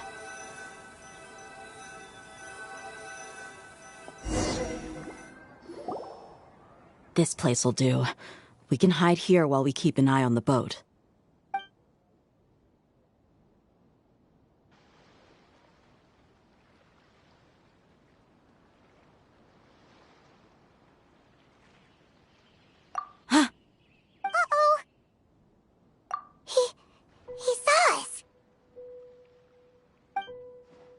Huh?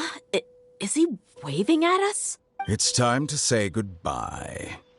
Wait, is he the only person on the boat? You mean there's nobody with him? And where are all the soldiers we saw in the port just now? They were all here just a few minutes ago, but now they vanished. So this was a trap. Wait, don't tell me that. Luckily, there is still some time left for me to take care of everything before I leave. Oh no. They might be after Hypatia. Let's get back to Party's DI. Huh? What do you mean?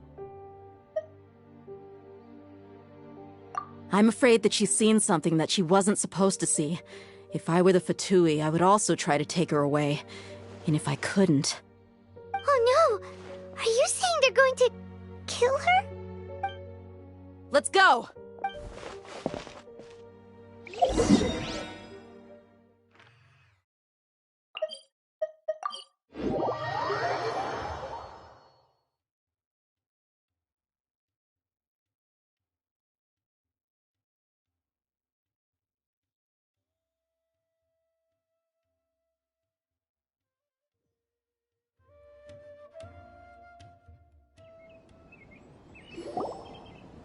Pardis DI is not a place you Fatui can just show up and do as you please. I believe we've already made ourselves quite clear. Our superior gave us permission to search for and collect medicinal herbs in Pardis DI for research purposes. But you've been in Sumeru for some time already.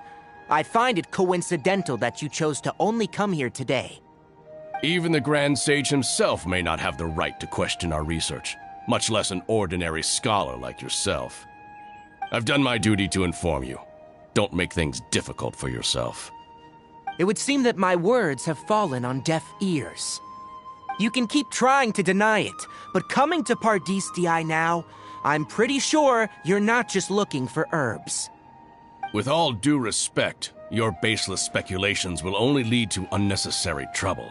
Well, you only have your Harbinger to blame. He knows nothing about keeping a low profile. I may be staying at Pardis DI as a scholar, but that doesn't mean I'm no longer a forest watcher.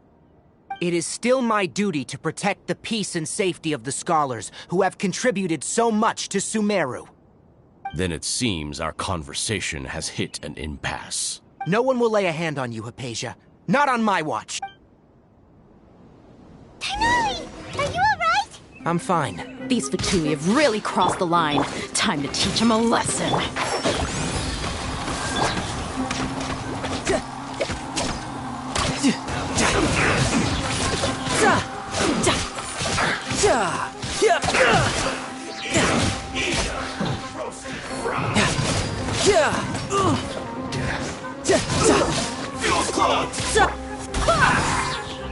And shroud! Wind, hear me! There's no use resisting! Give us Hypatia! Keep dreaming! Yeah, Kainari, beat him up! Let's end this quickly! You're mine! Stay right there! Brace yourself! This is gonna hurt! Amateur. Nice and spicy!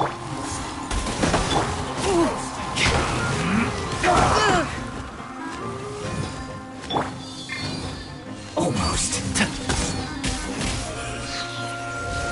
This was well done.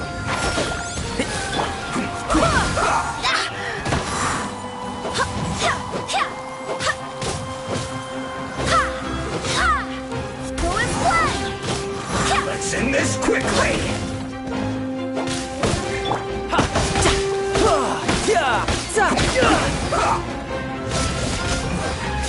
This isn't good.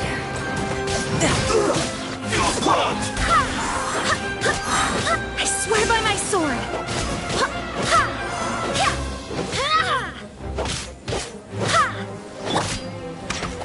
Get careless.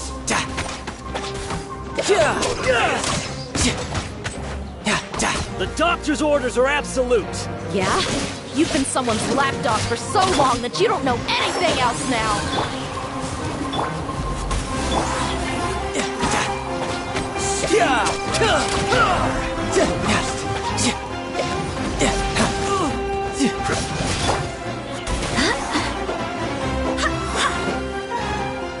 Let's end this quickly. Barely a scratch! Can't see?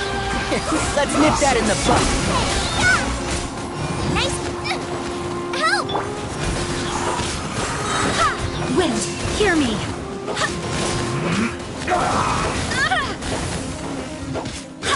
You're mine!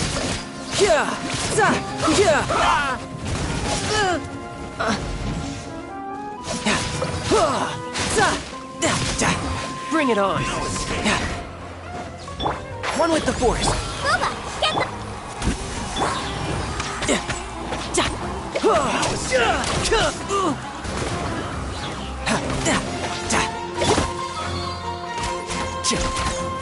And shroud.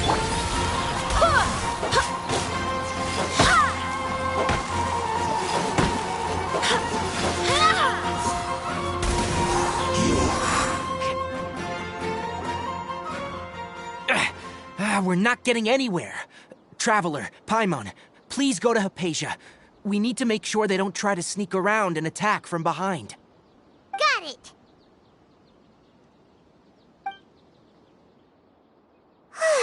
Hypatia's still here. Doesn't look like anyone's broken in.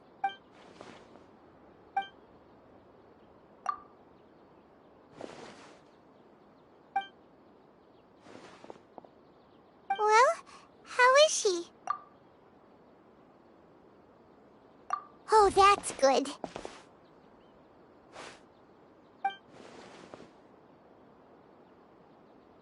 So, you think this is over?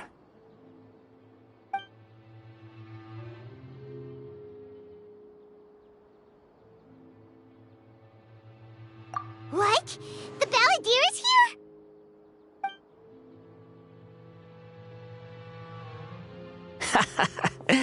I've missed that look of abject horror. You've given me that look every time we meet. But, where is he?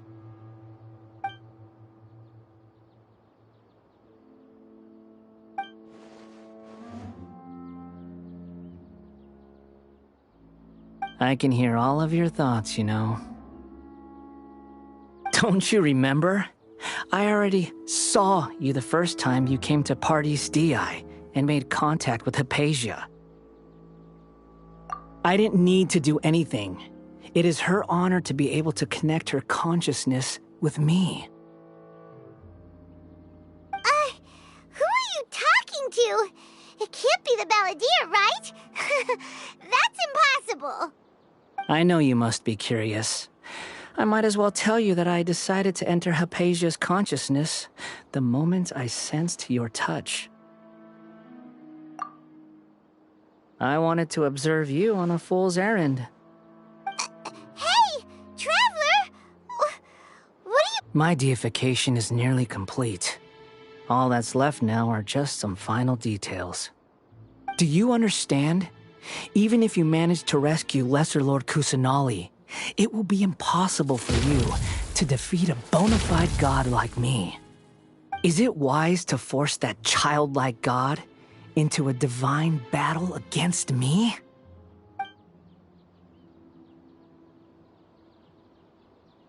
Scholars consider the god of wisdom to be the sum total of their faith. It's how they can justify reverence for a god as they construct it. But this also shows that humanity's worship of gods is a combination of blasphemy and exaltation. It's truly laughable. Yes. What is it?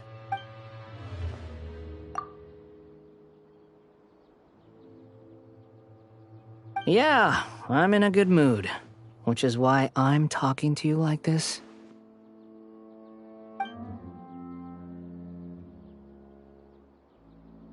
What do you mean?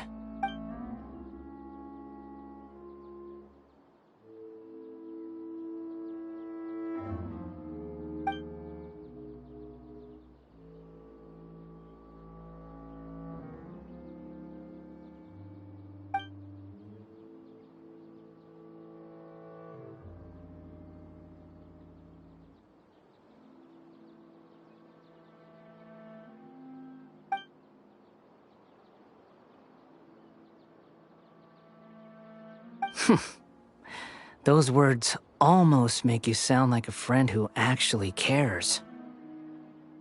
But you're wrong. I'm different from all of you. I was born to become a god. My entire life up until this point has just been a meaningless routine. Just think about a sheet of paper. By itself, it holds no meaning. All I had recorded down before were some painful memories and boring human feelings. Such senseless drivel should have been erased a long time ago. Indeed, to me, the sight of you fools in your futile struggles is far more amusing. Tell me, just what has this world done for you to protect it with such zest and conviction? I'm connected to your consciousness, so I can hear what you're thinking and sense the depth of your determination. This is a good conversation we're having.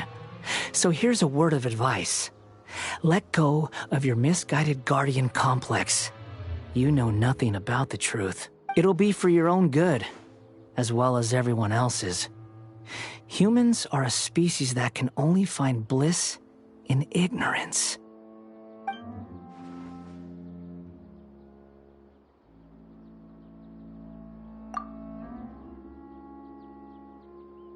Ah, you've seen my affection for her. If you were in my position, I think you'd feel the same way. She peered into my consciousness and saw my past. Someone like that is qualified to become my first follower. All gods need followers. So Hypatia has been chosen. Her appearance heralds my imminent arrival at the throne of divinity, while her worship shall become my glory. You're doubting me again? No matter. Soon, you'll know what kind of authority you're challenging.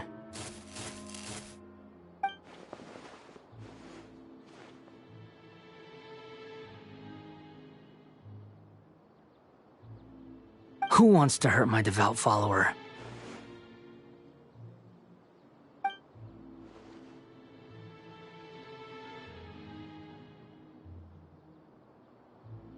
The doctor wants to hurt my first follower?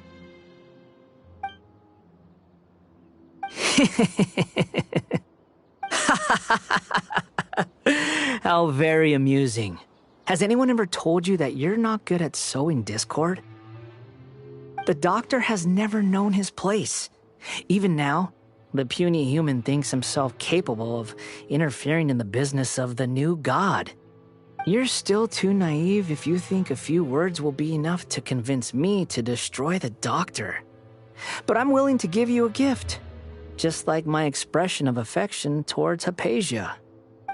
It is an honor for you to be able to stand here and speak with me. As my listener, you will be rewarded.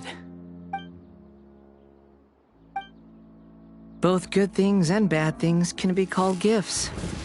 After all, gods have never needed to be reasonable. Ah! Paimon hears thunder! That person Paimon couldn't see was the Valadier? Oh, he sure chatted with you for a while.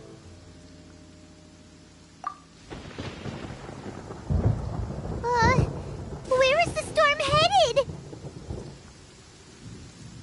That means anyone outside is in danger! Let's go! Tainari and Dia still must be...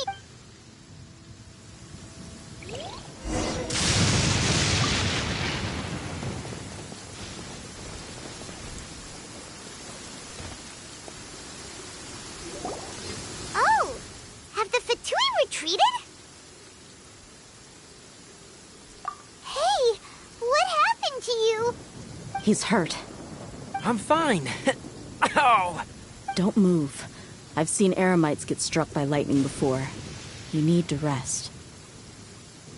Struck by lightning? We were fighting, and just as things started looking grim, the weather suddenly became extremely strange. Lightning started attacking everyone, almost as if it were alive. Luckily, there were only two of us, and both of us were nimble enough to dodge most of the strikes. There were a lot of Fatui, though, and they were being torn to shreds by the bolts of lightning. With that, all the Fatui soldiers were forced to retreat. Why are you sorry? It's all right.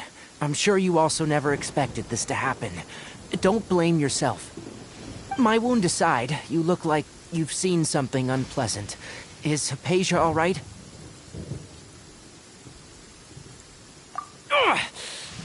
Hey, didn't I tell you not to move? Just in case. Let's go to Hypatia's place and talk about things there.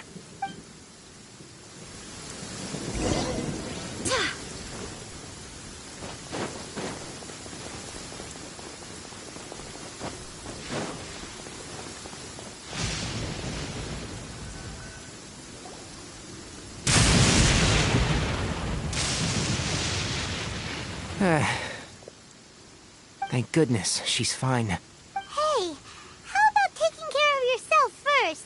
I understand my condition. The wound is not fatal. I'll be all right. Ugh. The more you understand medicine, the worse of a patient you become. I know. They always think they can push through the pain. Oh, he sat down. Let me rest for a bit.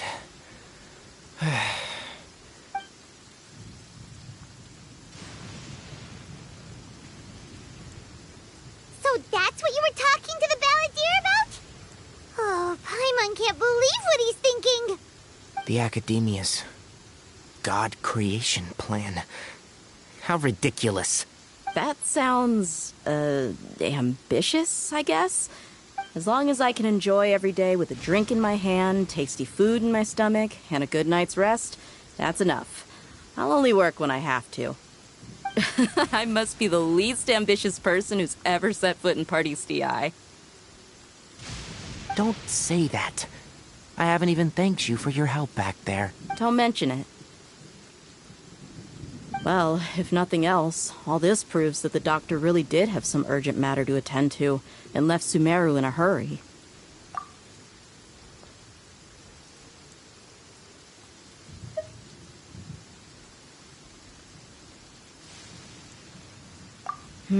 Maybe the Fatui want to cover up some secret of the Valadier. Is that why they tried to seize Hypatia? You said the balladeer claims that Hypatia has seen his past. So, what could be there? Have you noticed? The balladeer is not happy with the doctor's actions. He thinks the doctor has no right to consider himself as his equal. So, if the doctor was to show up again, would the balladeer zap him with lightning? Based on what the traveler has said, I think he would. Having the doctor gone benefits him as well as us. In other words, we've successfully completed this stage of the plan. The doctor is out of the picture now. Yay! That's a big accomplishment! I'm also happy for you. Thank you for the help, Tainari. Make sure you rest up for now. Yeah, all right. Okay, that wraps things up for us here at Parties DI. Let's continue to keep a low profile.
All right, everyone is here. How did everything go? Any luck with your missions? Let's report back one by one. I'll start first. We've made the necessary modifications to the Akasha terminal. In addition, the props required are also ready. I'll go next. The Traveler and I went to Parties DI. The situation was a bit complicated, but we found Tainari. Unfortunately, he was wounded during a fight. Who was behind it? Well, that's the tough part. What should I say, Traveler? The Fatui or the Balladeer? After some back and forth, we confirmed that the doctor has left Sumeru by boat. He has something urgent to attend to back in Snezhnaya. So, we've successfully removed the doctor from the picture. Also, Tainari's already resting, so he'll be okay. Oh, Tainari also asked us to tell you this message. Trust your own senses and experiences. All right. I'll remember that. Everything also went smoothly on my side. The Eremites should have arrived at their destination by now. To avoid alerting the quarry, they will stay there for now. I can't believe you actually got so many Eremites into Sumeru City. It's all thanks to Rahman and his brave team, as well as their bold strategy. It appears to have been very effective. I'm glad to hear it. Well, is that everything? Okay, this meeting is adjourned. Huh? Wait, you mean that's it? Well, what else is there? Shouldn't you end with some words of encouragement? You know, to fire us up now? Personally, I'd rather we all go home and get some rest. I'll hate them. Oh, and if you wanted someone to say something to that effect, then I must reiterate that I'm here to strategize and not to lead. So you should find someone more suitable to do that. But I thought all of you academia big shots were great speakers. Then I should remind you that I'm the scribe. I know that. So a scribe is responsible for recording meetings, not speaking. Fine, whatever. Well, Cyno doesn't seem to be much of a talker either. I guess that leaves it to my employer. Employer? Yep, the Traveler hired me. That's right. So come on, boss. What do you have to say for the team? Yeah, say something to boost morale. Huh? What are you all doing here? Oh, it's Nilu! Hey, everyone. I'm not disturbing you, am I? Not at all. I was actually just about to go find you.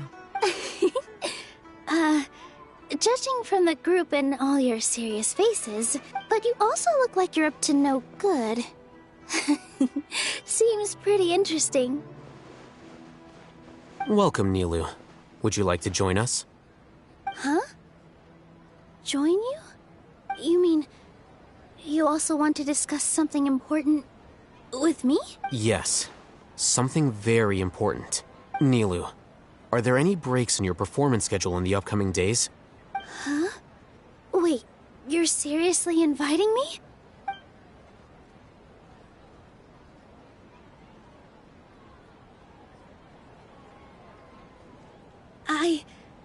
I can't believe my ears. You are truly the bravest and most passionate people of Sumeru. Well, that...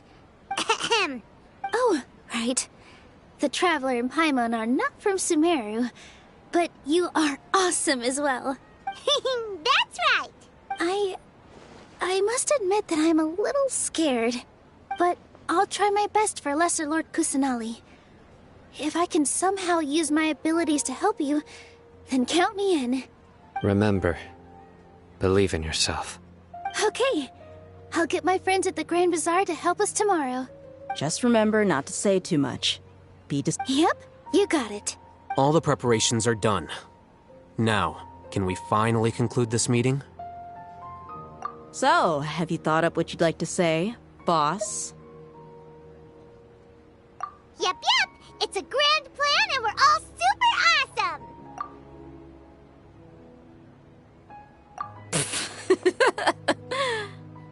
Well said. A good night's rest before an Thankfully, I've had my place to myself recently. Huh?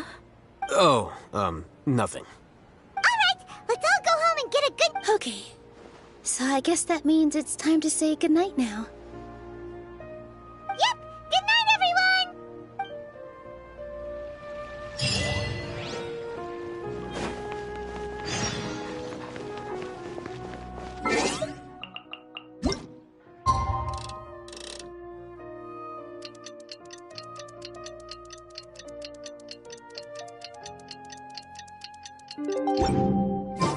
Today is the Academia's New Garbaha Day. We can finally put our plan into action.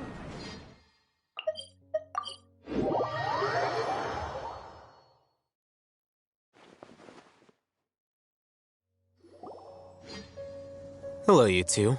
Sleep well? Not really. Paimon got too nervous thinking about today and didn't fall asleep until this. What about you all, Hatham? Naturally, I slept just fine. After all, a good rest should be considered part of the plan, since energy is an important resource. You just want to show off how calm you are. It's crucial to dissipate any tension before we execute our plan. The only thing you're doing is being annoying. Anyway, do you need me to go over the game plan again?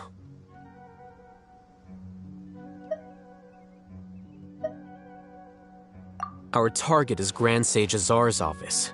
Everyone in the Academia knows that's where the Grand Sage's console is. Only they can operate it. Many restricted commands and operations are executed via that console. I'm sure. You know, Paimon's been thinking, what kind of technology could let the sages imprison even a god? That isn't something they could have accomplished with their scholarly talents alone. In the Sanctuary of Suristhana, there's a device of Greater Lord Rukkhadevata's that she once used to isolate herself while meditating. 500 years ago, the Grand Sage at the time modified the device so that it can no longer be controlled from the inside. They were effectively trapping one god with the power of another.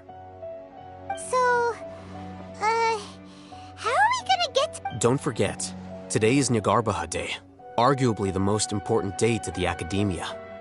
The sages and core Academia personnel are busy loading the latest batch of research developments and legal decrees into knowledge capsules so that they can be entered into the Akasha. All the Darshan's researchers have their noses to the grindstone, and the Academia's grounds are flowing with all sorts of people. It's the perfect time for an infiltration. When the Grand Sage leaves his office to supervise the entering process, that's our cue to access the console and free the Dendro Archon. Well, yes. That's just the visible side of our plan, after all. If precedence holds, the Academia should have already started preparing for Nyargarbaha Day.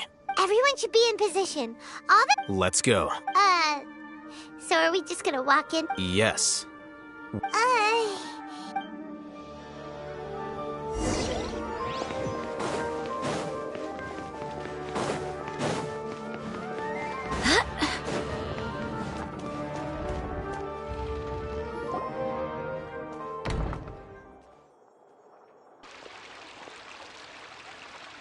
Scribe? Please, wait. Are you Scribe Alhaitham? That's me. Is something the matter? I'm in a hurry. No. I was just surprised to see you here. I had heard that the sages were looking for you not long ago, but I didn't know what for. And, also, please don't bring outside guests into the academia. Outside guests? How did you arrive at such a conclusion? Your groundless inference shames the Haravatat Darshan. What did you say? I'm the top student in Haravatat, and I earned 3rd place at the last Inter-Darshan debate. Don't look down on me! That wasn't my intention. As your Haravatat senior, I just assumed that you possessed a greater aptitude for critical thinking. Look, based on what you already know, the purpose of my return and the reason they're here should be obvious. Is that so? Wait a moment. Let me think. The sages search for you. A blonde-haired traveler. Outside guests. So, from the start, the sages weren't looking for you, but this traveler? And you were gone from the academia for so long because... Hey, shh. Yes, you've proven yourself as the top student in Haravatat. I surmise you've arrived at the correct conclusion. As I expected. Please, forgive me. I wasn't thinking clearly just now. Thank you for getting me back on track. It's nothing. We'll be on our way then. All right. Thank you for your contributions to the academia, Scribe.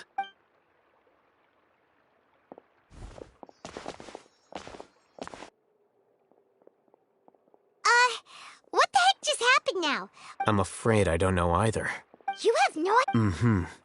He convinced himself of whatever truth he came up with. That is the so-called pride of a scholar. Nowadays, the academia is rampant with this type of scholar. Their obvious farces of intellect only serve to highlight themselves as fools. Wow. So there are special ways to deal with smart people. We shouldn't waste any more time. It would be problematic if we missed our window of opportunity. Let's go.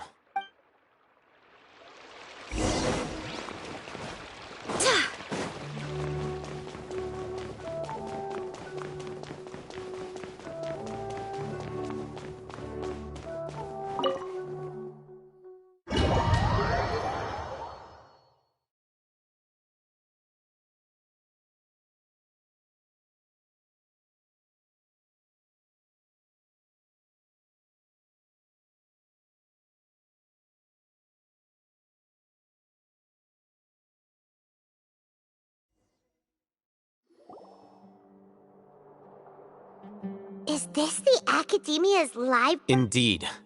Known as the House of Dana, it is... There are a lot of students going through here. Is it really okay? The Academia marches to a fast beat, especially since it's Nagarbaha Day. Just act natural. Now.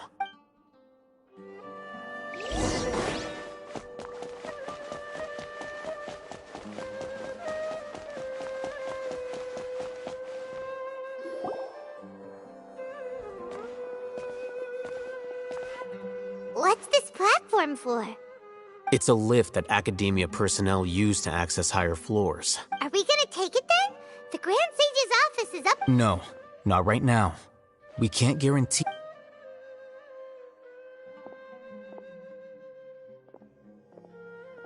You think the Grand Sage will exit from there? And after he does, we'd sneak past him? Oh, Paimon thinks that's really dangerous. Who knows? However, if we can confirm Azar's current location, our operation will be much... Allow me to offer you a hint. If you wish to know his location, look behind you. You're... What's Grand Sage's... Do not tell me you believed the Academia would not grow suspicious of you after such a prolonged absence, scribe. An eyewitness had informed me of your whereabouts, so I came to personally welcome you. Grand Sage, I didn't expect you to care so much about me. I'm truly flattered. I'm sure, but compared to you, I am far more interested in these two unexpected guests. You are the Traveler and Paimon, correct? It's a pity that only now have I been afforded the opportunity to formally meet two of Sumeru's most esteemed guests. I do apologize for my lack of decorum. Excellent. You immediately initiated discussion instead of attempting to prepare some perfunctory excuse. You clearly understand the situation at hand, and have no intention of making a reckless stand. The foot traffic here renders this place unsuitable for discussion. Please, follow me to my office.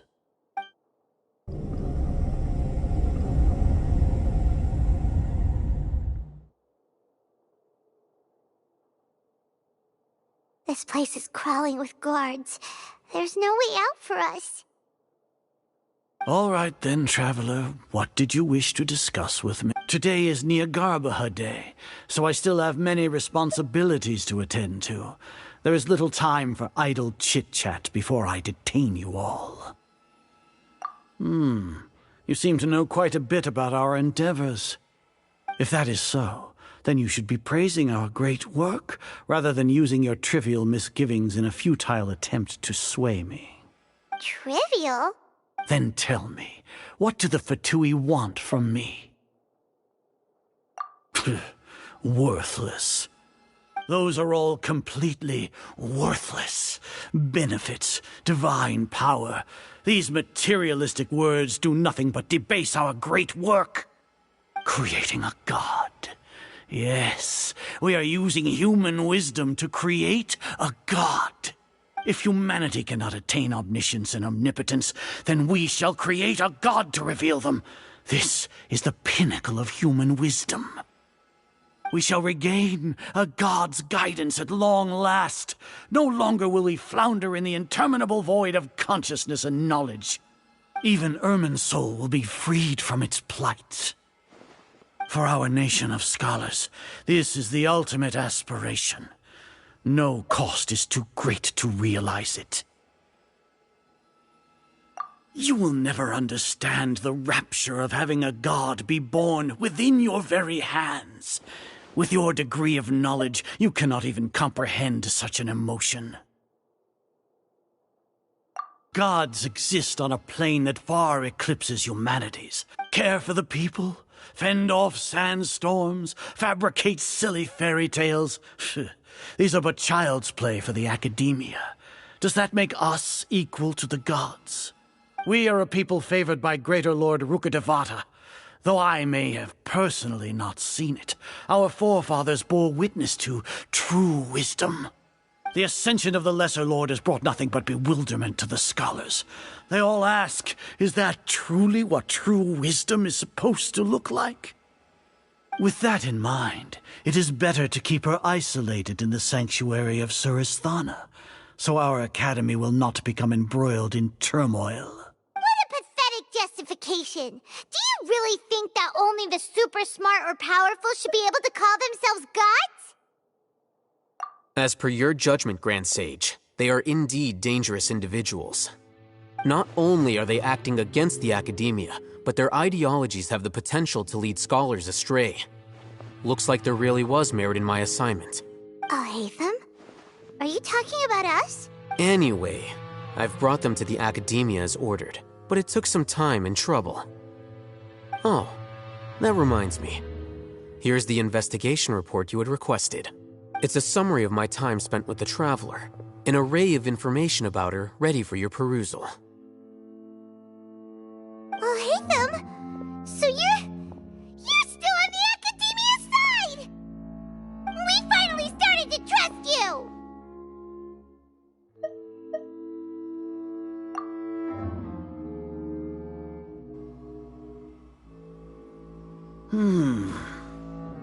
Excellent.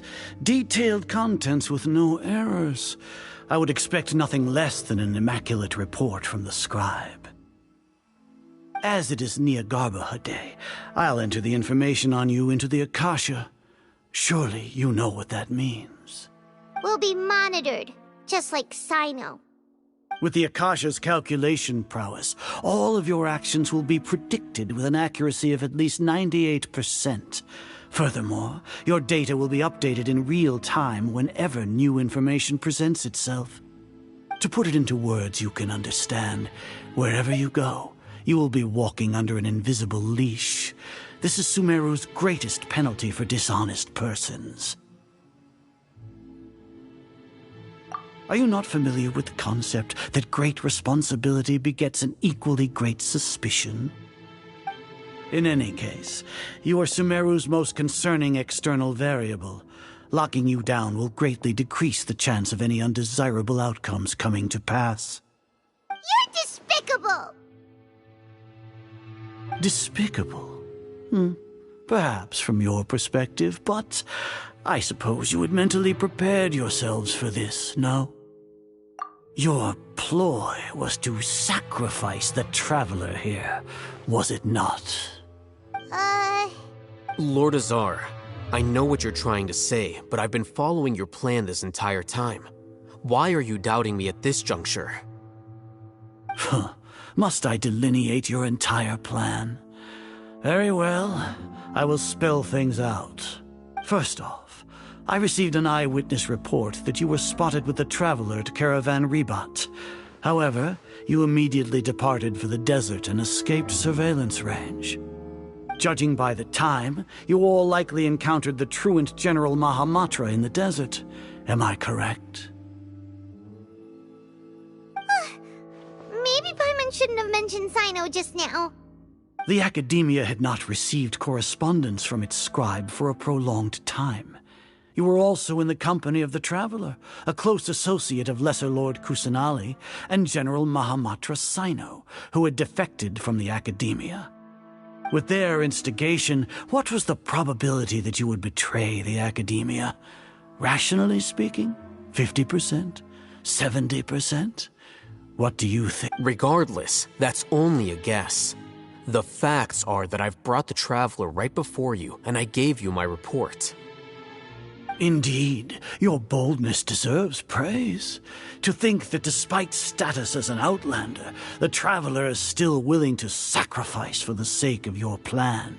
If I'm correct, you have a contingency plan to save Lesser Lord Kusanali and ruin our great work. Sneak into the Academia on Neagarbaha Day, using Alhaitham's status as the scribe. For there is a good chance that an opportunity to save the Lesser Lord will arise. Should your intentions be discovered, Alhaitham will turn traitor and sacrifice the Traveler, thus proving his innocence. He can then stay inside the Academia and continue searching for a way to proceed forward. As for Sino, according to the Akasha's calculations, he will soon return to the Academia and confront me in person. I suppose this is also a part of your plan? You'll see me as a traitor regardless of what I say, no? Even if you impugn me, it would have little effect on you all. You misunderstand. Losing our scribe would irreparably damage the Academia's regular operations and the development of Sumeru's future academic systems. However, under the current circumstances, even that is trivial compared to what we stand to gain from our great work. You said that I betrayed the Academia, but you, Azar, you've betrayed all of Sumeru, betrayed its Archon. So flight has turned to fight at long last. Guards!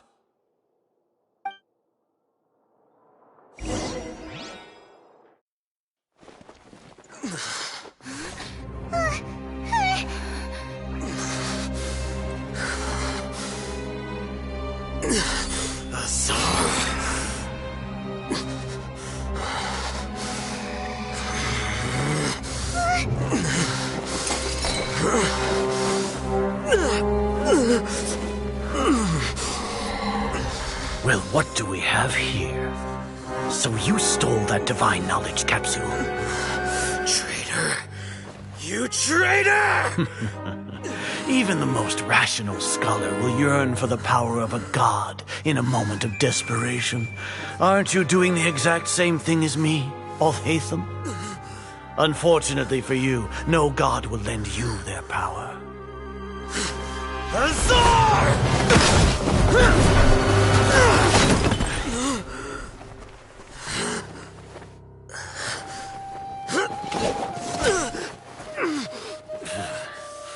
He has gone completely insane.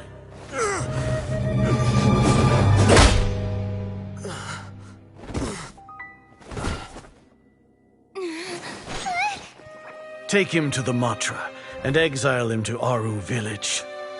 Then find someone to take these two to the confinement room. I'll deal with them later.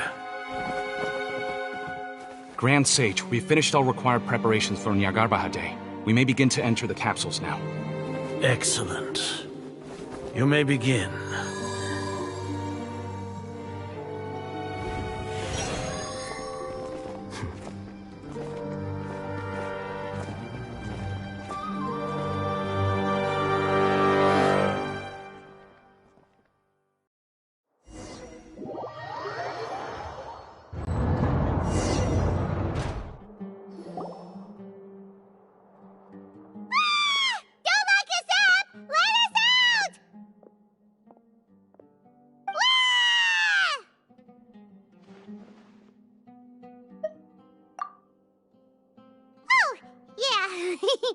Paimon got a bit carried away there. How was Paimon acting just now? Great, huh? Everything's going according to plan so far. We made it into confinement, and Alhaitham's probably done with his part too.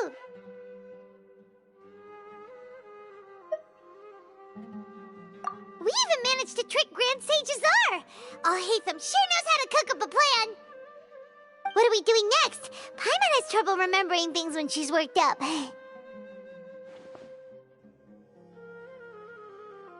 Right. Paimon thinks it... Apart from that, we still have yet another goal in the first stage of our operation, which is to send the Traveler to the confinement room. What? Why do we want to get her locked up on purpose? She's always been the person the sages are most afraid of, as well as the greatest obstacle to the successful implementation of their plan. They are very aware of the risk she poses to them. Once the Traveler is imprisoned, the sages will likely think that everything is under control. And with their guard down, the next phase of our plan will have a much higher chance of success. I can already see the pompous looks on their faces. Oh, that's a super tricky plan. But Paimon still thinks it's not really worth it. That isn't the only reason, of course. She has a more important task once she's in confinement. According to the Academia scholars in Ramon's custody, Lesser Lord Kusanali has sealed off her consciousness in the Akasha ever since she was captured by the Doctor. That way, they can't pry any more information from her. Even if we break into the sanctuary of Surasthana, it will take time to awaken Lesser Lord Kusanali's consciousness. We need to do that in advance. So our job is to wake up Nahida! Okay, totally worth getting thrown in jail. The confinement room is inside the Academia, close to the sanctuary of Surasthana. It's a completely enclosed space, and you won't be receiving any visitors. I'll work with Ramon's scholars to make some modifications to your Akasha terminal. Once you're in, get as close as you can to Lesser Lord Kusanali and try to connect to her consciousness. However, as for whether she'll actually wake up, that will depend on our luck.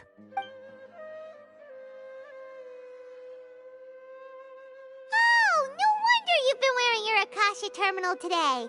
It's the one that Alhaitham modified. Paimon thought they'd take our Akasha terminals when they locked us up in here. Were they being careless?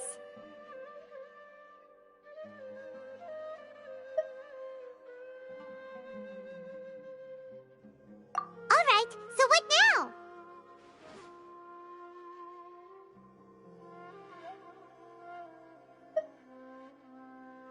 Sounds easy enough. We can finally talk with Nahida after all this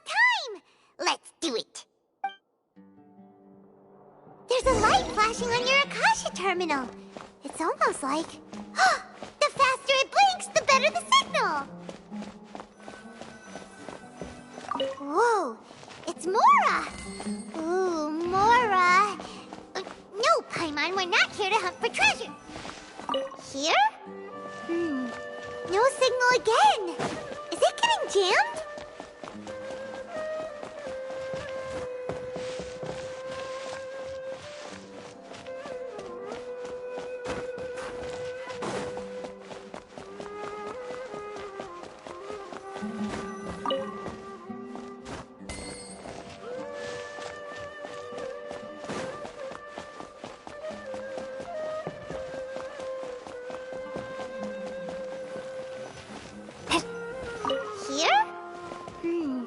No signal again! Is it getting jammed?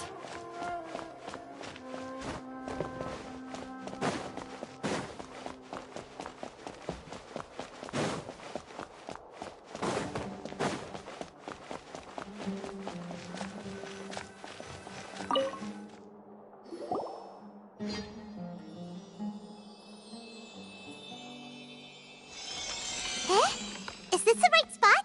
Are you getting anything?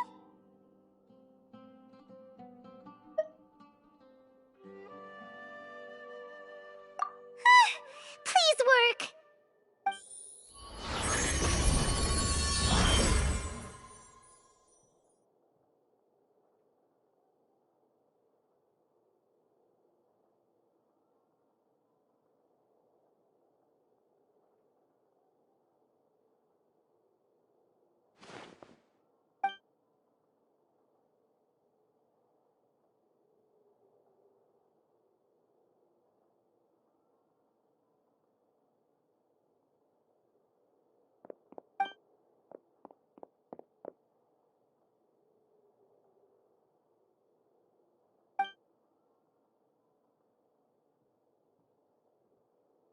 Nahida!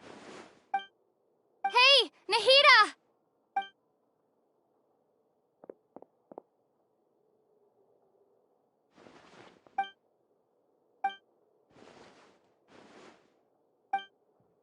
When did it first start? Oh, right. It started from the moment I was born. I wanted to become a worthy Archon. So I've kept studying. Kept listening to my people and their hearts. Kept looking for a way to save Irminsul. So I can catch up. Catch up to Greater Lord Rukkhadevata. But I'm stuck in the sanctuary of Sarasthana. The sages are creating a god to replace me. And I'm forced to lock my consciousness in this boundless darkness. Nahida!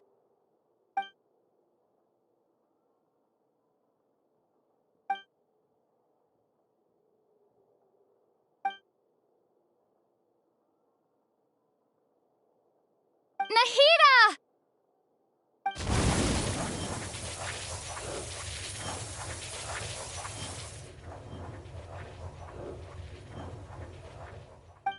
It's so quiet here. Now that I think of it, I don't think I've ever actually listened to my own inner voice.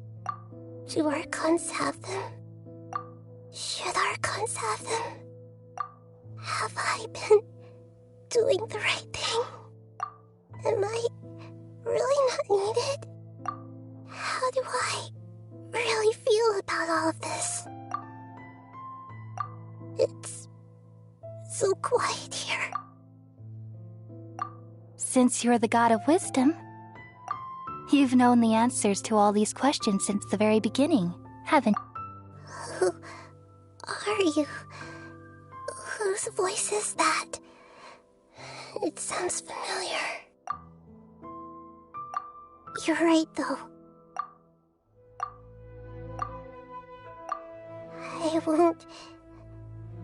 I won't ignore my own voice anymore.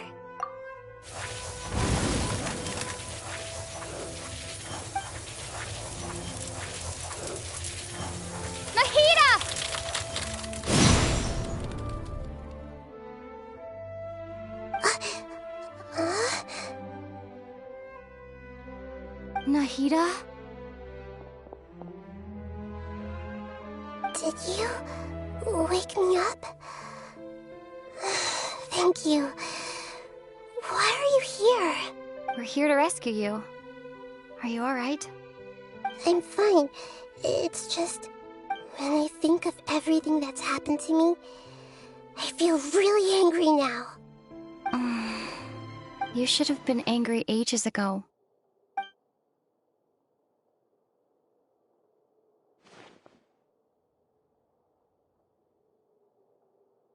Huh?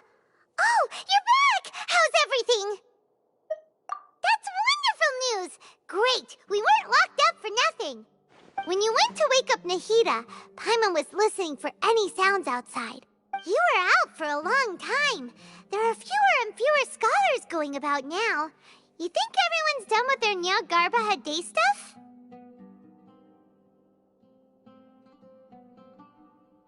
Yep, so that means our next act is Nilu's performance!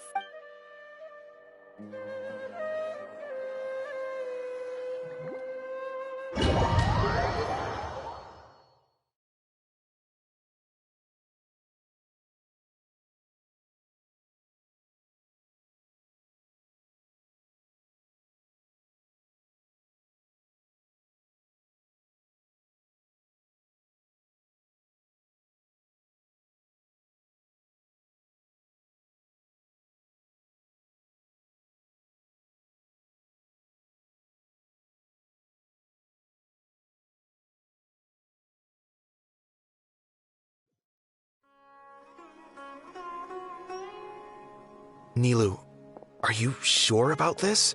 You're taking such a great risk for them. I'm sure, and I'm going. You know that I don't like to pass up any opportunity to dance, and this one is especially important. All right. You seem to have a lot of trust in them, so I won't say more on the subject. But if anything happens, the few of us here may not be able to help you. Don't worry.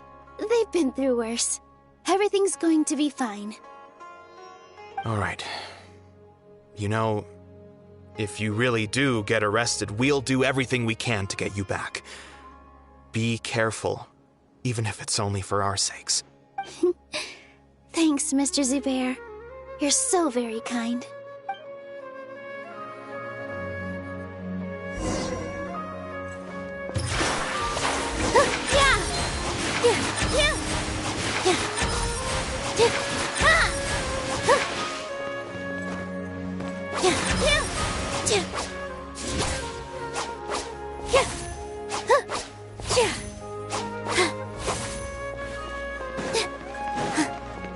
With all my strength.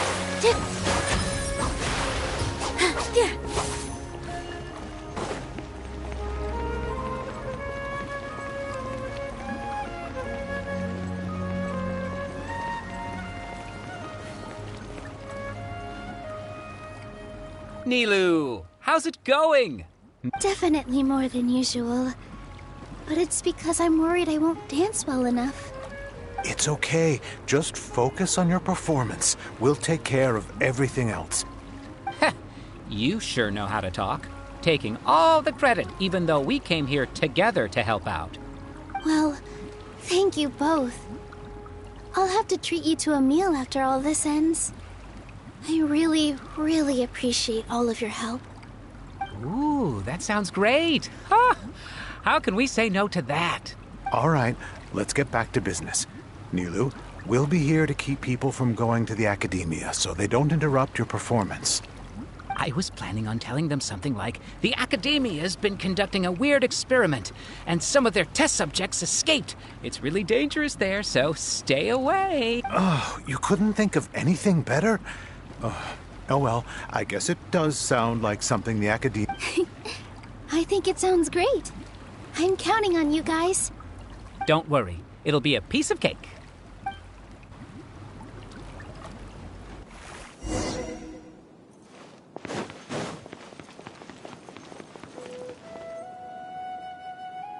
Hey, Nilu.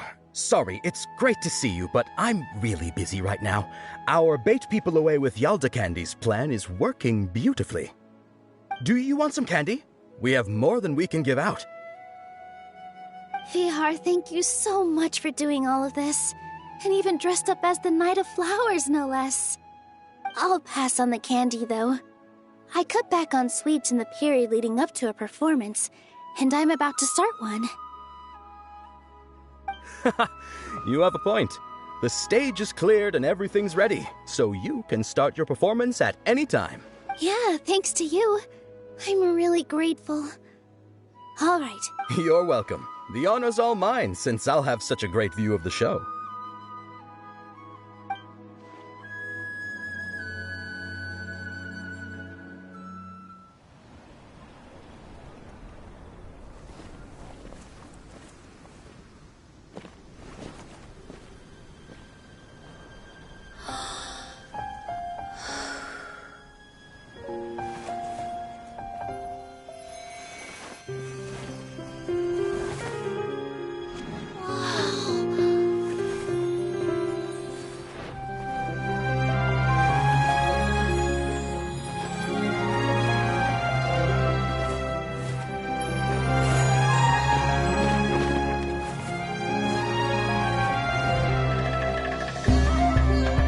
I've never seen a performance like this. This is incredible. Yeah, but I heard that public performances like these have been banned. I can't believe she's doing this here.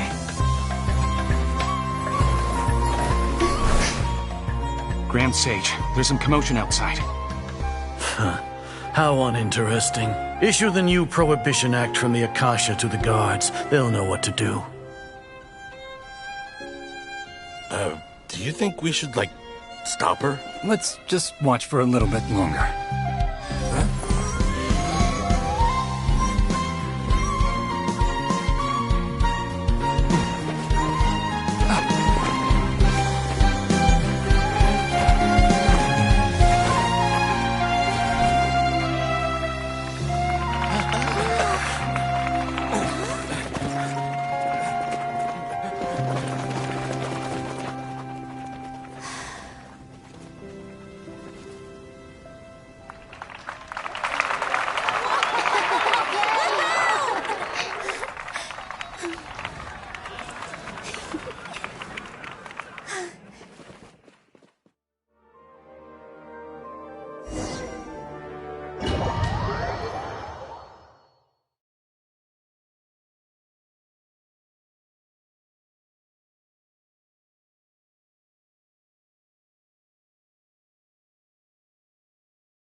Did you hear that?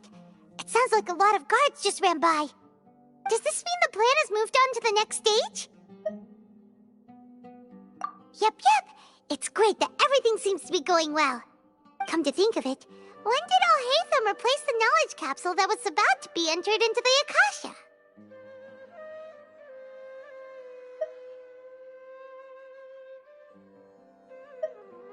Oh, so that's when he did it!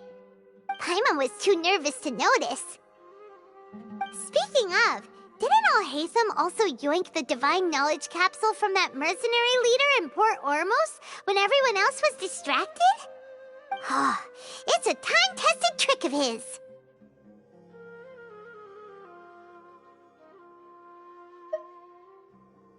Why are we complimenting him? Yeah, he's smart and all, but he still makes Paimon's blood boil. Let's review our plan for this stage again. It's not like we have anything else to do. Paimon remembers that Nilou's task was supposed to go a bit like this.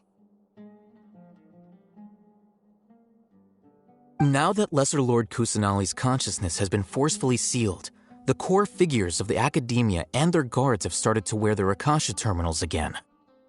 With the Doctor's technological support, they think they have nothing to fear. How despicable of them to rely on such a person. But this is also our chance. I was originally asked to draft the knowledge capsule for the Artistic Performances Prohibition Act when I was still at the academia. It should be on the Grand Sage's desk right now, and will be entered into the Akasha during the next Nyargarbaha Day. Are they really going to stop all artistic performances? That's horrible! I'll make an identical knowledge capsule, but this time, I'll smuggle some misleading information into it. We only need to find an opportunity to switch the capsules. Once it's been entered into the Akasha on Nyargarbaha Day, if someone were to be seen performing in public, the sages would definitely use that opportunity to announce the ban, and so the misleading information will be disseminated amongst the guards. Sure sounds complicated, but it seems like if everything goes well, we'll be able to get rid of all the guards in the academia without any effort. That's pretty clever, getting right into their heads. I just have one question. Even if we manage to get the misleading info out to the guards, how can we be sure that they'll believe it? People who are used to relying on the Akasha become less inquisitive, and their ability to distinguish truth from misinformation is significantly reduced. They will view everything the Akasha releases to them as the unequivocal truth. The Akasha will turn humans into machines. I've seen it happen many times. Yikes. Good thing I didn't wear it for long when I was working in Sumeru City. At first, I thought it was a good thing, too. By the way, this plan still requires a performer, right? Do you have someone in mind? Nilu of Zubair Theater. I know her really well. We can trust her. I'm kinda hesitant to ask her to participate in a dangerous plan like this, but we can ask her in person. All right. After the guards in the academia are gone, then it'll be time for me and my stowaway brothers to shine.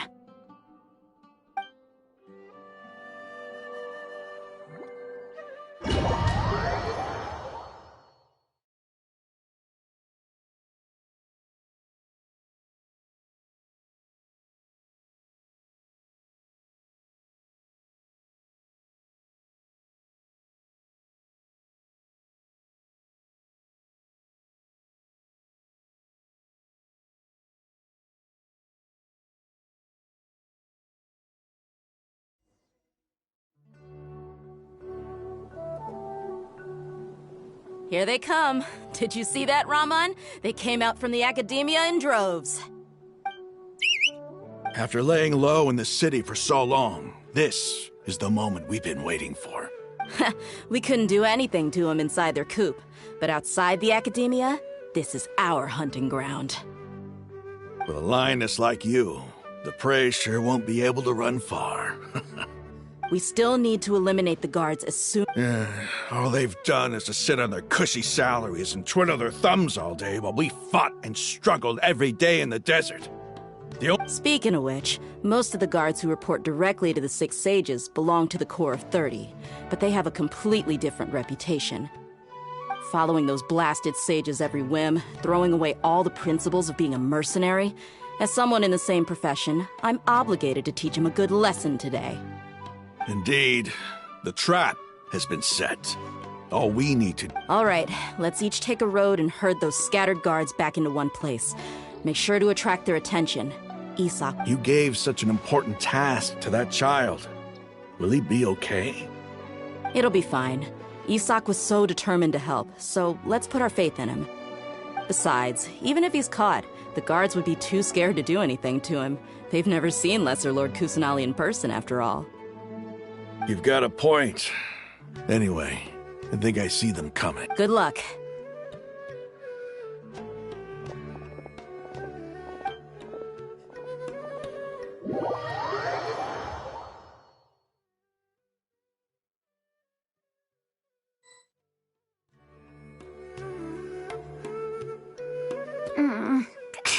This outfit.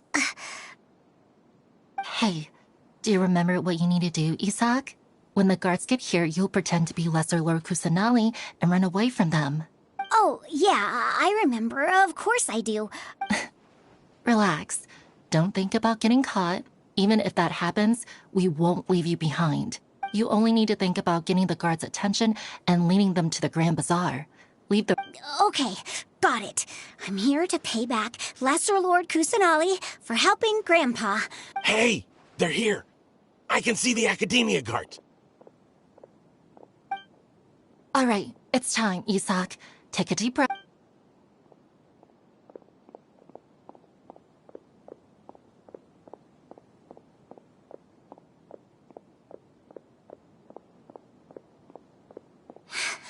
Why is there a guard over there? Did he already run ahead of me? This is different from our plan. But there's no time. I need to make a choice.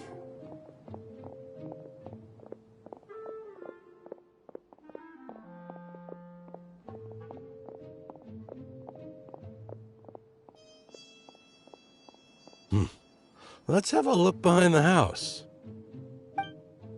What should I do next? Huh. Looks like nothing's here. A wasted time. Luckily, he didn't check behind the tree. What should I do next? The guard looks alert. What should I do next?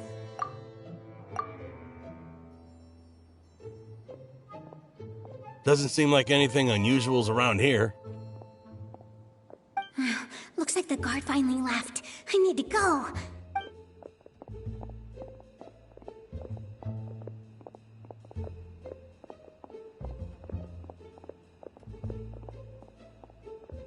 Hey! Lesser Lord Kusanali is over there! Stop! What? Lesser Lord Kusanali? How did I not notice that? They found me. This is bad. Where should I go? The target suspected to be Lesser Lord Kusanali has escaped into the Grand Bazaar. Assemble and arrest her!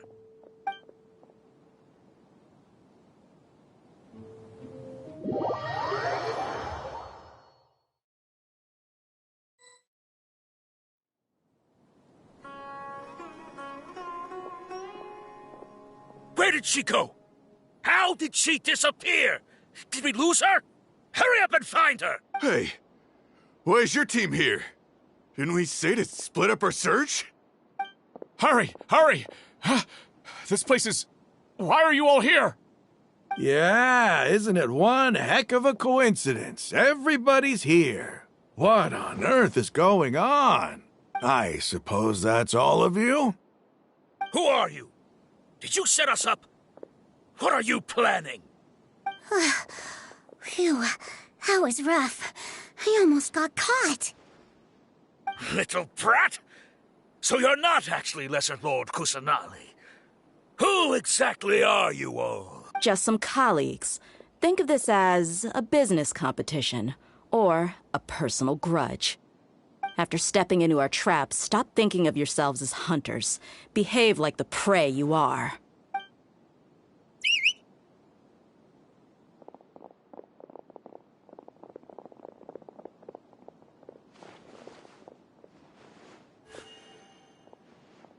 An ambush?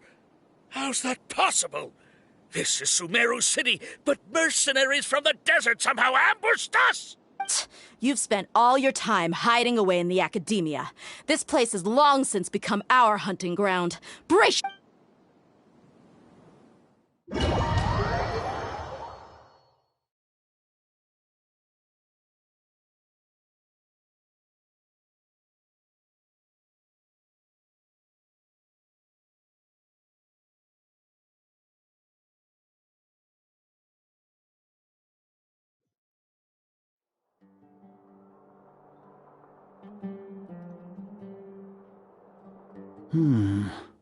This is odd. The Academia has quieted down after the conclusion of the Nyagarbha Day ceremonies, but it's much quieter than usual. Where are the guards? Why have I not seen a single one? Guards? Grand Sage, how may I be of assistance? I called for the guards. Why did you come? My apologies, Grand Sage. Right now, all Academia guards have entered the city to perform the ordered arrest. I thought you knew. Arrest? Who is there to arrest? I have an ominous feeling. Arrest Lesser Lord Kusanali, right? Is that not what the order was? Lesser Lord Kusanali? You mean she has disappeared? Yes. I wouldn't dare make up something like that. Right now, everyone is in a panic, and many are saying that Lesser Lord Kusanali will take revenge on us. What happened? Just what is going on? Lesser Lord Kusanali somehow escaped? Was it Alhaitham and his party that freed her? That's impossible. The Academia is heavily guarded today, and any order to release Lesser Lord Kusanali would be strictly confidential. Besides, Alhaitham and the Traveler are already in our hands. What manner of trickery did they employ? How could Lesser Lord Kusanali disappear into thin air? Disappear? Wait. How was the arrest order distributed to the guards? It was issued by the Akasha earlier today. Only you have the authority to send messages like that, so I thought it was your order. Let me check.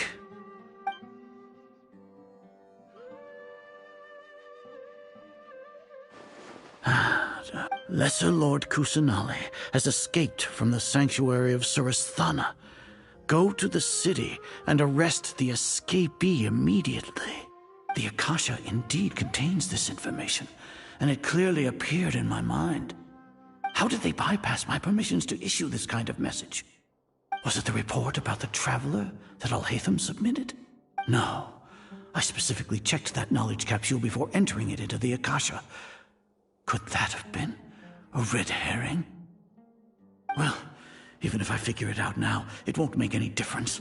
The important thing now is to confirm Lesser Lord Kusanali's status. Have you been to the sanctuary of Surasthana to confirm that Lesser Lord Kusanali is indeed... Confirm? No, I haven't. It may be a bit offensive to say this, but, Grand Sage, what you're saying doesn't make any sense. How can the information in the Akasha be inaccurate? What the Akasha decrees is fact. That is common knowledge to all. If we have to confirm the information and knowledge from the Akasha ourselves, then how is that any different from us learning that information ourselves?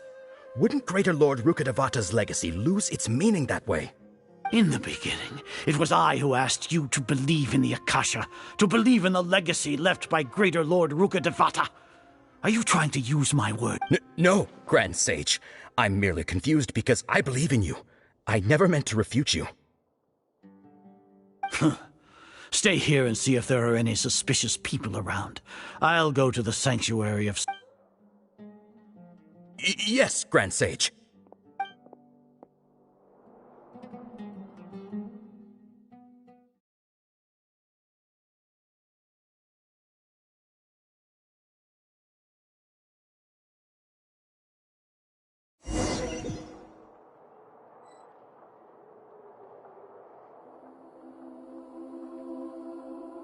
Lesser Lord Kusanali has escaped from the sanctuary of Surasthana.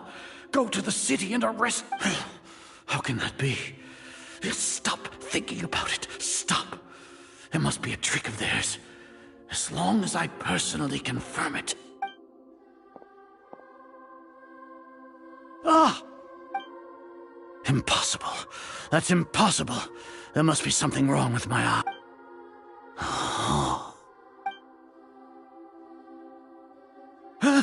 She really appeared again?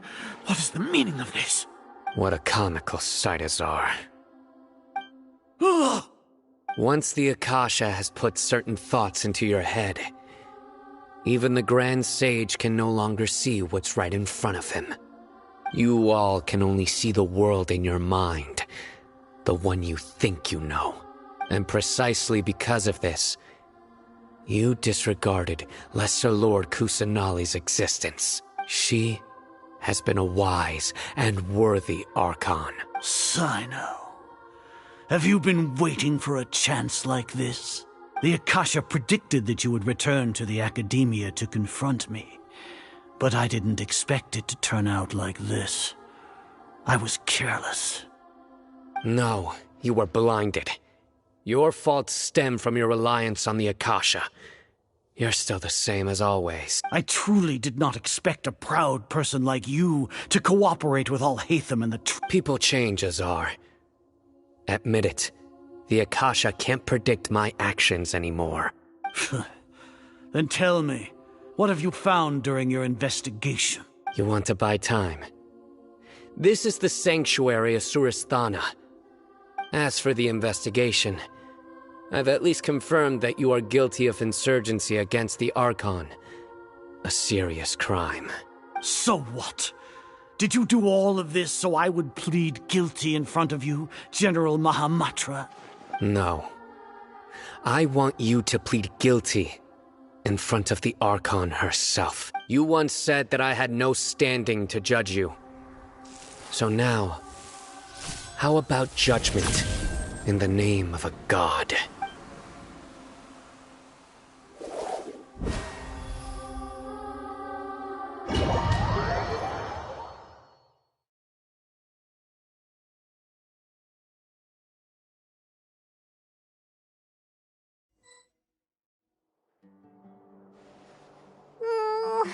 How long do we have to wait?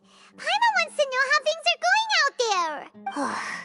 Paimon hasn't heard any sounds outside for a while. Hopefully something bad didn't happen. Yeah, but aren't you scared that we... Thinking about it, at least Paimon has you. We could... When Paimon thinks of Nahida being imprisoned alone in the sanctuary of Suras...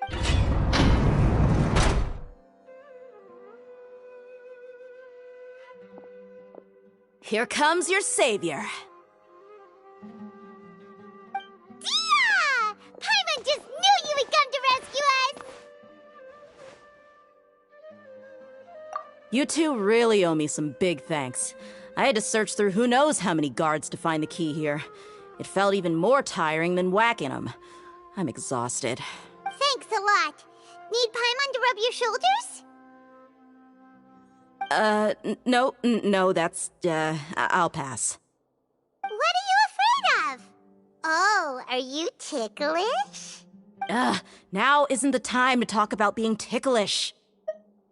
Things in the city and on Sino's side are both going well. The guards that stormed out of the academia are all taken care of. The Corps of 30 is in charge of the city's defenses, but we already talked to Asfand. They've been fed up with the sages bossing them around. As long as it doesn't break their employment contracts, they'll turn a blind eye. That's probably because you've been super great friends with them for a long time. So, how's Sino doing? The Grand Sage is in his custody. Even I know how terrible it is to fall into Sino's hands, so he probably does too. Sino forced him to release Lesser Lord Kusanali. He has no choice. So, hurry to the sanctuary of Surasthana. We should have already rescued our Archon. Honestly, I didn't expect our ragtag bunch to do this well. All right, you two better go. I still have to clean up some messes in the city. See you around.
They say it's nice to meet you.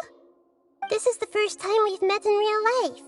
Before, we've only met in dreams, consciousness, or when I was in someone else's body. Thank you so much for coming to rescue me, but I also need to apologize. During this time, I did some self-reflection.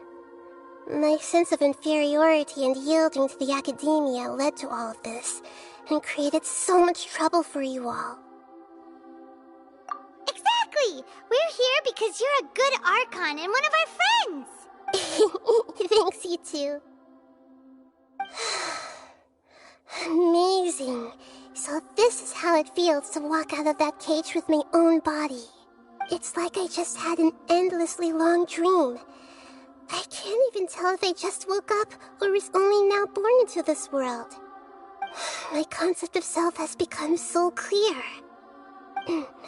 But now doesn't seem to be the time to indulge in this feeling.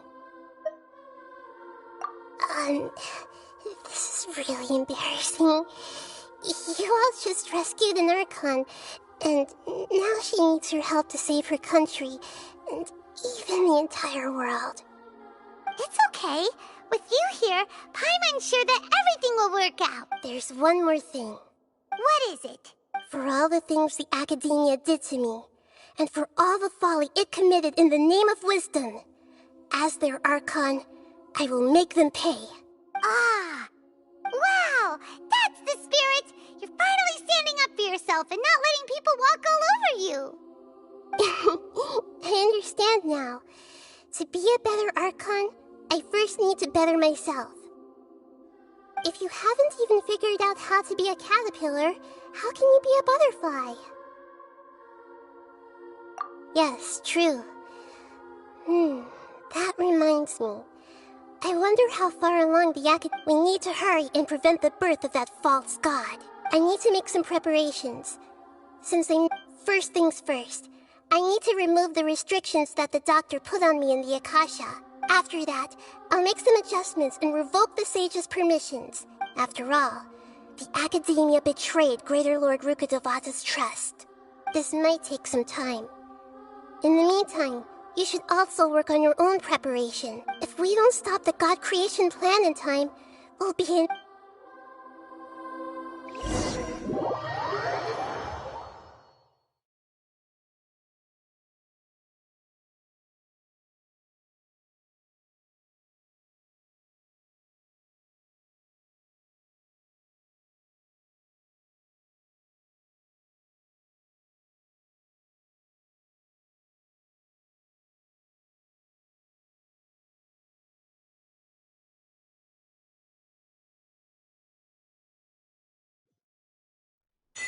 Might as well prepare for a fight.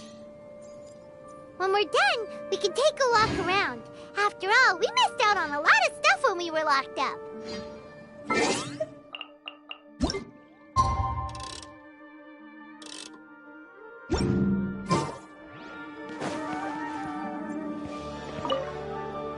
The blonde-haired traveler? How did you come out from the sanctuary? Sorry. It's fine. Just pay more attention next time. Anyway, the more I think about it, the more I believe there's something fishy about Alhaitham's return. You're finally starting to put two and two together.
How's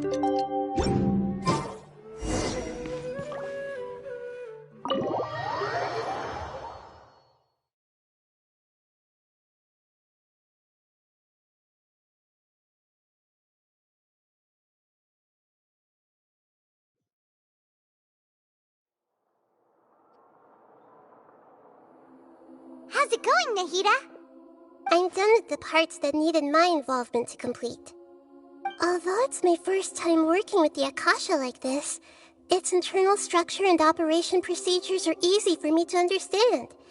Greater Lord Rukkhadevata's design is truly brilliant. Oh, also, this is for you. Huh? What's this little floaty thingy? It's a small device I put together just now. You can think of it as an upgraded Akasha terminal. You may not need it right now, but it should be helpful in certain situations. Wait! This thing has the same characteristics as Paimon! We're both small things that float! Oh, all the things that make Paimon special got copied! When Paimon appears with the Traveler from now on, people won't remember Paimon because she isn't unique anymore! It's alright, Paimon. It can't replace you. It's only a flying device, but you're the Traveler's irreplaceable friend. You're so good at comforting people, Nahida. If only the Traveler was as smart as you. I was simply telling you what I feel to be the truth. I wasn't trying to comfort you. Nahida, you're natural at this. What you just said made Paimon even happier. By the way, there's something I need to confess. Even though I'm the Archon and in control of myself again, I'm not very good at fighting. You may have heard that an Archon's power is derived from their people's faith. However, I'm not as well loved as Greater Lord Rukkhadevata. If we get into a situation where combat is our only option, I'll have to count on you, and I'll do my best to provide support. I'm glad I can rely on you. So the God of Wisdom isn't good at fighting? That actually sounds about right. I've located where the false god is. Time is of the essence, so let's skip to it.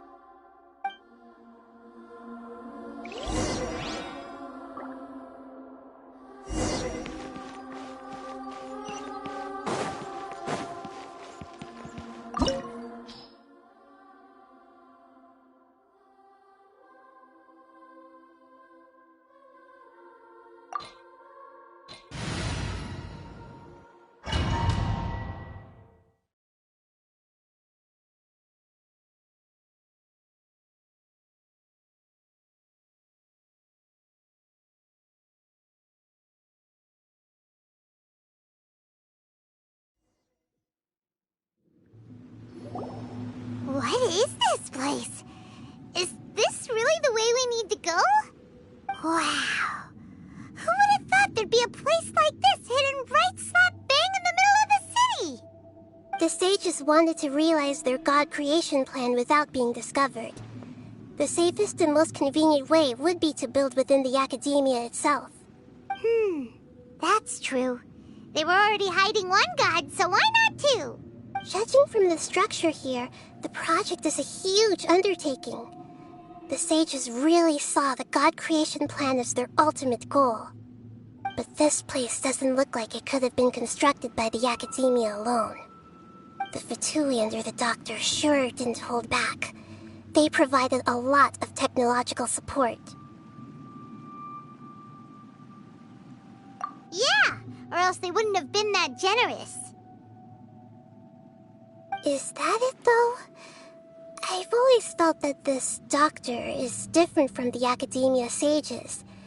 He doesn't seem to share their sense of urgency. Instead of being interested in the end product, it's like he's enjoying the experimental process. The Fatui Harbingers are all such weirdos. So, the Doctor being weird is actually normal. So, This Fatui that they're trying to turn into a god is called the Balladeer? We had previously come into contact with his consciousness. He harbors particularly strong obsessions. One is the desire for a gnosis, since he was created to be the vessel for one. The other obsession is probably related to his past. I can't quite explain it. Paimon knows that he was a prototype puppet for the Raiden Shogun before he became a Fatui Harbinger. That's why he wants a gnosis so badly. There's no way he'd willingly be a test subject. Not with that temper and ego of his. It sounds like you know the Balladeer quite well.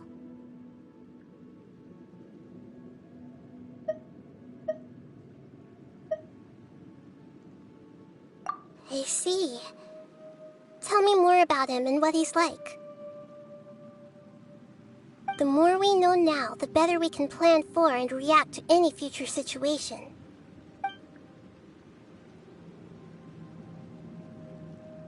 Ah, I see. How fascinating. Alright, time to go. Let's get through here and meet him in person. No time to lose. Work time! No more dogs! I hear everything!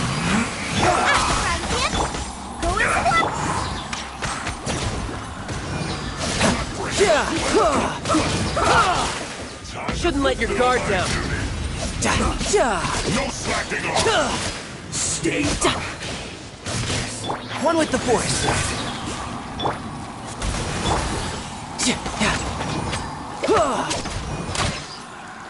Barbados, guide us.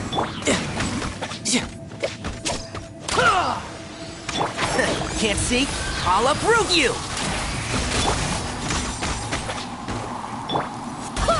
Nice and spicy!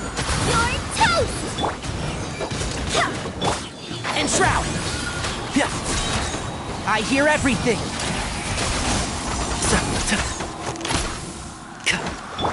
This should be fun! My duty!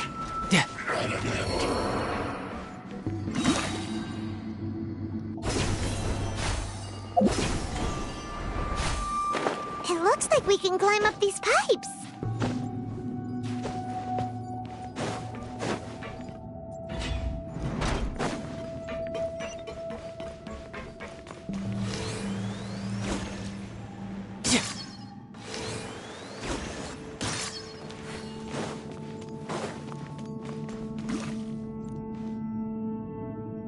The pattern on the ground seems all messed up. Let's go around and see if there's a way to fix it.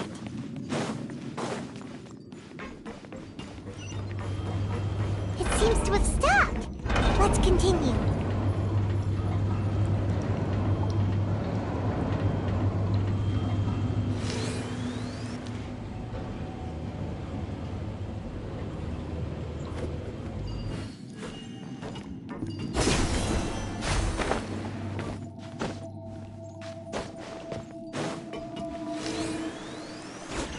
No more words.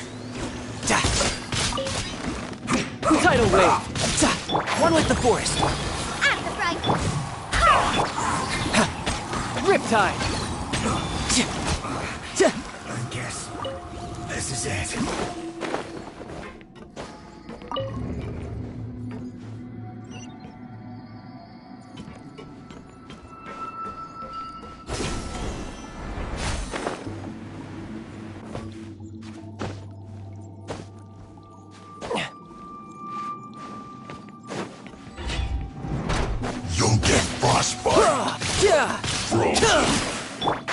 Can't see.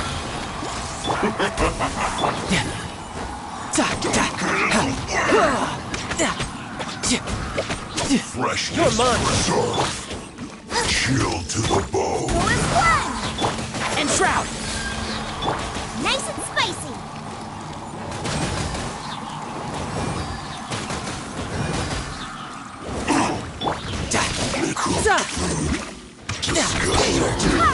Wind, hear me. Let's nip that in the bud. One with the forest.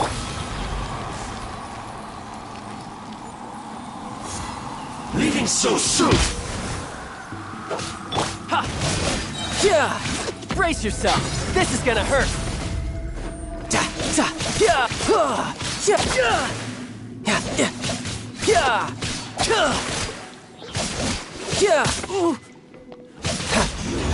Can't run from death. No time to lose.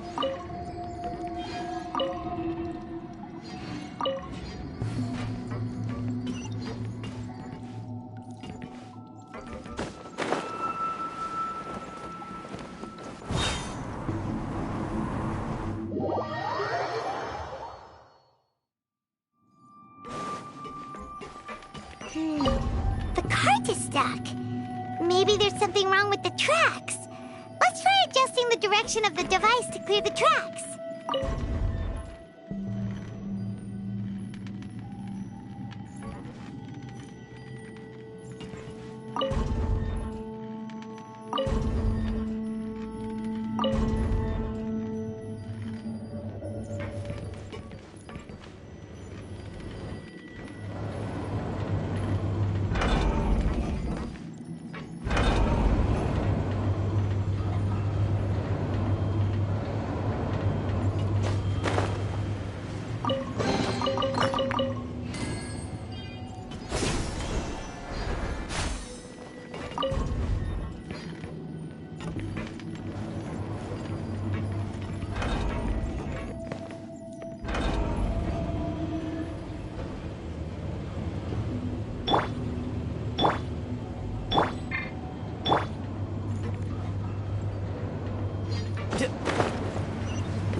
Who's next?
Tidal wave. Bring it on.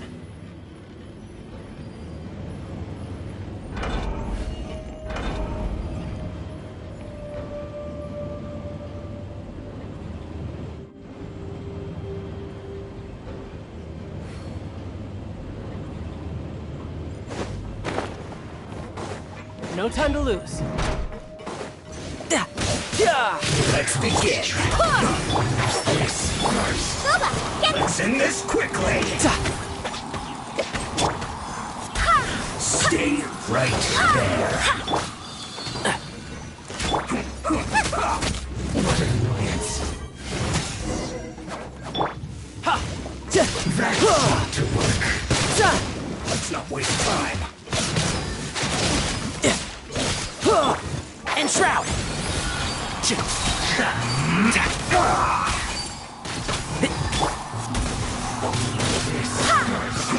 Nice and spicy! I hear everything!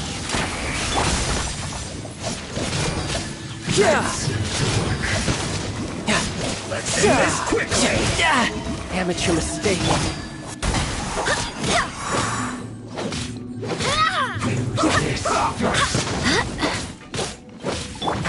Can't see. Bubba, get them!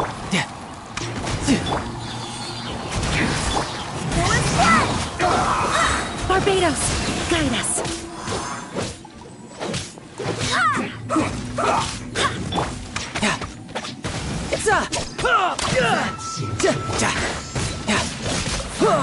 No time to lose. I'll uproot you! Let's end this quickly!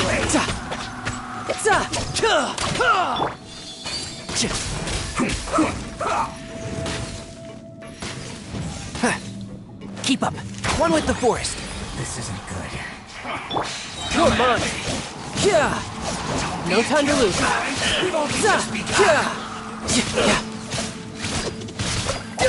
Shouldn't let your guard down.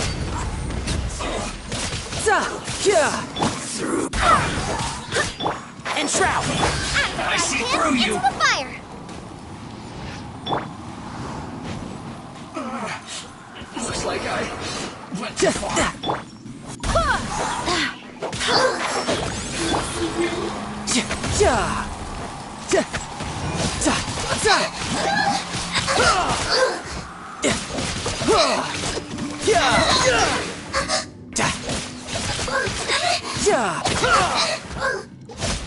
Who's next?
Looking at its operational status, we must prepare for the worst.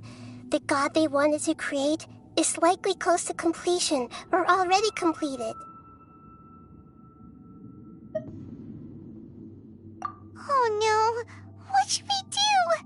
Paimon can't imagine how hard it would be to fight against a Fatui Harbinger with a Gnosis! Are you nervous, Paimon? If you really want to know, of course Paimon's nervous! Aren't you too, Nahida? Yes, I am. This is probably the first time I faced with a calamity of this degree since my birth. I feel not just nervous, but curious as well. Curious? Curious about what? Curious about our fate. To me, everything we perceive in this world, everything we learn, and everything that happens to us is considered knowledge. And if it's a form of knowledge, then it can be understood. However, only fate is about that which has yet to occur, so it has always drawn my curiosity. So to me, fate is the ultimate knowledge. That's also why I love observing humans and all the things that happen to them. It all brings me great satisfaction. And now, at long last, I'm not just an observer anymore. I will personally experience my own fate with you by my side. Isn't this such a wonderfully exciting thing? Ah, so that's what you mean. Paimon thinks she understands what you're feeling. Agreed. Okay, let's continue on. I can sense his aura from here.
world would be so eager for my birth.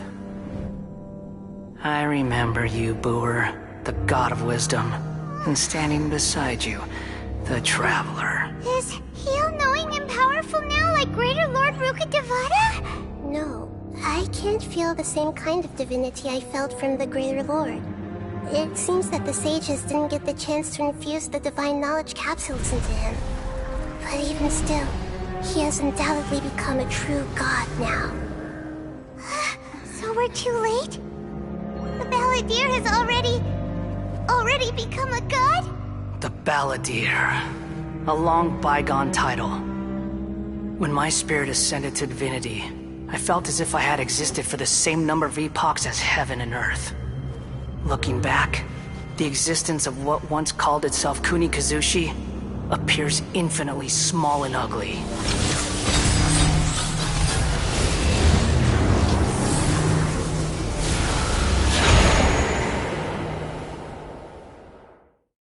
This imposing aura, it really feels like the gods!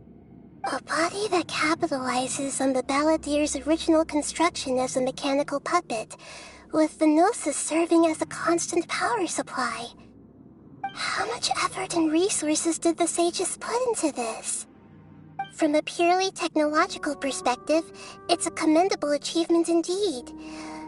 It's no exaggeration to say, this is the culmination of human wisdom. You sure are something! Dishing out compliments at a time like this? But I don't think he's reached the spiritual height of a god.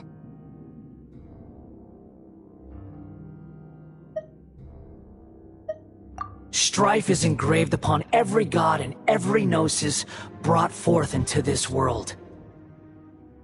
Can you feel it? The exhilaration of such power, and the thrill of anticipation for our contention. Nahida wouldn't feel the same things as you! Do you not realize that you are interrupting a conversation between gods? Lowly creature, know your place! The strife engraved upon a gnosis. You're talking about the Archon War.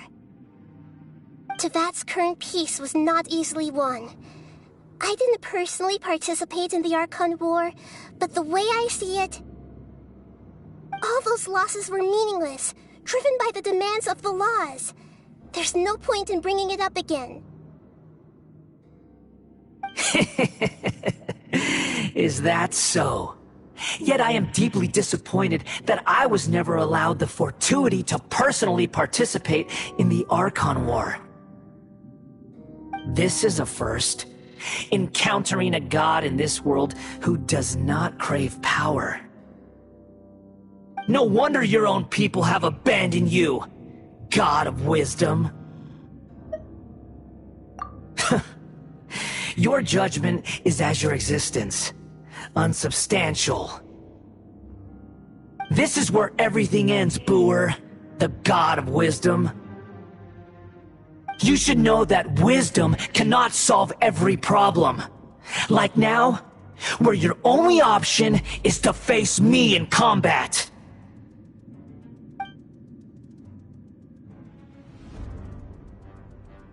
Come!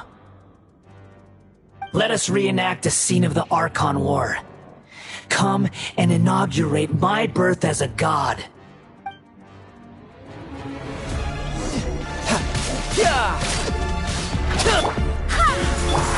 Can't see? Perish! No time to lose.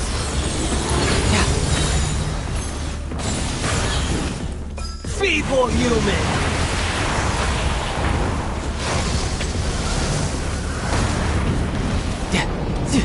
And shroud! Nice and spicy! Tidal wave! Brace yourself! This is gonna hurt! At my command... Need more power! You're everything! You're mine!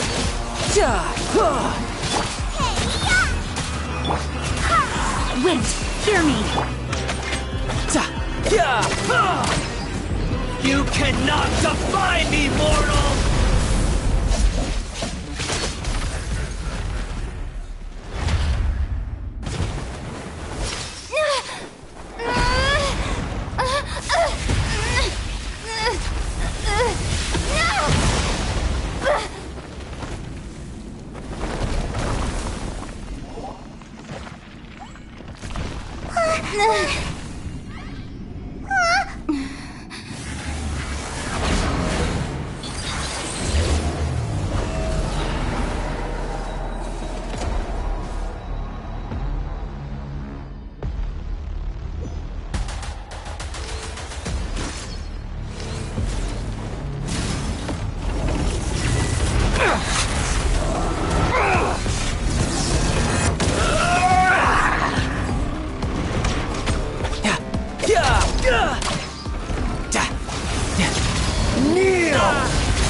Burn to oblivion! One with the force. Scuba, get...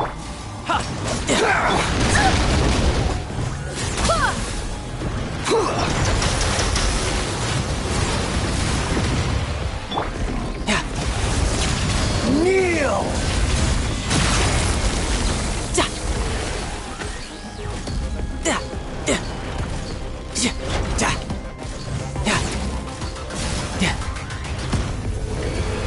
Reality is pain!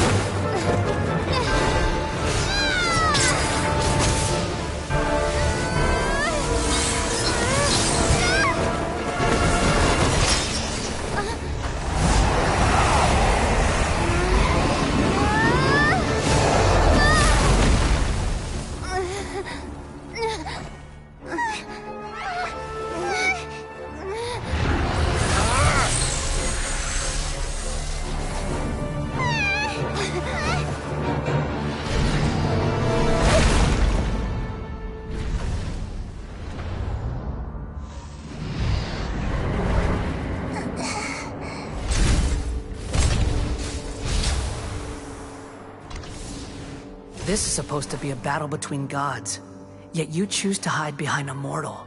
And now, you're acting like you'd sacrifice yourself for a human. Are you having fun proving a false sense of heroism to yourself, Booer?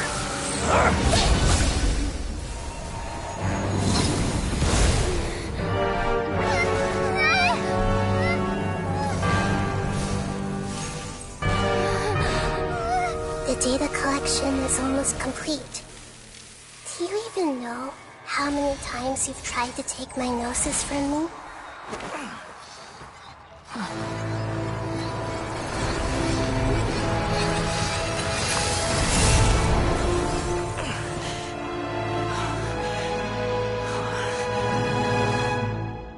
We just concluded the 168th loop.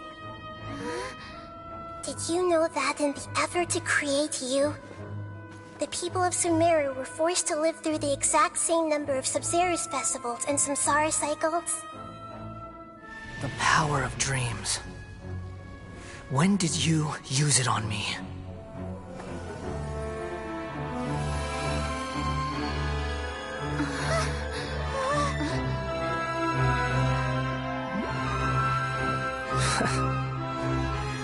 You can't even defeat me in a dream. What do you hope to achieve with this little trick? Come, Traveler. Just like before. Allow me to awaken the memories in your dreams. All that battle experience! It's more than that. Compile everyone's wisdom in the name of the Archon. That is the original function of the Akasha. I've sent everything that happened just now to the people of Sumeru in the form of knowledge. I've asked them to help you find a way to defeat the false god.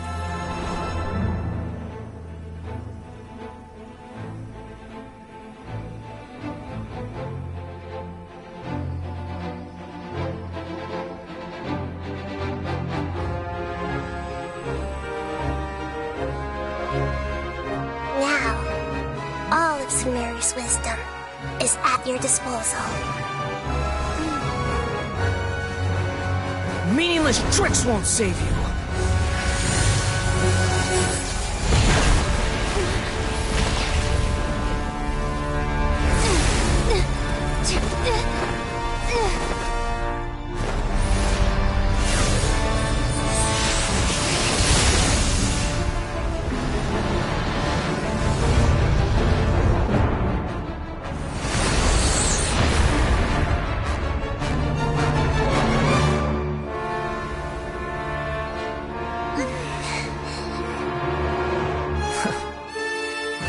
Are you done with your tricks?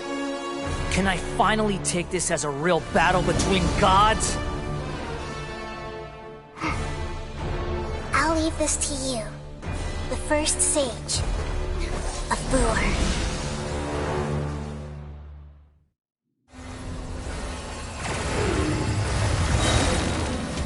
1,000 eons, mine to dominate!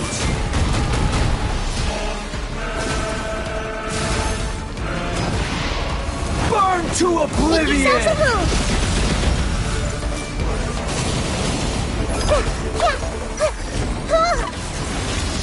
Kneel! Ouchie! Commit it to memory!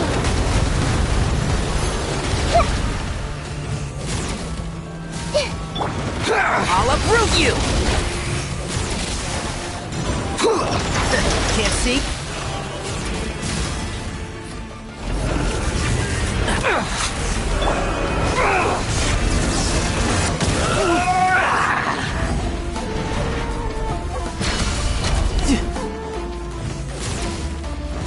No time to lose. Reality is pain!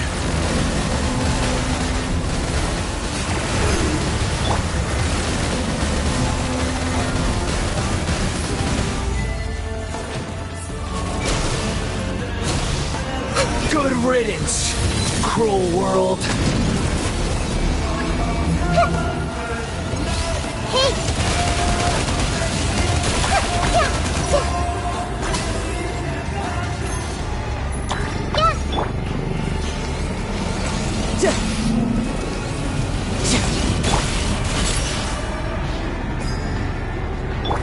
Keep up and shroud.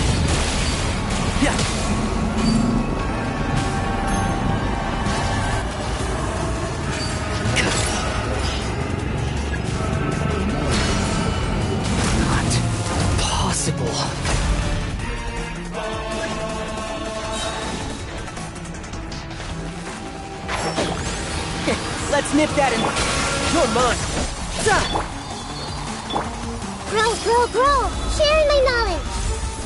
I swear by my sword! Eat this! Ha! Yeah! Shouldn't let your guard down.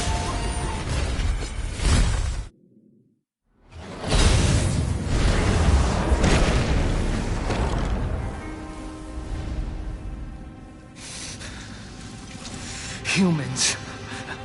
Filthy humans.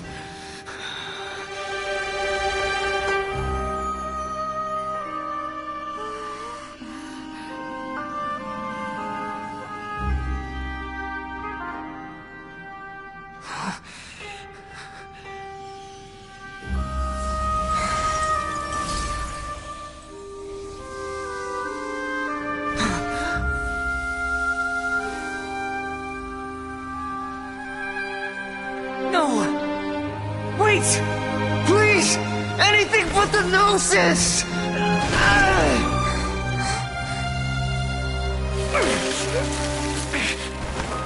That's mine! Don't even try! I'll never go back!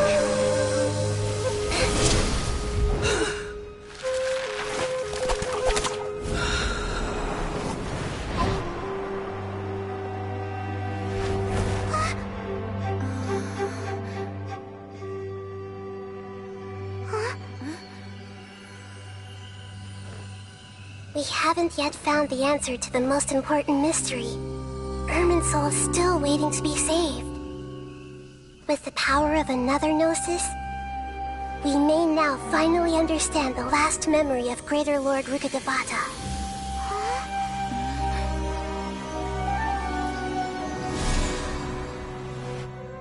This is... That's right. This is the last memory of my predecessor.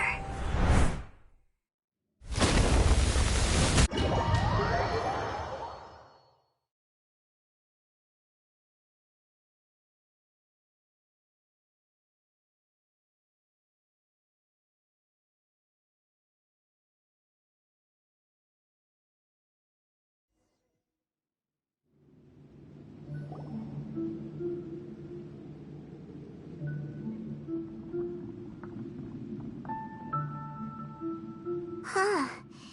This sure seems very different from what Paimon imagined. Shouldn't Irminsul be in this realm of consciousness? Yes, that is our destination. But I didn't expect the remaining consciousness of Greater Lord Rukkhadevata to be as polluted as this.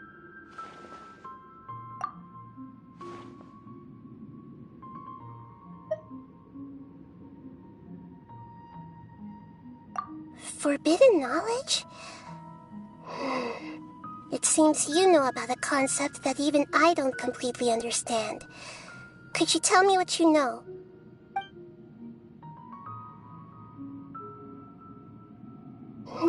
Your inference seems logical enough. Forbidden knowledge once polluted the desert thousands of years ago, but was successfully repelled thanks to King Deshret's self-sacrifice, and Greater Lord Rukkhadevata nearly exhausting her power. Then, a second instance of forbidden knowledge pollution occurred during the Conria Cataclysm 500 years ago. But I'm afraid it is much more serious this time, with Irminsul itself already in danger.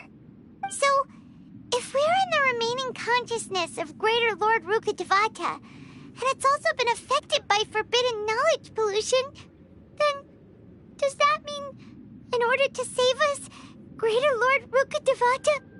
Yes. It's very possible that she sacrificed her life in the fight against forbidden knowledge.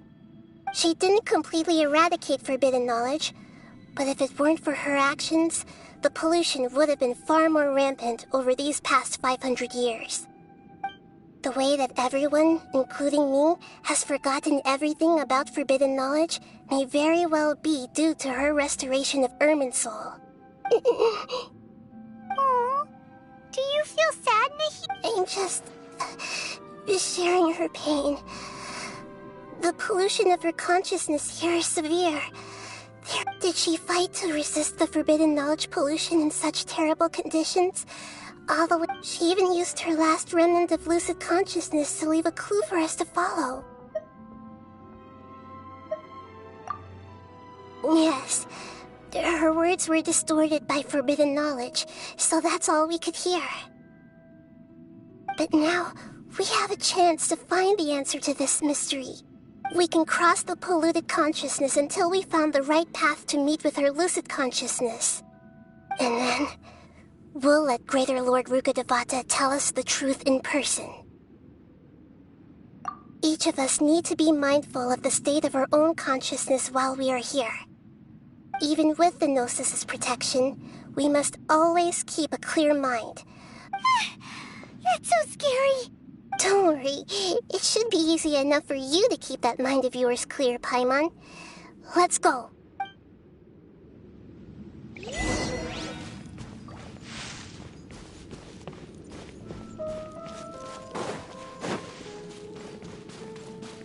Are we in the air?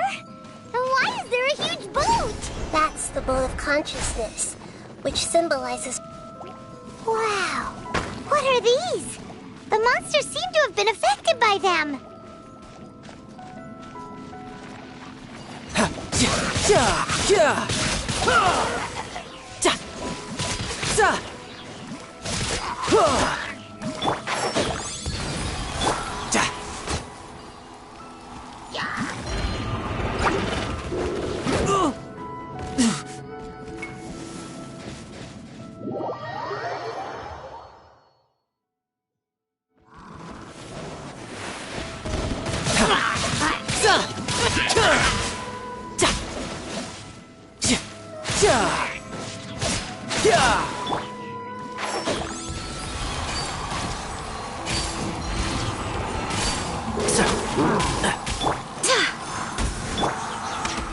Nice and spicy.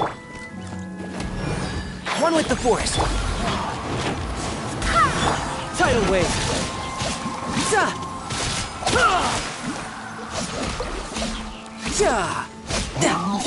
Who's next?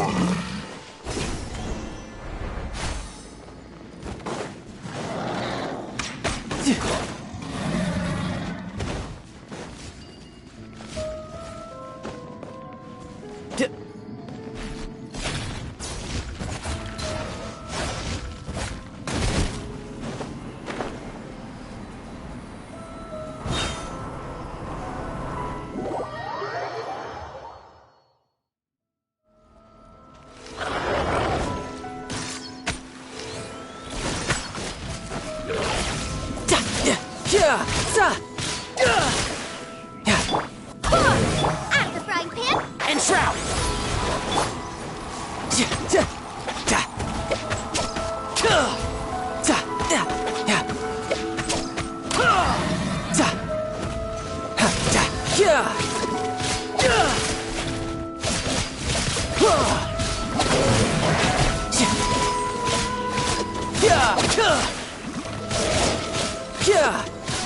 Look! Four-leaf sigils have appeared in the sky!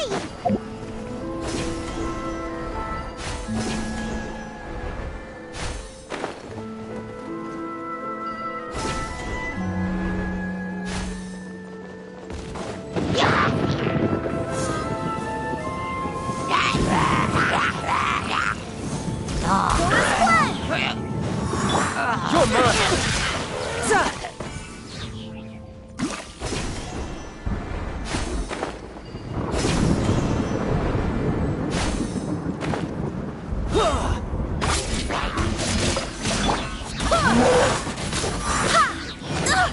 Barely a scratch! One with the force.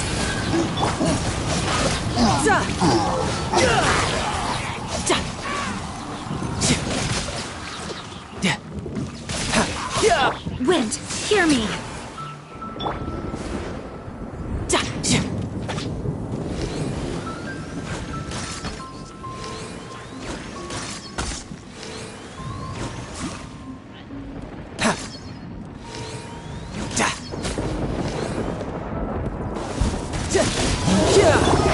Can't see. Nice and spicy!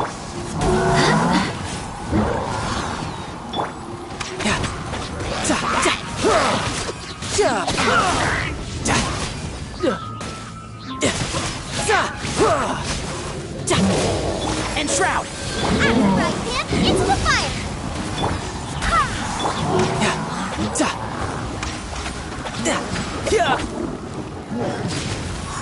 Go as planned!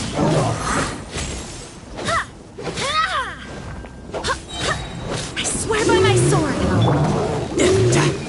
Brace yourself. This is gonna hurt.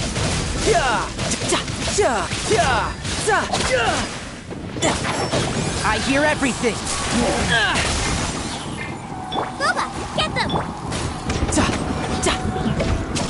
To control the boat of consciousness, we need to find the helm first.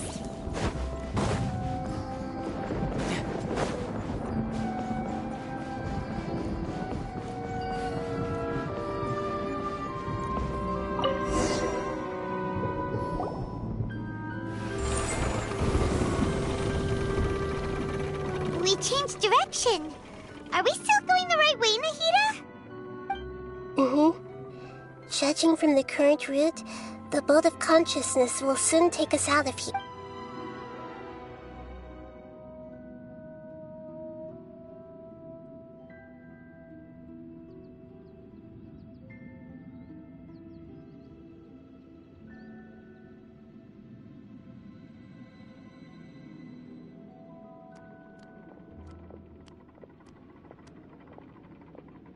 We'll be arriving at our destination soon.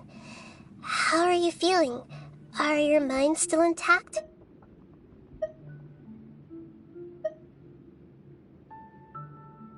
Huh? But everything's been completely normal for Paimon. Hopefully there won't be any more interruptions. This time, we should be able to meet Greater Lord Rukkhadevata.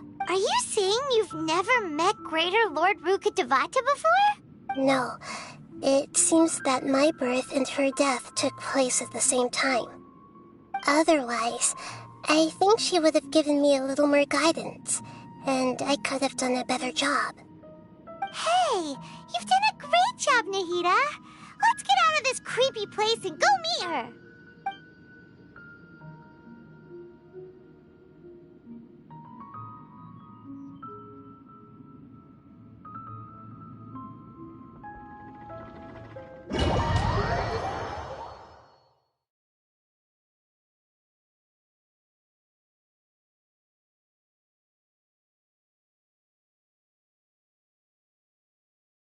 So, is this the place you were talking about? The base of Irminsul?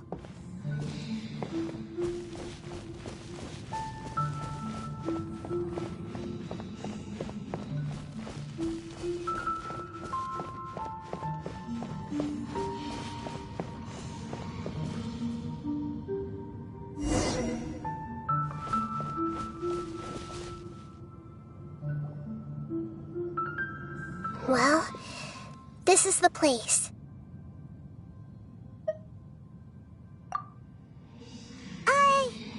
We're here to find Greater Lord Rukkhadevata, right? But the one standing over there is... Is that... me? She looks exactly like me. Are you Greater Lord Rukkhadevata? Yes, that's me. Are you surprised by my appearance?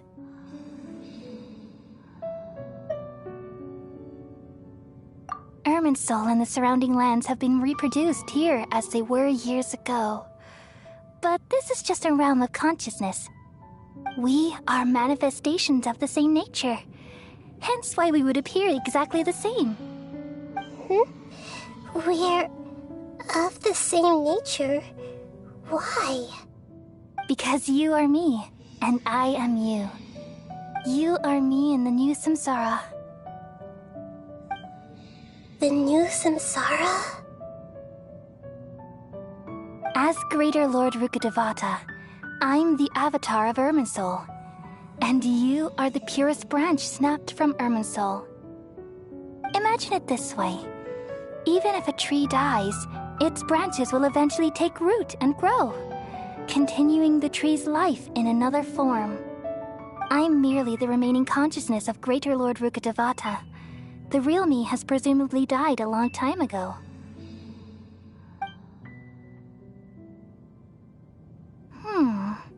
Judging from your appearance, I've probably been dead for 500 years. But you're finally here.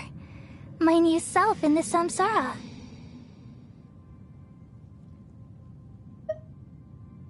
If this is true, then am I going to be a great Archon like you someday? Though we share the same nature, our fates are bound to be different. All things have their own fate. When a branch grows into a mature tree, it won't be the same as the original tree. That's why fate is the ultimate knowledge, isn't it? That's a great insight. Yes, very good. It's also precisely why you won't become like me. Really? But perhaps you may become an even greater Archon than I. I already see a determination in you that I didn't possess in my time, and the future that it leads you to will be yours alone. Along with the blessings from your past experiences. Don't worry. The growth of wisdom is like that of a plant. You only need to wait quietly for the flower to bloom.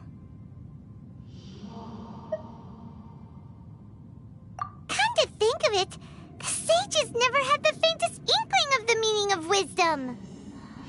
Thank you. Nothing makes me happier than discovering that the Archon I always admired was in fact myself in another fate. It's so nice to speak with you, Greater Lord Rukkhadevata. I've always wanted to meet you. The feeling is mutual. From the moment I snapped the branch off Irminsul and created you, I've also looked forward to talking with you. Could you tell me why you wanted to create me? And what exactly happened when you died? Ah, I see. You're here seeking answers, right? Everything that day, even the sky itself, changed into a color like this. At that time, the 7 were all summoned to the nation of Conria. Except for me. I had a more important task to attend to. I had to protect Irminsul.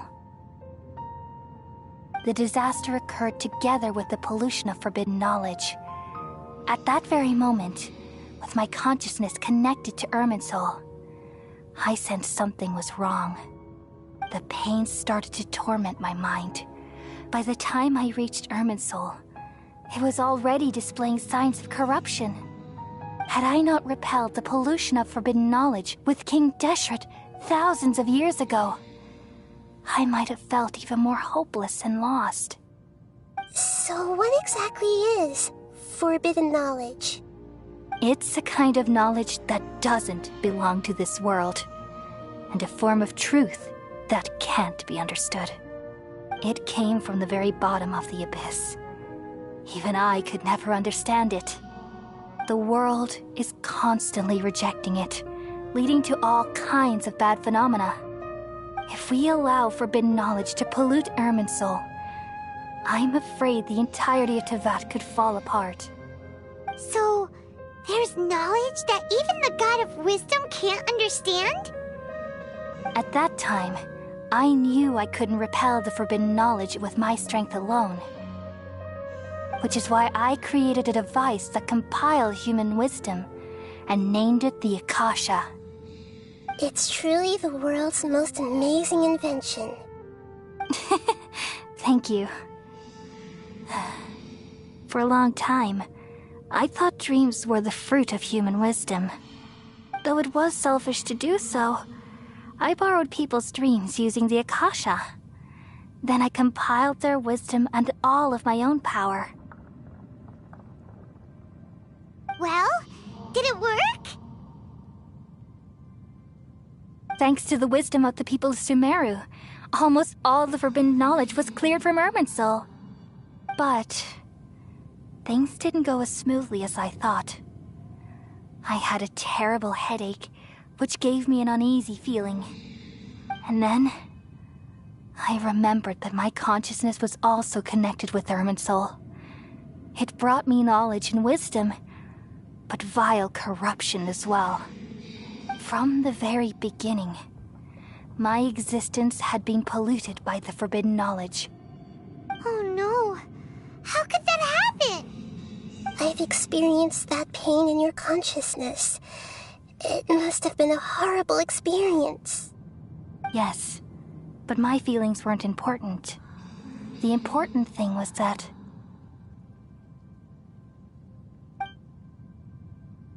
even if I died, my existence and everything related to me would continue to exist in Irminsul as memories and knowledge, meaning that the forbidden knowledge couldn't ever be permanently eradicated. And there's no way for me to eliminate myself. It would be a sort of paradox. So, I took the purest branch of Irminsul as my incarnation in the next samsara, and left a trail of clues, all in hopes that you would come here and remove me and my pollution from Irminsul forever. Wait, no, I can't. So you realize what that implies? You are very smart indeed. Irminsul has all the knowledge and memories of this world. And as you've realized just now, removing me from Irminsul means I essentially will never have existed in this world. But this is the only way to save Irminsul. People love you so much, and And they've missed you so much over the past 500 years. I am exactly the same. So how can we just forget you like this? Is there really no other way? There must be something else I can do. You're the god of wisdom, Booer. You should know that there is no other way. But this is so cruel. I don't want to forget you. No need to feel so sad, Booer. As someone who delights in wisdom, you should feel joy at finally finding the answer. These are the words in their entirety. The answer you've been seeking all along. Let the world completely forget me.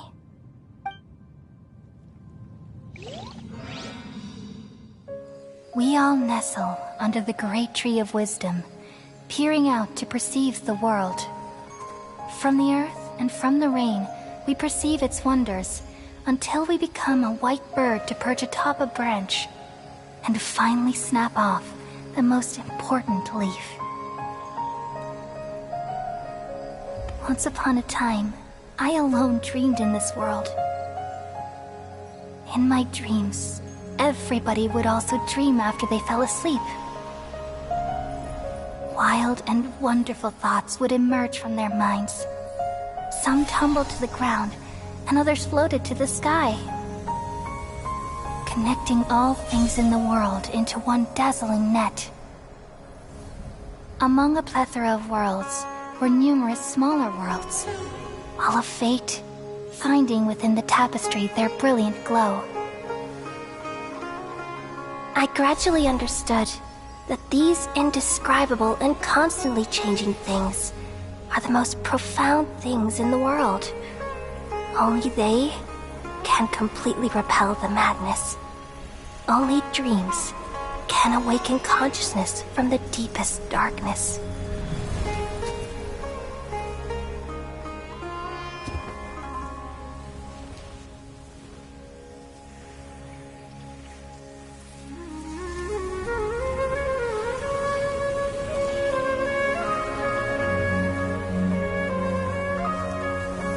I'm the one who posed this question, yet also the one who sought a solution. Saving the world with the dreams of the people used to be my answer. And now, you've also found your own answer, and I shall return all the dreams to the people.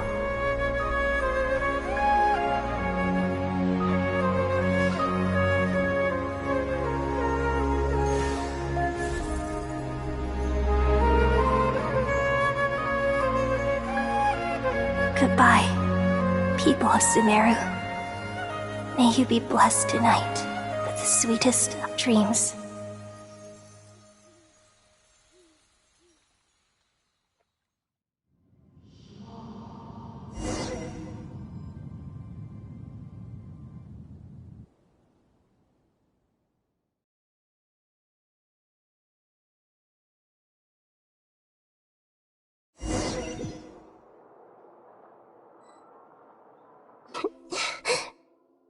I'm alright.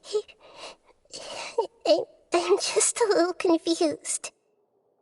We've just saved the world, right? So why am I crying? I don't know where this feeling inside of me is coming from, but I feel very sad. Just now, we used the power of two gnosis to successfully connect with the Irminsul consciousness from 500 years ago. Then, we removed the remaining pollution from Irminsul.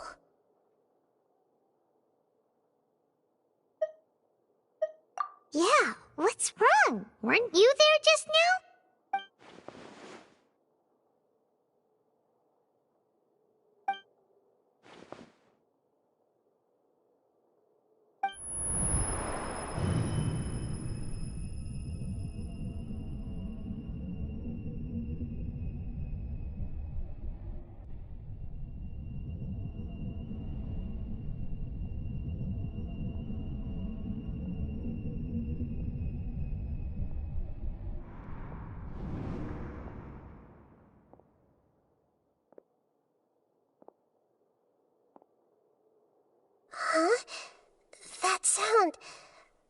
Traveler, Paimon! I've been waiting here far too long. But finally I have the chance to be alone with you. All the precious time I wasted has finally paid off. The doctor! What have you done? Just a type of sound wave that can quickly put defenseless people into a dream. As I expected, it doesn't have any effect on gods. This is the only thing of interest I found among the sage's research. I thought I'd take it for a little spin. Don't worry. I know you would never forgive me if I actually killed them. I'm here to negotiate with you. Naturally, I won't do anything dangerous that could potentially damage our relationship. Negotiate with me? I heard you had already left Sumeru. Why are you here again now? I left Sumeru, but I also stayed in Sumeru. Even the God of Wisdom is restricted by the habits of cognition. How disappointing. You mean there are many different versions of you in this world? An astute guess. Even the same individual will have different cognitions at different ages. A long time ago, I made a major decision in hopes of preserving all my perspectives of how I observed the world. Observation is the first step of any experiment, but observing the current world doesn't satisfy me. It lacks an important dimension, that of time. So I saved segments of all my ages and made them into independent individuals. That's all there is to it. Indulge me. How does the God of Wisdom find my method of seeking knowledge? It's an insult to the very concept of life. Life inherently has many rules and restrictions, each with its own significance and reason to exist. They can't be broken on a whim. Good. Amazing, even. Indeed, it's difficult for humans to make peace with themselves, not to mention oneself from a different period. Since you're in the academia, why wait until now to show up? You could very well have stopped us and helped that fake god. Simple. Let me ask you this. Would any staff member ever help the subject in the middle of an experiment? It was my experiment. So why should I interfere with the results? The academia saw the plan to create a god as their ultimate goal, yet you only saw it as an ordinary experiment. You really are crazy. If the experiment succeeded, you would have had a new god on your hands. How would you have faced your own god then? Would you still take the same stance? Would you still hold the same view of yourself? I'm first and foremost a scholar. These results should be left to the judgment of the hypothetical me confronted with that outcome. But you're right. And that's exactly why I'm disappointed with the conclusion of this experiment. As an individual, you don't have any sense of belonging. You seem to have even fewer convictions than a typical scholar. Oh no, I certainly have my own convictions. They just don't fit your standards, that's all. All right, that's enough conversation for today. The experiment is over, and it's time to tidy up the equipment and reclaim any useful materials. For example, the Gnosis. Lesser Lord Kusanali, you're an intelligent Archon. I'm sure you understand the disparity in our combat abilities at this time. Besides, you have no way to use that Electro-Gnosis in battle. Didn't you say you were here to negotiate with me? Somehow, it's starting to seem like you intend to take it by force now. I'm merely stating a fact. After all, I'm also a scholar. Naturally, I hope to show proper respect and dignity to the God of Wisdom. Your hypocrisy is built on absolute confidence. I understand your scheme, but... what if I were to destroy the Gnosis now and awaken the heavenly principles? Awaken the heavenly principles? Do you think that's really possible? The heavenly principles have been silent for many years, but the Gnosis are symbols of their control over Tevat and all the laws. Will the destruction of a Gnosis attract the attention of the heavenly principles? And if so, how do the Fatui plan to deal with the consequences? Do you dare to gamble such a possibility with me? Gamble? How surprising. I thought you would show evidence or use rigorous reasoning to prove your point. The word gamble is the last thing I expected to hear from the god of wisdom. But this is a clever move. You must have seen through me when I first captured your consciousness. As a scholar, I respect all possibilities. This has always been my principle and is an essential trait as an experimenter. Indeed, I can't ignore this possibility. So tell me then, what are your conditions? This foreign Gnosis will only lead to disaster if it stays in Sumeru. But this Electro-Gnosis is the prize I obtained after defeating one of your fellow Harbingers. Now, as the one who initiated this cascade of events, shouldn't you pay the corresponding price?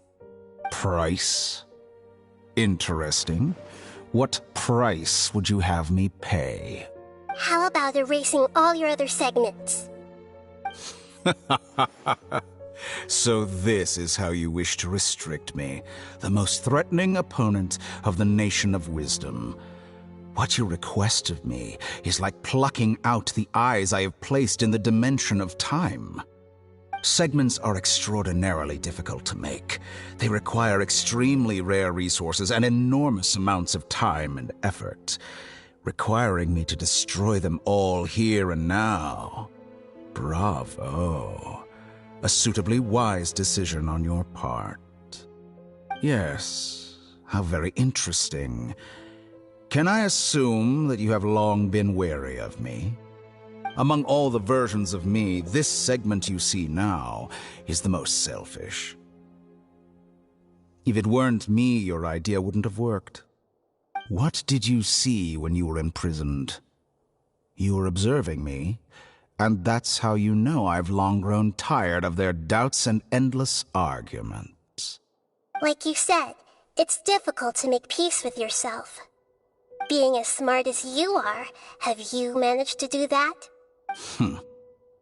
I see. If you think all those versions of me are worth a gnosis, then deal. You sure didn't hesitate much. Is the relationship between all the versions of you really that bad? I don't think there's any need to dwell on that. The surplus versions of me can be exchanged for a gnosis. Do you think anyone can offer themselves at a higher price? Besides, with my abilities, it's only a matter of time until I find better perspectives. Perhaps it's best to say, you're just temporarily ahead. But what I'd like to know is, how can you be sure that I've really erased them? I can see your remaining honesty.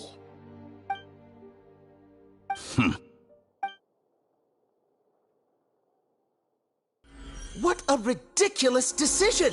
You can't be serious! How could I have been so short-sighted? You think this is the end? I'll have please wait! You'll make this moment count. You will regret this! Well, have you confirmed that it's complete? Here, take it. The future of Sumeru City will be in my hands alone. I will shut down the Akasha and let curiosity and the thirst for knowledge drive the realm of academics once again. There won't be any further gaps for you to exploit.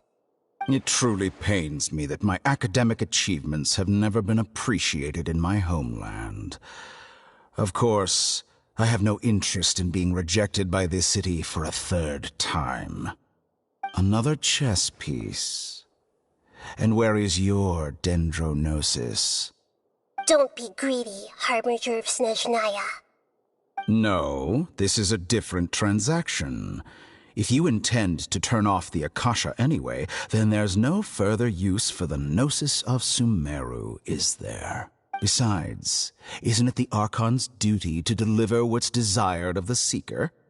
Oh, judging from your expression, you don't seem to find the idea very agreeable. Then let's think of it this way. Since you're the god of wisdom, how about I exchange some knowledge with you? People exchanging knowledge with the god of wisdom is the stuff of legends. Yet here you wish to exchange knowledge for the god of wisdom's property. Arrogant as that is, it has piqued my interest. Let me ask you, have you in all your mighty knowledge ever heard the rumor that the skies of Tevat are fake? Huh? That's the secret hidden by Irminsul concerning the truth of this world. Once I finish telling you about this, it will be time for me to say goodbye. With negotiations, we've all gotten what we wanted. I'm very glad I got to meet you like this. Your arrogance may know no bounds, and convictions may mean nothing to you. But I'll still listen to what you have to say.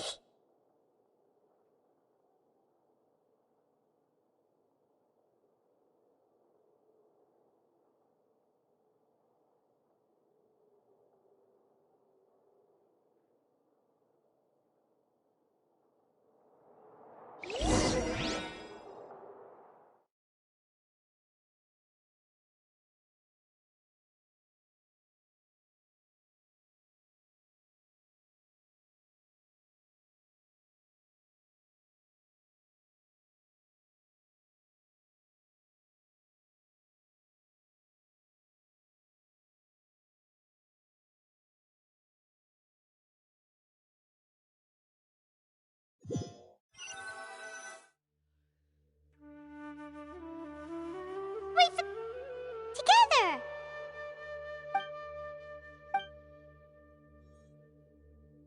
Are you awake? Kali says it's time for breakfast. Come on, get up! Good morning! How are you feeling today? Good to hear. It looks like we've recovered pretty well. Not even Tainari could stop us from going out now, right?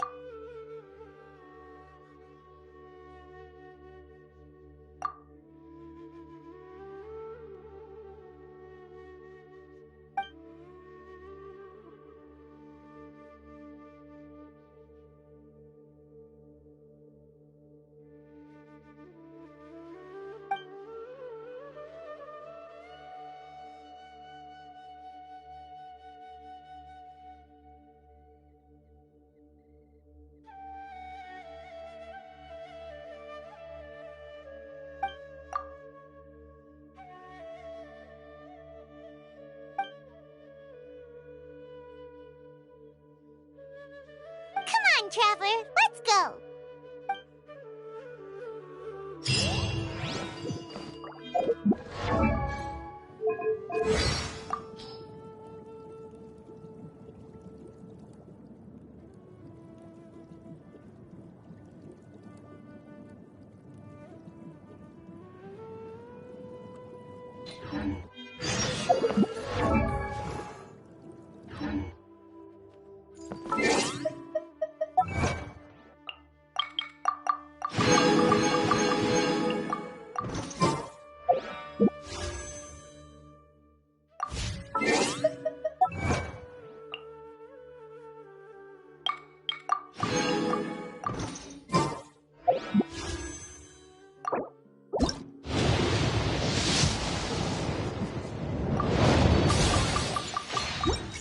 Where I'm from, if we didn't keep moving, we'd freeze to death.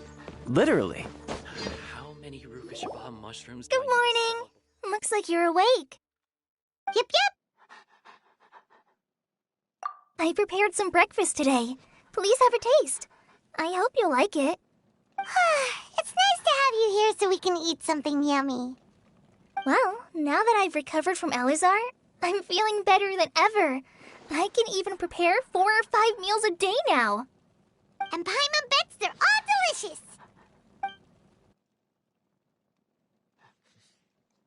Oh, By the way, someone brought a letter for you after you went to sleep last night. Nope. Paimon wanted to read the letter with you after you woke up, so Paimon didn't open it. Oh, it's from Nilu! Ahem. We're going to hold a feast at the Grand Bazaar and celebrate Cyano's reinstatement as the General Mahamatra. As heroes of Sumeru, please be sure to attend. I'll wait for you. The date of the banquet is written on the back.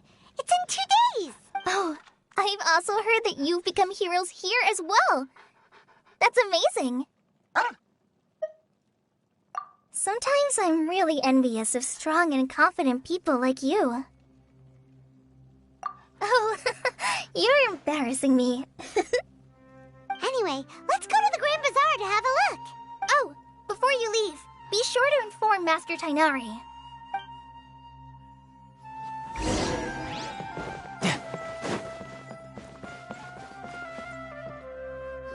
Tainari!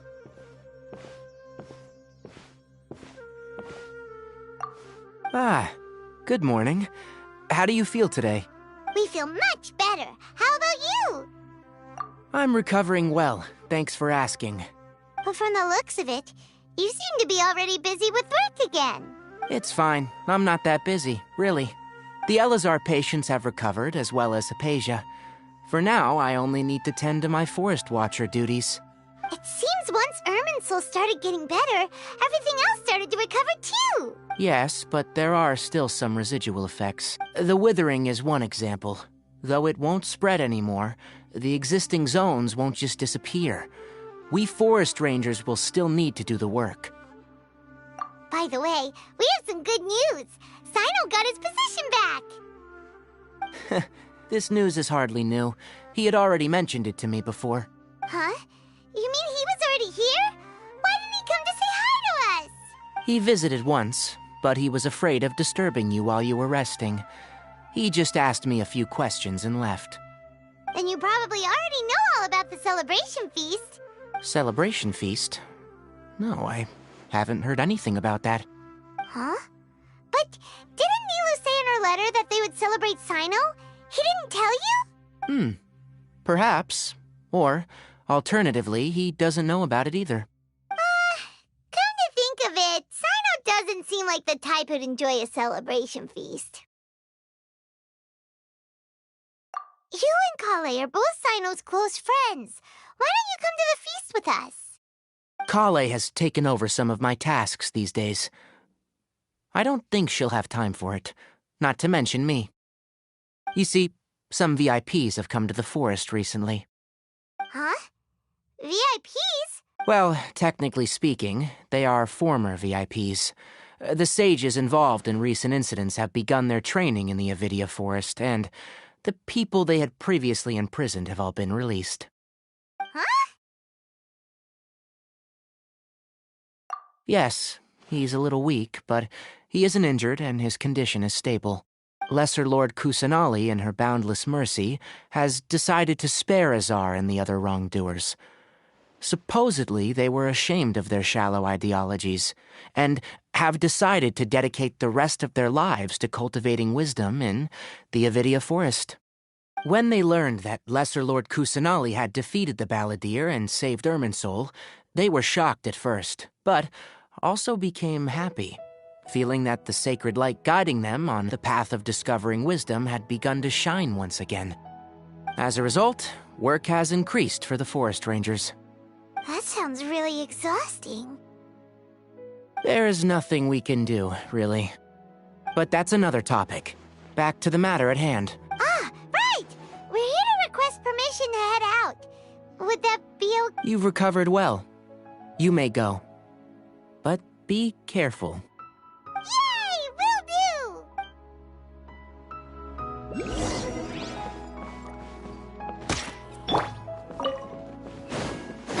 I'll have to grab a drink and flame me.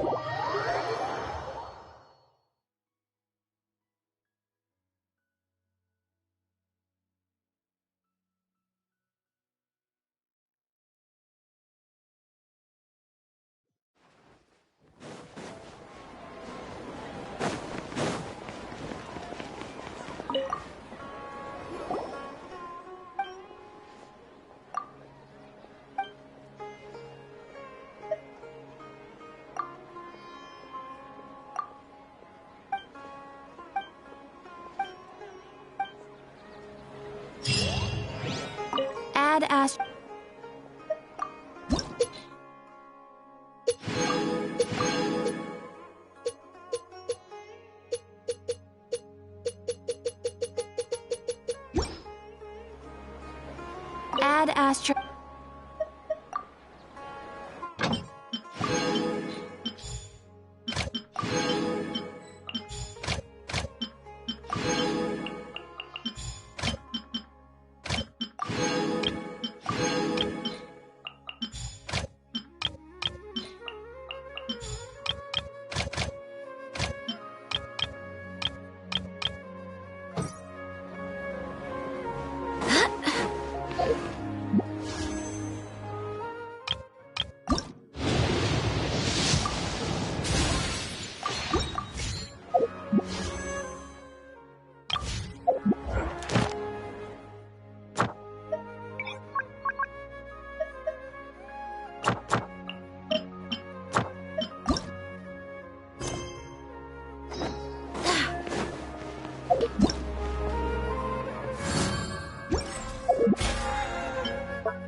Well, there won't be any problems if the feast starts at that time.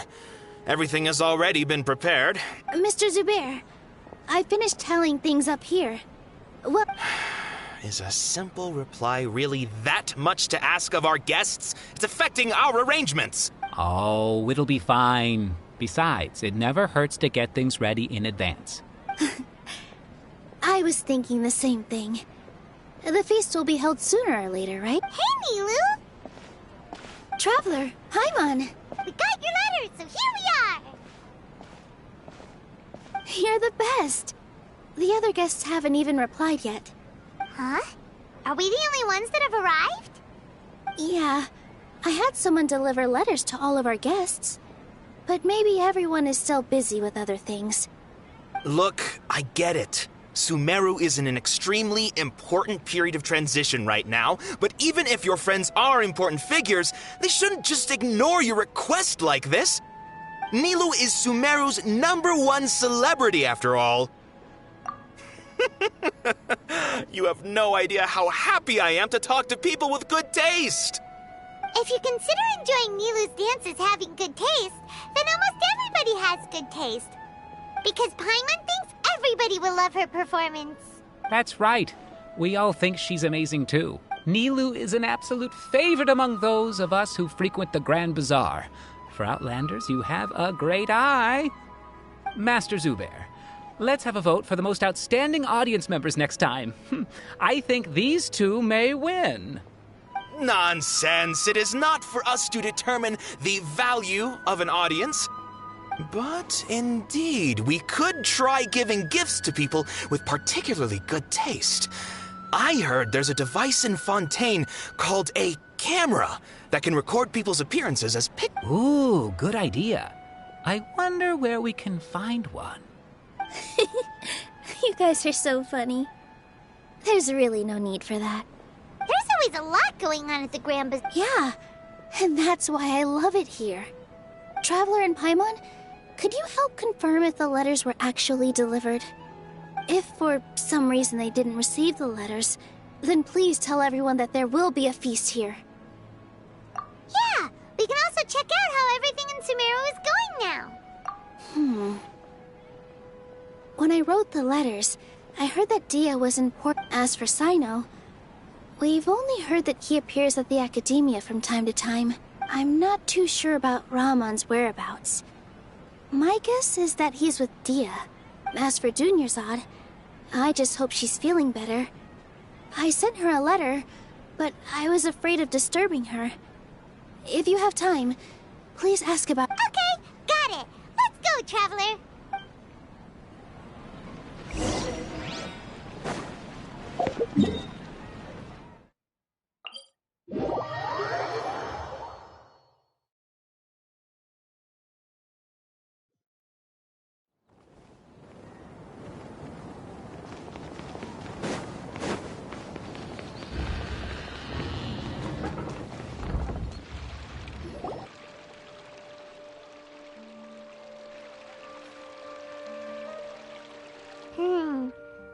haven't seen Alhaitham anywhere. Let's ask that person...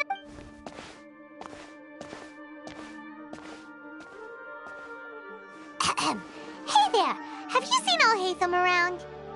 Yes, it seems Scribe Alhaitham has gone to the House of Dana. You should be able to find him there. But you're already the second group of people I've seen looking for him today. He must be quite the busy man. Oh? Who else was looking for him? Mr. Cavey was just here asking about him. You wouldn't believe how terrible their relationship is. And now you two are here. Don't tell me everyone's here looking for gossip about the sages. No way! We're strictly here on business. Ah, I see. Sorry, I thought maybe everyone's as interested in rumors about the sages as I am.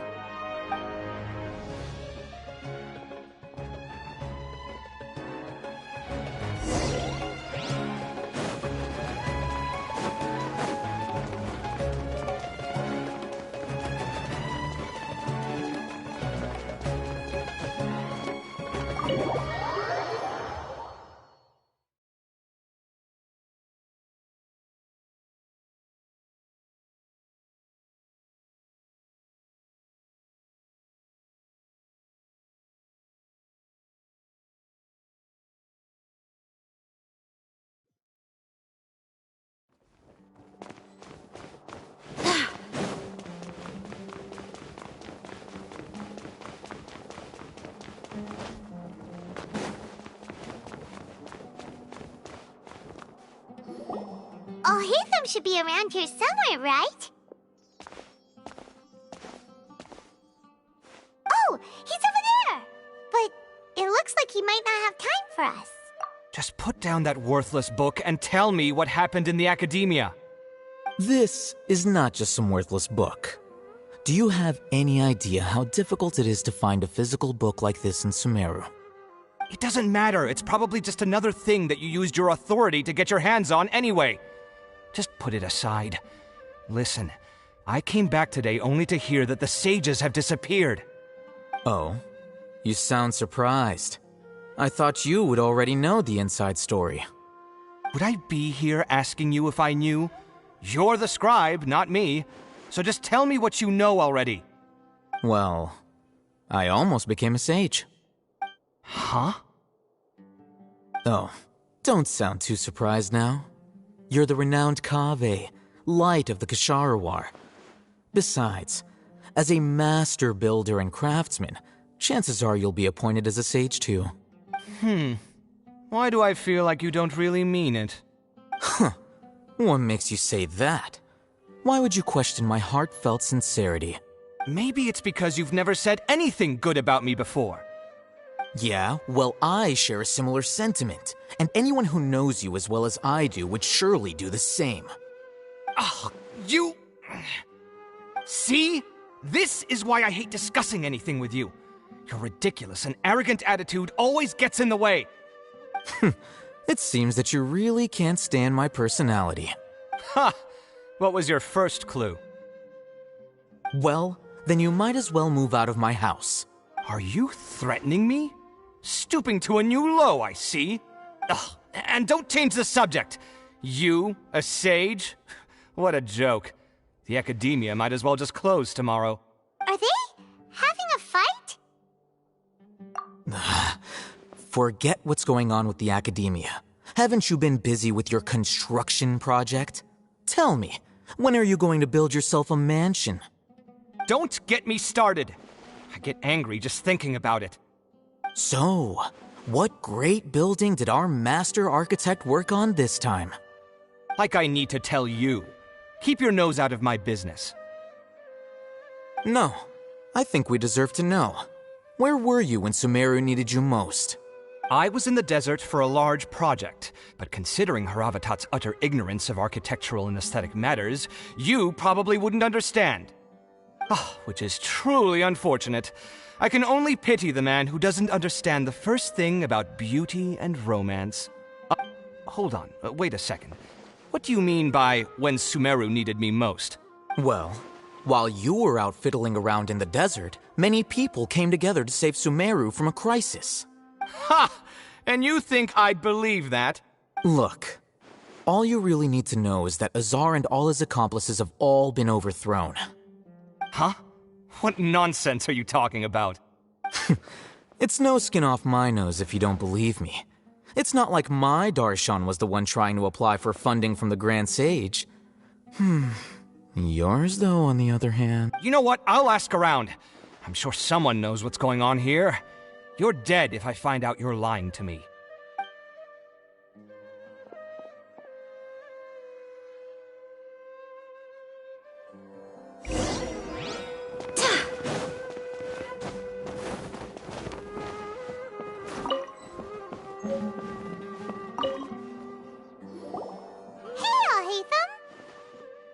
Oh, it's you two. What's the matter? We're running some errands for Nilou. Have you received her letter? Letter? Nilou said she sent out a letter inviting everyone to a celebration feast in 2 days at the Grand Bazaar. We'll also be celebrating Zaino's reinstatement as General Mahamatra. If she addressed the letter to Al-Haytham of the Academia, then the letter should have gone to my office. I've been busy these days, so I haven't had time to check for any new mail at my office. I only now have some free time to attend to personal matters. Have you always been so busy with your work? Of course not. I'm only busy these days because several sages have been dismissed recently and the whole Academia was practically turned upside down. Kainari told us they all went to train in the Avidia Forest. Apparently they will spend the rest of their lives there. That is already the best possible ending for the likes of them. 4 of the 6 great sages were possessed by their desire for power and attempted to create a new god. In order to pull it off, they even imprisoned the other 2 rational sages. To imagine such things could take place in the Academia. I don't know where to begin. Yeah, you're right. Huh. Feels kinda strange to hear them called that after all this time. Yes, at least that's how they're supposed to sound. It's said that when the Academia was first founded, the Dendro Archon herself established the 6 great schools, each representing one of the 6 different types of wisdom. Numerous Darshans have sprung up and faded. Only the 6 Darshans attaching themselves to the 6 great schools have stood the test of time and obtained permanent seats in the Academia. Now, the 6 Darshans are nearly synonymous with the 6 great schools. Among the 6 great sages, there is one central leader. The Grand Sage. Unfortunately, only the sages from Vahumana and Amorta remain now. They were imprisoned for opposing Azar and were only rescued after Azar's downfall. So who's managing things in the other 4 schools now? Do they need to find someone new? Yes. Normally, new sages are selected based on a strict set of criteria. Oh, didn't you just say something about becoming a sage? If they pick you, then we'd have a huge connection in Sumeru. Yes, about that.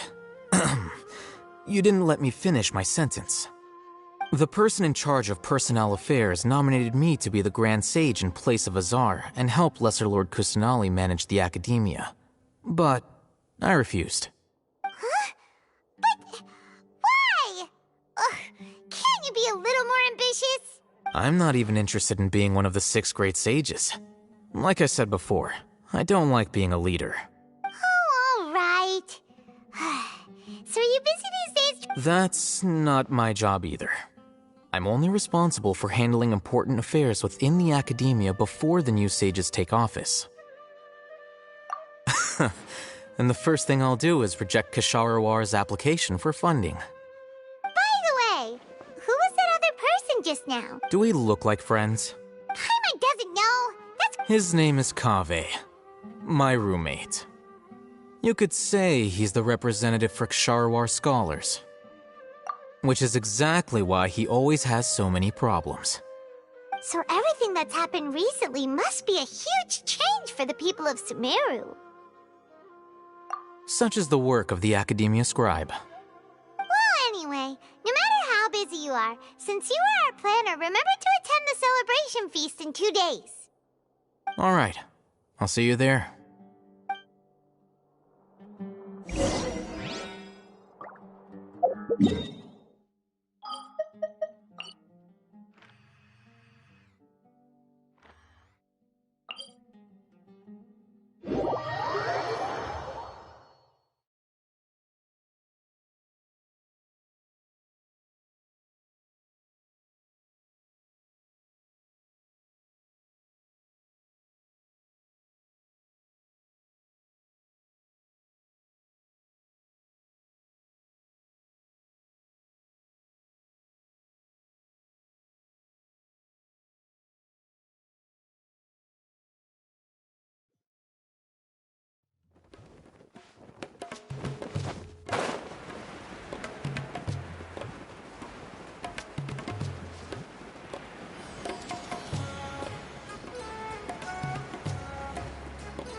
Ormos. Now where could... Is that Paimon I hear? Huh? Oh, it's been a while. How are you doing? Dunyarzad! It's been so long since we've seen you! I'm doing well. I can go as far as saying I have never been happier in my entire life. I don't know if you've heard, but Elazar has completely disappeared, and all the patients have recovered. You kidding? Knowing them and the connections they've got, I'm sure they've heard about it. Yeah! That's right. My lady is feeling better now, so I'm accompanying her for a walk. Why do you still call me that, Dia? You've already informed my father of your resignation. I guess I'm just used to calling you my lady. Old habits die hard. Resignation? You mean you're... Yeah, I might start losing my edge if I keep being a bodyguard for the Homayanis. You know that my parents and I are fond of you, and that we appreciate you very much. It wouldn't be a problem if you wish to continue to be our bodyguard. I'm not a woman that's easily persuaded. You should know that by now, my lady. When I took this job, I had already decided that I'd quit as soon as you'd recovered. It's time for me to get back out there and chase that horizon. So what are you gonna do now if you're not gonna be a bodyguard anymore? I want to take a risky job and put my body to the test again. Huh? But we literally just finished one of the most dangerous jobs ever! Are you getting bored already? I know. If I hadn't joined in that plan with you, I wouldn't have come up with this idea. I guess I still get fired up by that feeling of going all out in a fight. It made me realize that I'm still a mercenary through and through. Life is short, and I'm happy that I got to be a part of that operation. But the whole thing also made me realize that there are still many problems in Sumeru. And as a desert dweller, I'm still not completely ready to settle down on this side of the wall. Well, I remember a friend had someone bring you a message. You mean I'll hate them? I didn't expect him to still remember that. I thought he was joking. We just came from talking with Alhaitham at the Academia. Did he tell you that he suggested that I come work at the Academia? What? I heard that Azar and his cronies fell from power, and Alhaitham told me that now was a good time to find a job in the Academia, but only if I wanted to. Whoa. Paimon can't see you being anything other than a mercenary. Me neither. But I think Dia would look great dressed up as a scholar. Ugh, forget about it. I wouldn't last 10 seconds in there. Alhaitham probably just liked the way I worked and knew I'm good in a fight, so he suggested I find some work in the Academia. But you know, if you take him up on the offer, Sino might actually agree and let you become a Matra. Because you're super amazing! The Matra have all the talent they need as long as they have Sino. I prefer to be free to live however I choose. In fact, I chose this job from the very start because I knew it'd be right up my alley. Even if being a mercenary means facing all kinds of danger. A lion has to return to the wild sooner or later. If anything, being your bodyguard has been unfamiliar territory for me. I don't want to see you go, but I'll respect your decision. I'm glad to hear you say that. Come on, no need for the sad face. It's not like we'll never meet again. Once the whole Dendro Archon thing is settled, everything in Sumeru will take a turn for the better. That makes me happy too. But a peaceful society will probably mean less demand for mercenaries like me. Before long, we'll be a dying breed. So I'd better get to work while I still can. Huh? But wait a second. You make it sound like you're leaving now. Well, no, not yet at least.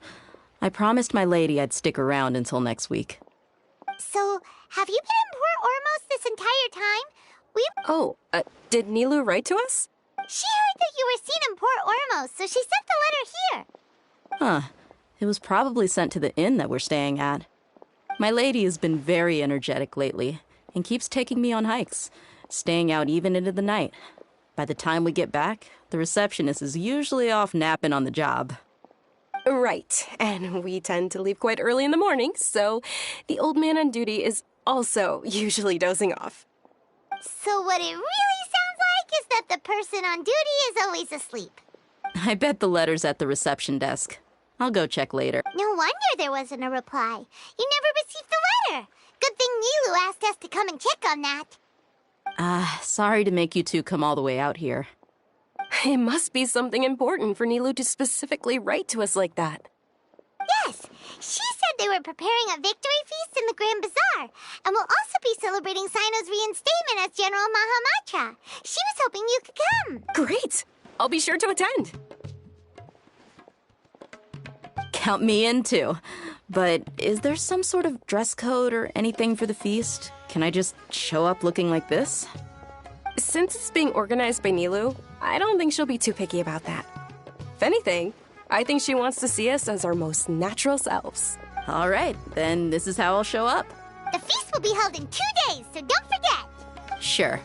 Thank you so much for letting us know. We'll see you there. Oh, by the way, do you happen to know... The General Mahamatra always comes and goes without a trace. Normally no one knows his whereabouts. Oh. But last time we met, he mentioned that he had something to do in Aru village. You can try your luck there. As for Raman, your guess is as good as mine. I only remember he said that he had something to discuss with Sino. You can ask Sino when you meet him. Don't mention it. You better get going. All right,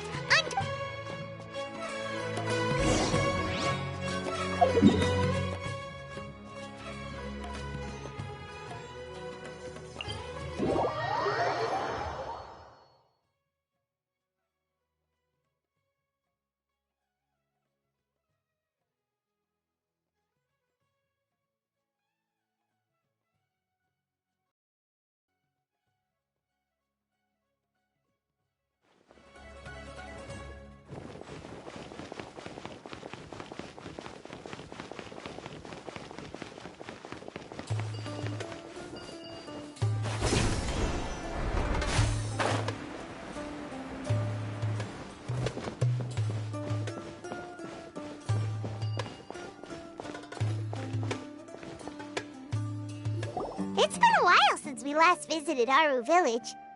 Ah, there's Sino!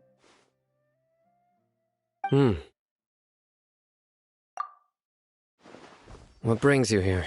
We recovered well, and Tanari agreed to let us leave, so now we're out and about again. It seems Gandharvaville's medical treatment is still as good as ever. Mm-hmm, and Tanari is recovering well, too. That's good to hear. Yeah, you're the one who brought us to him when we lost consciousness, right? Thanks for that. You're welcome. Tainari has excellent medical skills, and Kale is quite attentive.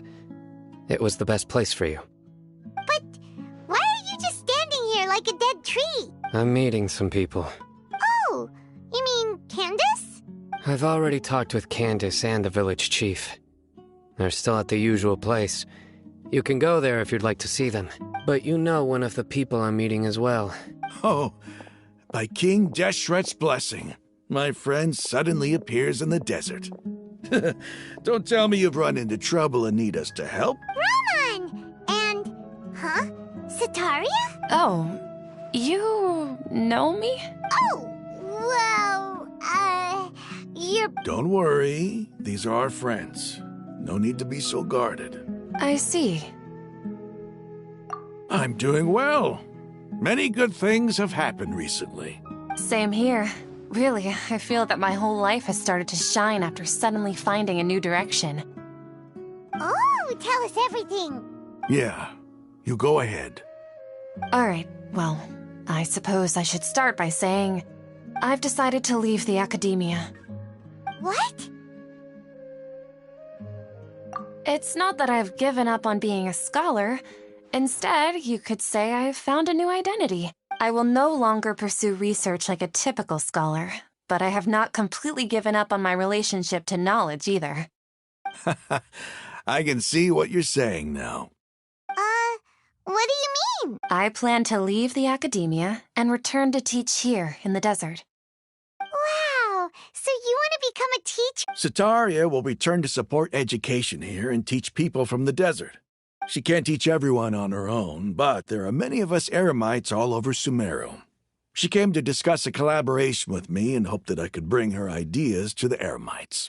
Yes, it's my hope that the Eremites can help me select a group of smart people with the best aptitude for teaching. I'll teach. That is the true meaning of education and the spreading of knowledge. The people of King Deshret suffer from sandstorms, exile, and ignorance. The stars have always guided caravans, thieves, soldiers, and travelers who get lost in the night. They lead those in the dark out of trouble and back to safety. Oh, please. Where's all of this coming from? I'm starting to feel a little embarrassed. You deserve these compliments. Mercenaries are accustomed to danger and don't fear death, which is why we recognize extraordinary actions that common people would easily overlook. Setaria's idea will bring much good to many people. At first, I feared it was destined to fail. Everyone knows that the Academia doesn't allow scholars to teach in the desert without permission. As you know, all knowledge is under their surveillance and control, and very few desert dwellers are as lucky. But what I heard at that time has been haunting my heart, as if there were lightning bolts constantly bombarding my soul. Setaria, you tread a treacherous path, and the longer you ignore it, the tighter the Academia's grasp on you will become. Setaria, why haven't you gone home? Never forget that the desert... Miss... These words sparked something in me, and I knew that I had to bring something back to my people after going home. I gathered up the courage to approach the Grand Sage, only to find that he was no longer at the Academia. Lord Sino told me that Azar didn't belong there anymore. Azar has received much-needed punishment. Though, if you ask me, it may have been too light. Lord Sino helped me obtain permission to leave the Academia for the desert, and accompanied me here to discuss collaboration with members of the Eremites. My plan was able to go smoothly thanks to him and Rahman. You're all doing so... Aside from that, I also have some other business to discuss with some... Lesser Lord Kusanali has allocated many resources to support and develop the desert. I've done some business for her, and part of it required the assistance of the Eremites. I applied for a few batches of educational materials from the Academia, and sent them to several groups in the desert, as instructed by Lesser Lord Kusanali. I believe the people will make good use of them. That's exactly what the people here need. Physical books and other related items. If it weren't for Sino and Lesser Lord Kusanali, I'm afraid we'd never be able to get our hands on them. Apart from this, the Academia is also recruiting scholars that are willing to teach in the desert. We must be persistent about this, and maintain these resources to ensure long-term effectiveness. This is the first time in hundreds of years we've had a glimmer of hope. I think this may be the turning point for the desert. Remember these words. Here lies our faithful priest, Kasala. His wisdom is a miracle among the people, deserving of high praise and admiration. I hope people with wisdom like that priest will rise again among the desert dwellers. Then we'll once again see the wisdom and glory that once shook the world. Enough about us. Are you here to discuss some business too? No, not at all. We're actually here. Neva wanted to write to everyone, but she wasn't sure where the letters should be sent, so she asked us to come find everyone personally. A celebration feast will be held in 2 days at the Grand Bazaar. She hopes that all of you will be able to attend. At the feast, we'll also be celebrating Sino's reinstatement as General Mahamatra. Although, judging from your appearance, it seems you've already been reinstated. Paimon thought you would only start working for the Academia after the feast. Celebration? Feast? It's the first I've heard of it. Tighnari was right. He really didn't know. This feast is for you, Sino. Sounds to me like you'll have... It's rare to see that kind of expression from Lord Sino. You must not like feasts very much. No, not really. But I'll go. Well, I still have a lot to handle here. Besides, I need to look after Miss Setaria in the desert, so I'll have to pass. I'm afraid I won't be able to join you. Although, if you'd be so kind, please give a message to Miss Nilou for me. The message is, I'm sorry for how I treated you before. But now I understand the beauty of your dance. It's like a light shining. You and the art you symbolize are not only beautiful, but also lively and powerful. So much so that it was prohibited. Please keep dancing, and someday I'll be able to appreciate your art in person. Okay, we've got all that down. Our job here is complete as well. Oh, Sino, remember, Got it.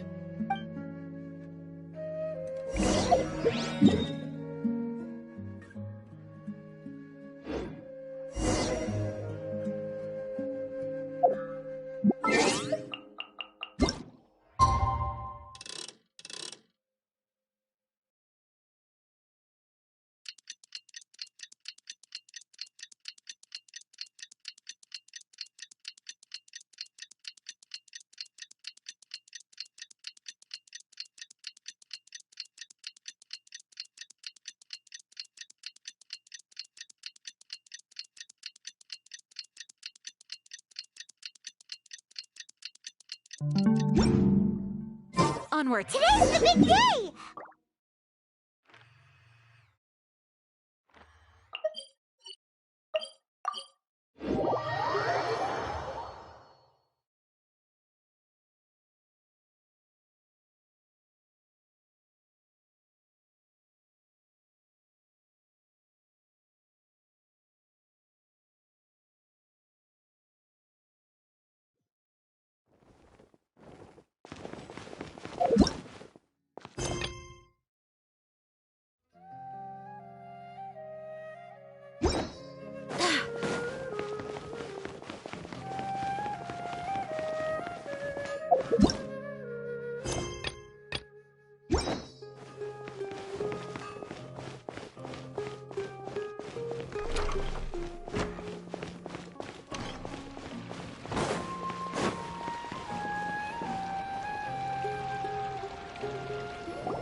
Everybody's already here. Looks like we're the last ones to arrive. You're here. Ah, there you are. Well, look who finally decided to show up. You look like you came here immediately after finishing up some work. I'm very happy to see you here. But we're not late, are we? It's just that everyone else arrived ahead of time. I propose that the last one who arrived be put in charge of today's speeches. Nah, there won't be any speeches today. Oh, really? Well, even better. Come join us over here. Let's share some great food and drinks, and chat about all sorts of fun things. Everything looks quite good. Wow! Paimon can't wait! Traveler, just look at all the delicious food here!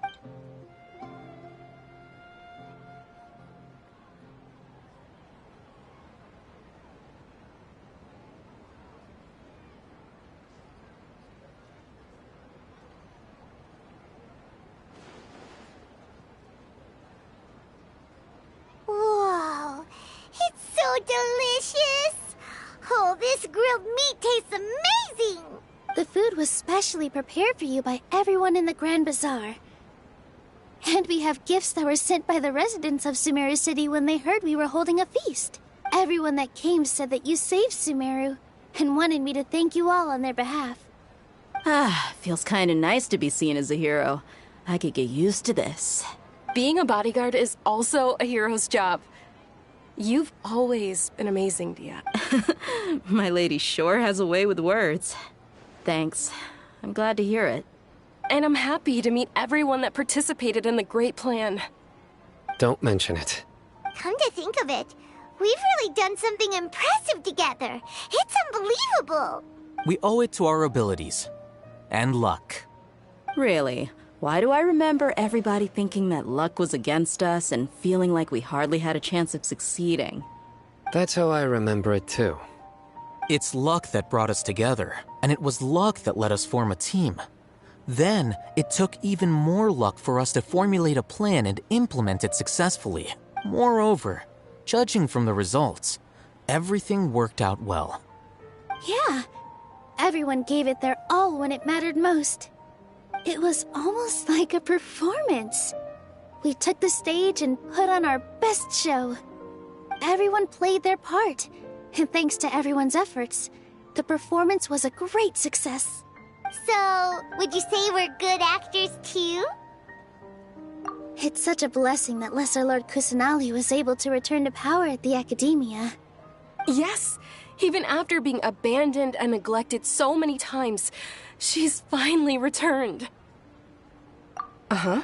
Lesser Lord Kusanali once used all her power in a great disaster, which resulted in her losing all her wisdom and memories of the past. This should be something everybody should remember. Huh?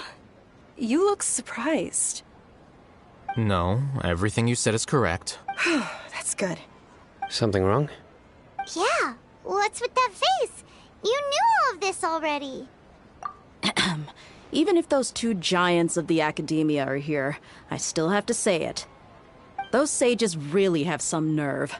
500 years ago, Lesser Lord Kusanali used all her power for the people of Sumeru, and what did they do in return?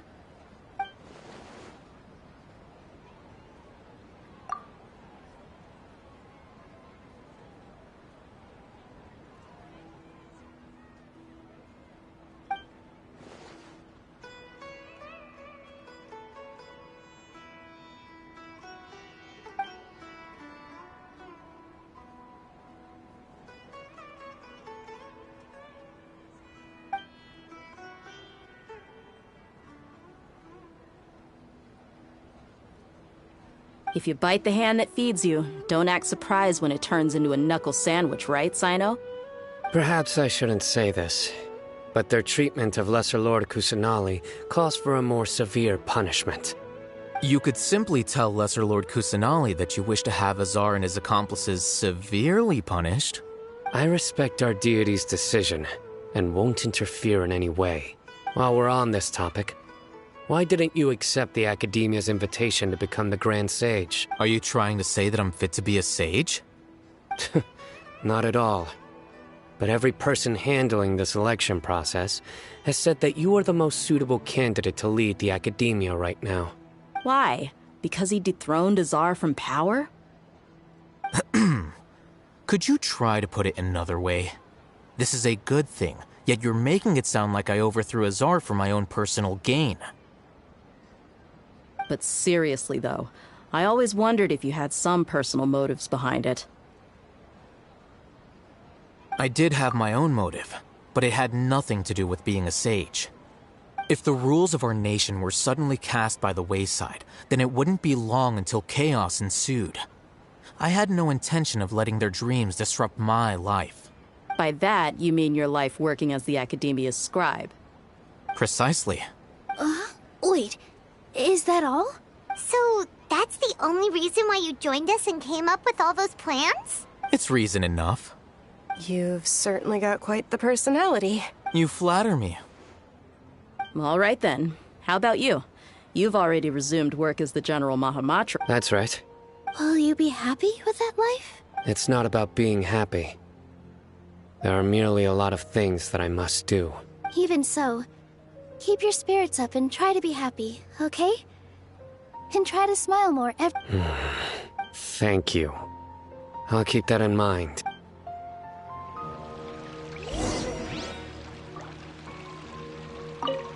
I seldom participate in such lively gatherings. No. The Grand Bazaar is like that happiness? Oh well.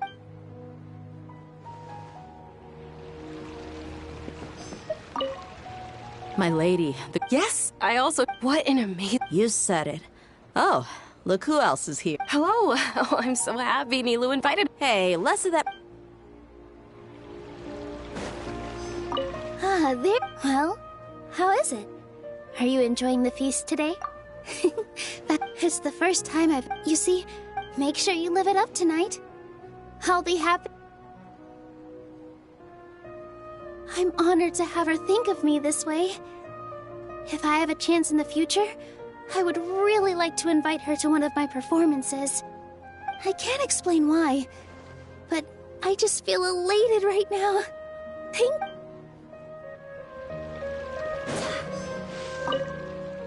The atmosphere here is good, and everything is delicious.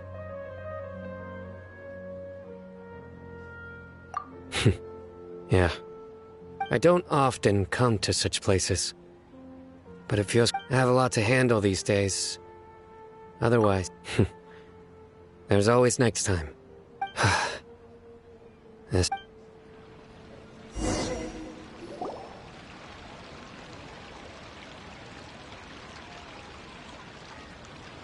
Hey, what's wrong? Your head is starting to droop. Hey, you can't just fall asleep here. Paimon will go find something delicious for you to eat. You'll wake up once you've put something yummy in your tum. Of course, just wait here for Paimon.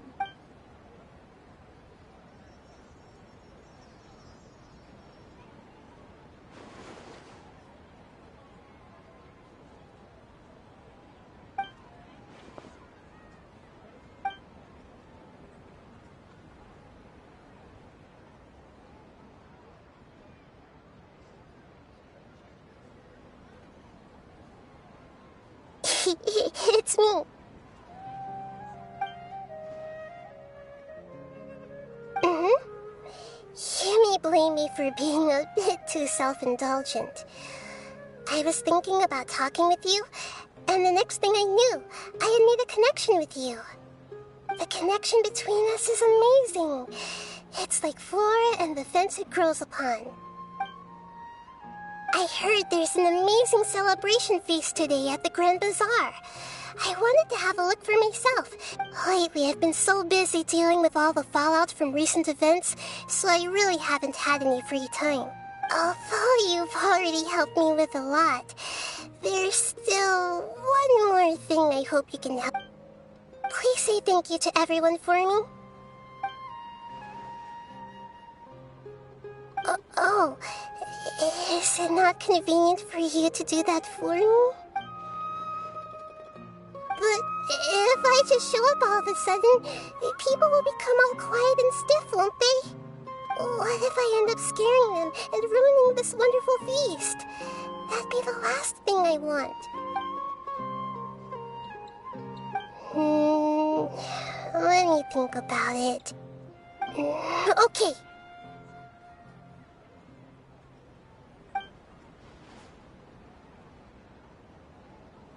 Yes, I have.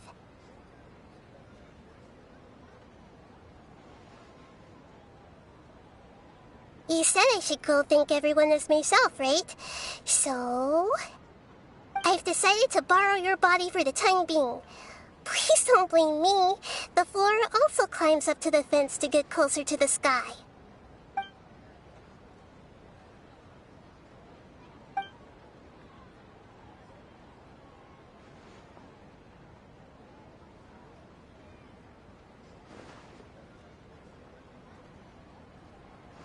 Everyone! Are you awake now? Paimon was just about to bring you the food. It's me. Huh? That voice. Nahida? Hold up. What's going on? I didn't expect to have a conversation with the consciousness of Lesser Lord Kusanali in the Grand Bazaar. Interesting. Is this also a part of the feast? No, of course not. Are you Lesser Lord Kusanali? Hello, Nilu. You know who I am? Yes, I already know every one of you. Nilu, Alhaitham, Sino, Dia, Paimon, and Dunyarzad.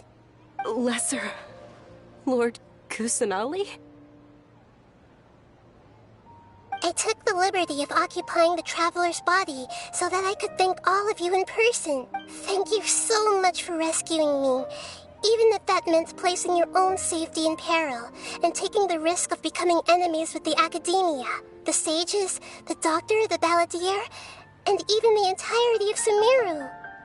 Without you, without any of you, I would have been in a much more difficult situation.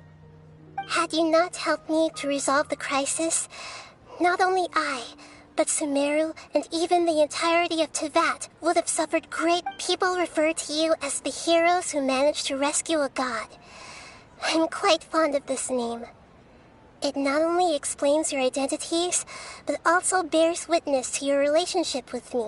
Please, allow me to present to you... Lesser Lord Kusanali, You have done so much for Sumeru, and I didn't even have a chance to do anything for you. You don't have to do this. Dingerzad, the suffering you endured during your illness is also proof of you being with me and praying for me. You don't need to be so ceremonious. It's always been my duty to protect you. This is how the relationship between the Academia and Dendro Archon should be. We just did what was necessary and set things back on the right. You're an Archon, but you act so humble. You really don't need to be so polite with us. I'm honored to have been able to take part in this plan. Thank you, all of you. Thank you so much.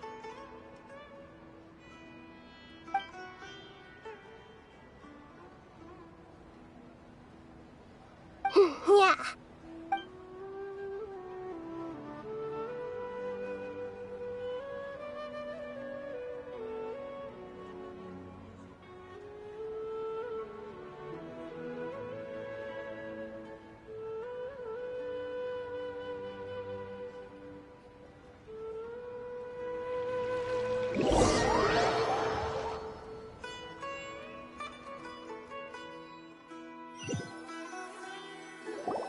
Are you awake? Did you rest well? After Nahida left, you ate a lot of food. You've become a glutton.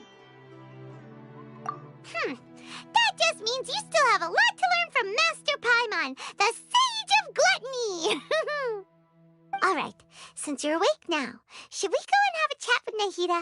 She should be in the Academia right about now. If you have any questions now...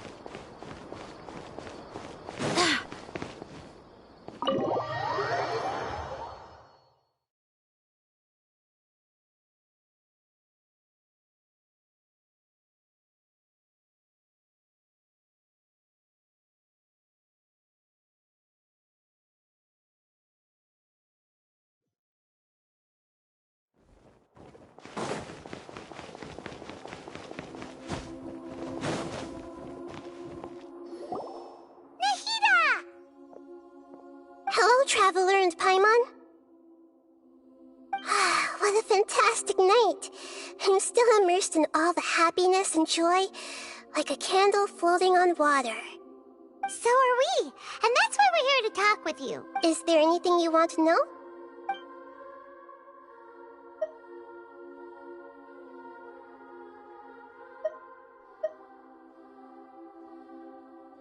Is that where you're headed next? Phantome, the nation of justice? As far as I know, that nation operates in a judicial system. Does their Archon personally judge people? No, there's a Chief Justice in Phantome. Generally speaking, the Hydra Archon, Focalor, won't preside over individual trials. However, even then, Focalor will still make herself present at just about every trial. It seems that she just likes to immerse herself in that sort of atmosphere. As Archon, she still reserves the right to influence the final verdict. Anyway,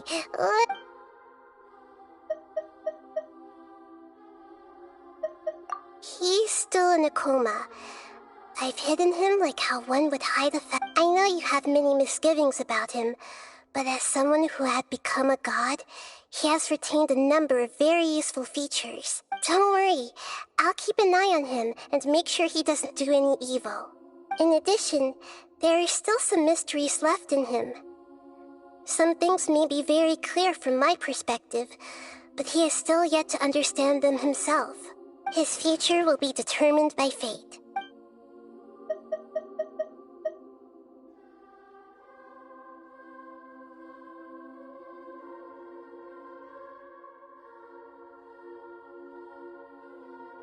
Are you sure? Isn't there something else you haven't asked about yet? Huh? you? About your brother. While you were resting at Gandharvaville, I took some time to perform an Irminsul search for information on your brother. Yeah, isn't Irminsul a repository for all the information and memories of Teyvat? So there shouldn't be anything on her or her brother. This is true in your case. Irminsul indeed does not have any information on you. However, there must be something different about your brother. Because, as it turns out, the world has recorded information on him after all. What? There's only one possible explanation. He belongs to this world.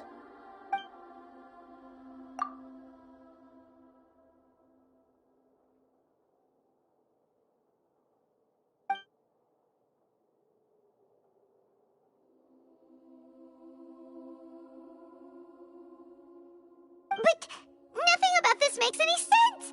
Wasn't this your first trip to Teyvat? According to the records I was able to access, your sibling suddenly appeared in Conria. After the Conria disaster, he began his journey through the 7 nations of Teyvat. But just as his journey was about to reach its conclusion, the Irminsul records on him suddenly become fuzzy. What do you mean, fuzzy? Did something happen to him? All I know for sure is that somebody, for reasons only they can know, is deliberately obfuscating his fate. And whoever it is, if they can do that, who knows what else they're capable of. But even that wouldn't explain how he somehow comes from this world. Something else I noticed was that according to these records, the Fatui have not classified your sibling as one of the Descenders. What's a Descender? Paimon's never heard of it. Look, I'm sure you must be curious about the information I received from the Fatui in return for my gnosis, right? A very important part of the intel was about this world's Descenders. External beings, ones that don't belong to this world. Traveler, you are Teyvat's 4th Descender. Huh? So the Fatui count 3 other Descenders before the Traveler, and her brother isn't even one of them? That's right. My current hypothesis is that the first Descender was likely what we now call the Heavenly Principles. As for the other Descenders, I still need to verify their existence. It could take me some time. Paimon's head's about to burst from all this crazy new information. And yet, even knowing all this, I'm sure you must still have a lot of unanswered questions. I must say, I truly regret that I can't help you more as the God of Wisdom. There are many questions in my heart as well. I will need some time to go through each one of them. And soon, you'll also begin your journey anew and depart from Sumeru. I'm very interested in your future. It's a journey that can't be observed or recorded by this world. If fate is the ultimate knowledge, then your future will be the ultimate fate. Paimon's sure glad we got to meet you, Nahida. The pleasure is all mine. I can't thank you enough. Alright, that's enough talk for today.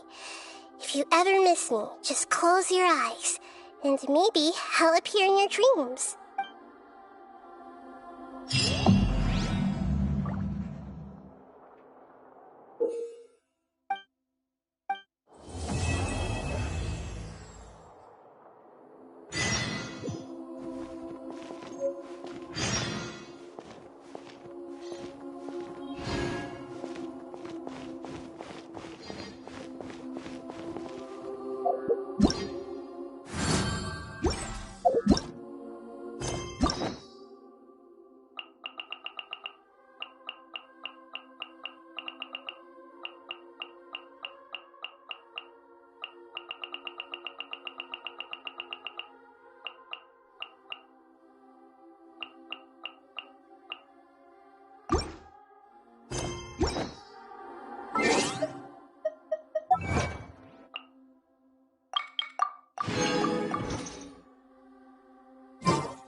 It's time to move on.